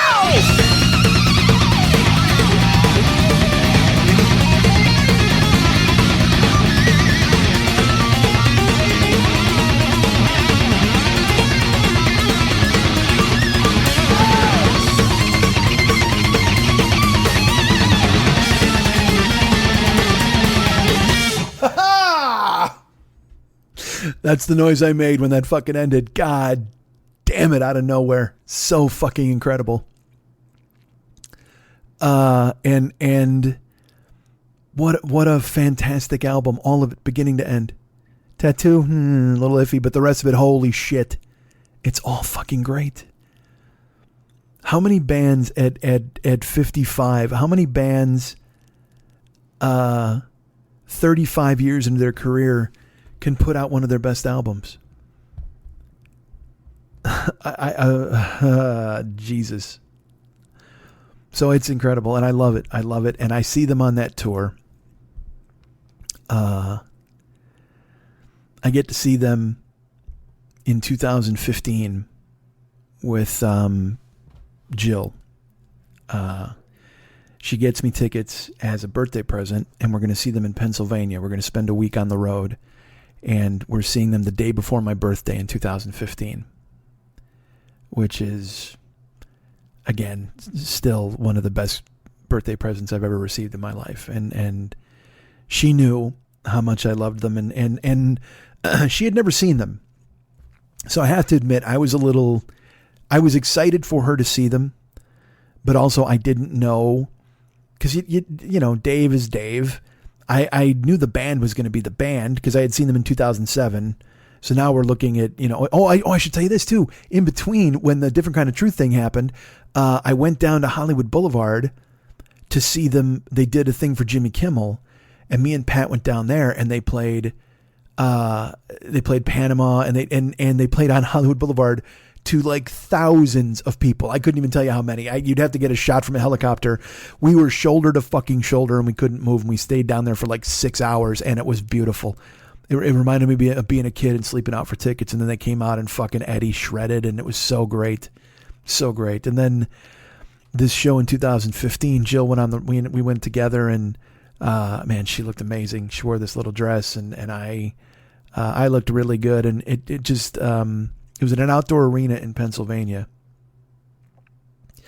and I was excited, but also that thing where I'm trepidatious, and look, I was like that with Jill a lot. Like things I loved, I wanted to expose her to, and one of the first things I ever did, she hated. And I was like, oh, you do that flinching thing where you're like, oh man, well, now I don't want to share anything that I love, because what if she hates it? What if it's not good? What if she doesn't like it? Or, but truth be told, I should have not taken that to heart. I should have been happy that she was willing to be honest with me about what she liked and what she didn't like. But also at the same time, it would have been cool if she liked it rather than telling me, yeah, no, whatever. So I was hoping, because again, because look, if she was going to rip Van Halen, I probably would have left her in fucking Pennsylvania at that point. I would have bailed. I would have been done a year earlier than I was, which would have sucked. But the trip was, we get to this fucking stadium, and I still have photos where we look great, and the show starts, and it's so funny, like. There was a dude in front of us, this white guy who was dancing, and he kept hopping from seat to seat. And it was that thing where I wanted to get mad at it, but at the same time I wanted to enjoy the fucking show, and I wanted to make sure Jill was having a good time, and I wanted her to like the thing that I've loved my entire fucking life. And on this particular tour, again, because Eddie loves playing with Wolf, he told Wolf, he's like, you pick the set list. I don't care. You pick the set list. And Wolf did, and Wolf picked songs that they had never played live, like Drop Dead Legs off 1984. Wolf picked a song called In a Simple Rhyme, which I played for you earlier. They had never played that live, and it started, and I was like, what the fuck? Like, I was so happy, because these are deep cuts that I've always wanted to hear them do and play live, and Eddie delivered on every single one of them. He crushed. They opened with Light Up the Sky off Van Halen 2, which I used to drop the needle on every night before I went to sleep. Go go go go.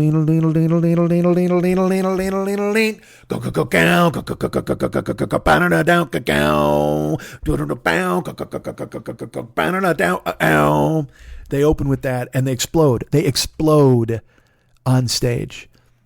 And then they're off and goddamn running. We get Romeo Delight. We get fucking Everybody Wants Some. We get Drop Dead Legs. We get Feel Your Love Tonight off the first fucking album, which is another riff that I goddamn love that I didn't get to play for you guys. They play She's the Woman. He plays Chinatown, and he fucking crushes the solo that you just heard and nails it and makes the noise. And I watch his hands, and I'm staring, and I'm trying to figure out how he fucking does it. And I'm gone. I'm floating. I got my arms around her, and I'm watching the stage, and she's enjoying it. That's the best part, is she loved it, because they were great. I don't know if I'd ever seen them be better. I have to be honest, even on 1984, peak of their powers, even on Diver Down, this was an unbelievably comfortable and skilled Eddie Van Halen playing with his son and his uncle, and the three of them, not Eddie's uncle, Wolfie's uncle, and the three of them combined are just. They're just a fucking, they're just like raining blows upon you. Like the three of them are this rock and roll fucking Voltron, and they combine and crush you. And Dave does great. He doesn't freak out and push himself. He's not trying to steal the show. They were so good. It was beautiful. They were so good. We get little guitars. We get Dance the Night Away. We get Beautiful Girls, like I said, In a Simple Rhyme. They play Dirty Movies off of fucking Fair Warning. Songs, again, that I'd never heard. And then, probably 2/3 of the way through the show, Eddie's there, and every song ends, and again they have these amazing endings, and the place is going insane, and Jill's loving it, and I'm beaming because I'm almost proud of them, because I'm happy that she's seeing them be at their best, and it made it that much more special to be sharing it with someone, and they were absolutely fucking a freight train. They were a freight train. You want to talk about Godzilla rising from the ocean? That whole night, they were over 2 hours. Imagine if Godzilla rose from the ocean for 2 fucking hours. Imagine if Tora Tora, which I played earlier, lasted for 2 fucking hours. The anticipation of it, waiting for the payoff.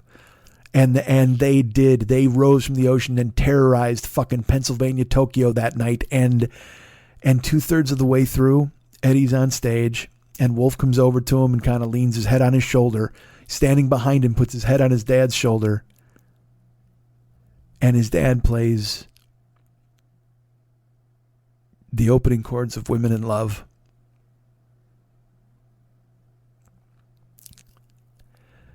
Which I don't know if I mentioned is Valerie's favorite Van Halen song. And it's the song that I saw him not be able to play.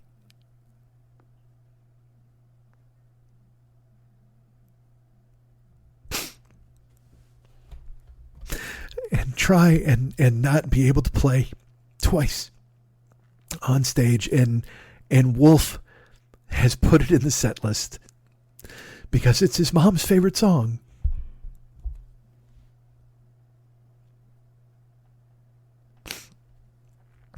And with his son behind him with his head on his shoulder, Eddie Van Halen plays it perfectly. Absolutely perfectly. And I'm choked up now. I was choked up then. And I'm with someone who I don't want to be sobbing in front of. So I kind of try to hide my face and it was powerful. I know it sounds strange that you would be at a rock and roll show and there would be a powerful emotional moment, but the connection I had made with that song, because I loved it anyway, because Van Halen 2 is the first album I heard, and Women in Love I would play over and over, and I that piece of music it lived on my phone, on my answering machines. It's been a part of my life forever. And to know that it was Valerie's favorite song and that Wolf cared enough about it to put it on the set list, and then seeing him fail,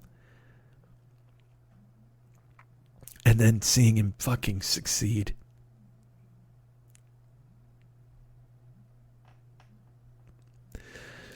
It's a beautiful moment, and it's a beautiful piece of music, and here it is.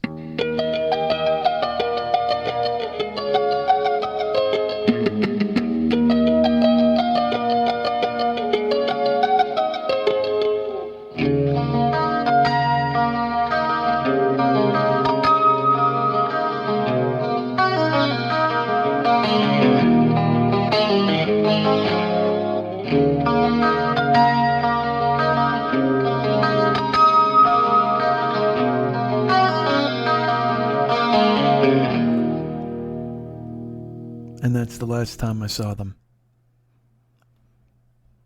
And they were perfect. And, Jill loved it too, which made me very happy because you didn't have to go through you really should have seen them when. I didn't need that. I didn't need to say that night because you didn't need to see them when. You saw them then. And they fucking planted a flag and kicked everybody's fucking ass. They were the mighty Van Halen. I do what I can to use words to tell you how I feel. And I'm usually pretty good at it. I'm not at a loss for words. But man, I put doing this show off. I didn't know what I was going to do, what I was going to say. And I was scared because I didn't want to mess it up. He deserved better. I didn't want to somehow not do him justice because I owe him so much. And I owe him a tribute worthy of who he was and what he brought to my life.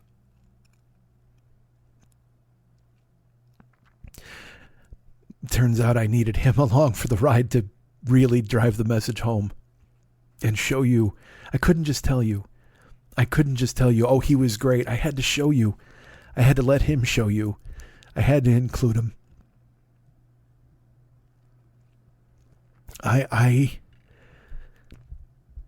Everybody who's known me has had to deal with my love for him in some way or another. They had to indulge me, whether it's, my friends going to concerts or me defending Dave when they don't think he's good, or me standing by, when I stood by Eddie, even when things had gone terribly awry, when his teeth were falling out and it looked like he was going to succumb to substance abuse, I stood there and waited. I waited because and look, everything gets back to fathers, but it felt like abandoning him would be like losing another part of my childhood to alcohol or drugs or whatever you want to call it. And so everyone I know has dealt with my love for him somehow, some way. I made a slam cut of Eddie's riffs for my wedding. That's true. My wife and I, when we were first introduced to everyone at the reception, when they said Mr. and Mrs. Michael Schmidt, I came into Eddie Van Halen's music. A tape that I made back then. Imagine going cassette to cassette and trying to cut it and make it sound good. I'm sure it sounded like fucking trash, but I had to. I cut just like this show. I brought riffs. I had to have riffs. I needed him there, and it was Eddie's riffs, and it culminated in "Ode to Joy" by Beethoven, because they were the same. Genius on top of genius. Like I said, he was a rock star without being a rock star. He just wanted to make music. He had it inside him and he had to get it out. And it's what he did. He changed music forever. Think about that. Not just fucking rock, not just guitar. This man changed music. That's like saying you changed the weather. He changed lives. He changed my life. In 1998, it was a Sunday morning in March. And I was in my apartment, and the apartment I'm in right now. And I somehow had a dust up with Karen. Just, I don't know, like she didn't get the papers or I wanted the papers. I'm sure I was being a fucking shitheel. But I said, all right, I'll go get them. I stormed out of my house to go get the newspapers. And there's a newsstand by my house that I liked to go to because it had all sorts of magazines and stuff. Now, I could have gone to 7-Eleven and gotten the papers and been home in a minute, but I was like, I'm going to go take a lap at the fucking newsstand. I could have stopped any number of gas stations. I could have stopped at any number of grocery stores, but I picked that newsstand on that day. And I went and I parked and I went inside and I was looking at magazines, probably porn. It was March. I might have been looking at fantasy baseball magazines. Regardless, I was the only one in there besides the counter person. And out of the corner of my eye, I saw another customer come in and I looked over and it was Eddie Van Halen. And I froze. I had been this close to him before. In 1988, I think, there was a band called Private Life, and he had produced their first album, and they were playing at a place called Trancas the Pub in Malibu, and it was billed as a night with Private Life and special guests, wink, wink. And they charged, you couldn't just buy tickets. You had to buy a dinner for $50 and then a ticket to the show for $40. So you're spending almost $100 just to be in this little pub because the rumor was Eddie was going to show up and play with these guys. And we went. I went. I wasn't going to fucking miss it. I would have paid double. Unfortunately, Eddie did show up. He just didn't play. He and Valerie were in the loft, and at one point the whole room is chanting his name, and he leans over and he gave us the salute like with a drink, and he took a sip, and then he went back upstairs and never hit the stage. Private Life was fine. They weren't $90 fine, but the way I look at it, I paid $10 to see Private Life and $80 to see Eddie with his arms around Valerie in the loft. But I didn't get to talk to him. And I was this close to him, and it wasn't gonna get away from me. I was not gonna let it slip away. And he talked to the guy at the counter, and the guy was holding some stuff for him, so he put it on the counter, and then Eddie walked over to grab something off a shelf, and I'm normally good with stars. I don't bother them. I am in Los Angeles. I see them all the time, and working as a bouncer, we would get people in constantly at the House of Blues or wherever I worked. Don Henley and Bridget Fonda and Dwight Yoakam and Shaquille O'Neal. All these people, I saw them, and I just smiled or nodded politely, or I'd talk if they wanted to talk. This was different. This was history for me. This was a lifetime. And so I approached him, and I said, "Mr. Van Halen." And he looked up and smiled, that smile.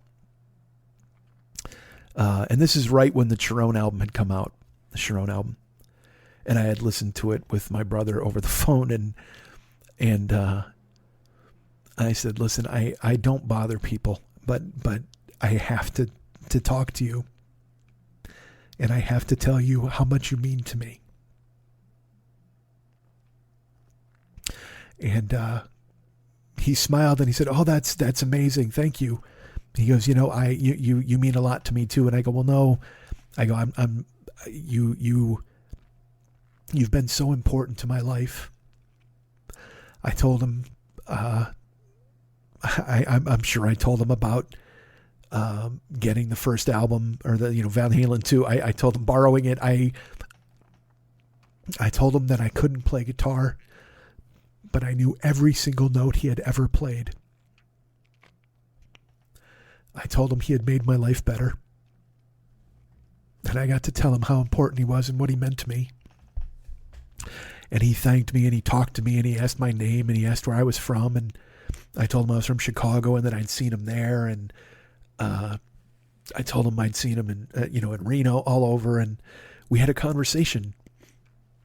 It wasn't a hit and run. He didn't want to get rid of me. He wanted to talk to me, and not in an admiration society way. He wanted to hear from me.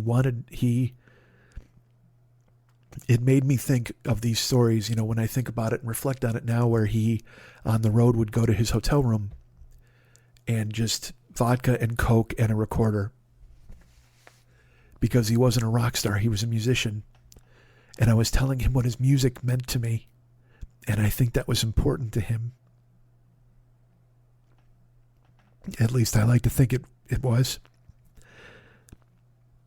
And he broke out a copy of Billboard, and I told him that I had listened to the new album over the phone with my brother. I had played every song. I told him Year to the Day was a masterpiece, and I loved New World, and I loved Josephina, and I wasn't lying. I meant those things. And he thanked me profusely. And then he complained that KLOS, the local rock station, wouldn't play the album because the way that the music industry had changed, he couldn't get on radio. He opened Billboard and he showed me the modern rock charts, and they were number one on the modern rock chart. He goes, "Look at us." He goes, "Right there, Without You is number one on the modern rock chart and the album, and I can't get on the radio in my hometown. They won't play me, and I can't figure out why." And in that moment, he was sharing with me a real concern. He was talking to me. He was having a conversation with me. He wasn't just getting platitudes lobbed at him and basking in the glow. And he asked me what I thought he should do. I of course, had no idea. But I commiserated and told him that was ridiculous, and that the album was so good that eventually they would have to play it. And I think he liked that and smiled, and we talked for 20 minutes. And a genuine conversation. It wasn't just me jerking him off the whole fucking time, and he had to go. And I asked him if I could give him a hug. And he said, "Of course." And I hugged him and I lifted him off the fucking ground. Like I wanted to carry him away forever and keep him. And he laughed. He thought it was funny. He was a small guy compared to me, certainly. And the fact that he stood and talked to me, 6'2", 450 pounds at the time, probably looked like a maniac on a Sunday morning. I'm incredibly grateful I had that opportunity. How often do you get to tell people how important they are to you? Especially someone who's in the fucking stratosphere that you think you'll never be able to see or touch. And he paid and he walked out, and I stood frozen, and I choked up because I realized the magnitude of being able to tell someone who was a hero to me just what they meant to me, and have them be human and decent and ask my name and want to know who I was and be grateful for the fact that I appreciated what their life's work had brought to the world. You learn about people over time, the way they react in situations, the way they, and if they're thrust into the spotlight and how they act, and you learn a lot about a life in death.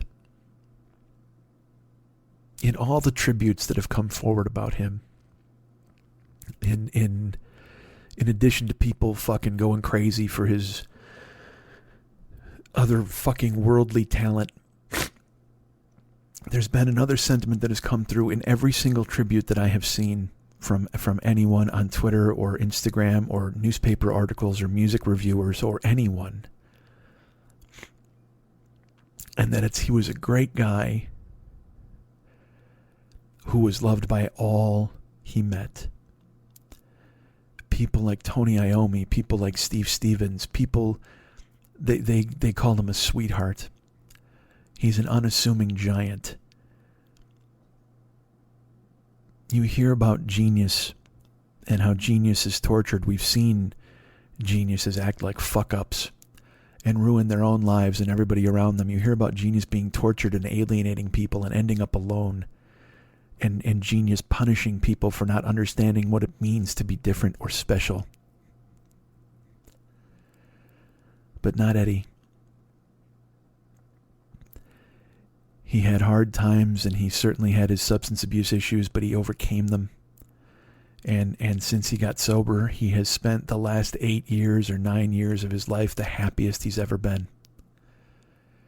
Playing alongside his brother and his son, and he could not have asked for anything more. His ex-wife, Valerie, still loved him. She posted an amazing note. His son, Wolf, loved him so much. He spent his lifetime inseparable from his best friend from birth, his older brother. In this fucking awful wood chipper of a world where everyone is always one statement, one fuck up, one tweet away from being milkshake ducked into oblivion, where you're going to find out their terrible secrets and you wind up going, man, why did I ever invest 5 seconds in caring about or liking that person? Edward Van Halen was beloved by anyone and everyone he ever met. And do you know how happy that makes me? It shouldn't. It shouldn't. I should just take joy from his work, but for me that's not enough. It's so weird. I don't know why.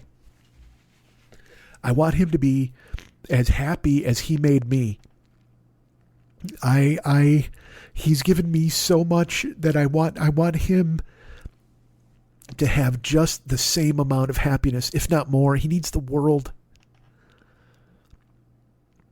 I want him to have experienced the same joy in his life that I experienced by dropping a needle or pushing a play on his life's work. And to hear that everyone loved him as much as I did, that's the best. It's the goddamn best.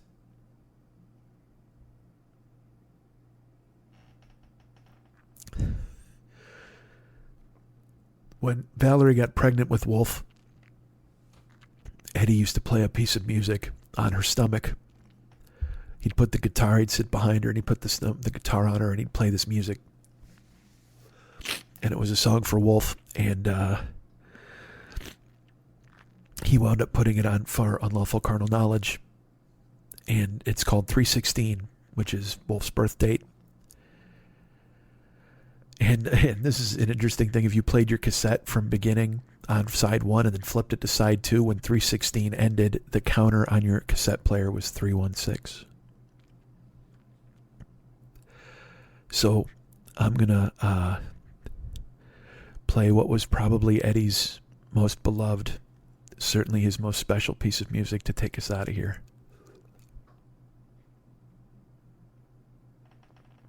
And I wish I never had to do this show. He lived on my walls as a kid. He lives on my fridge right now. He lives in my head. He lives in my ears. And he lives in my heart. And he always will. I love you, Eddie.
Hi, it's comedian Jen Kirkman, and you will love my podcast, No Fun, the Jen Kirkman Podcast. If you don't believe me, don't take my word for it. Here's what the Onion AV Club had to say.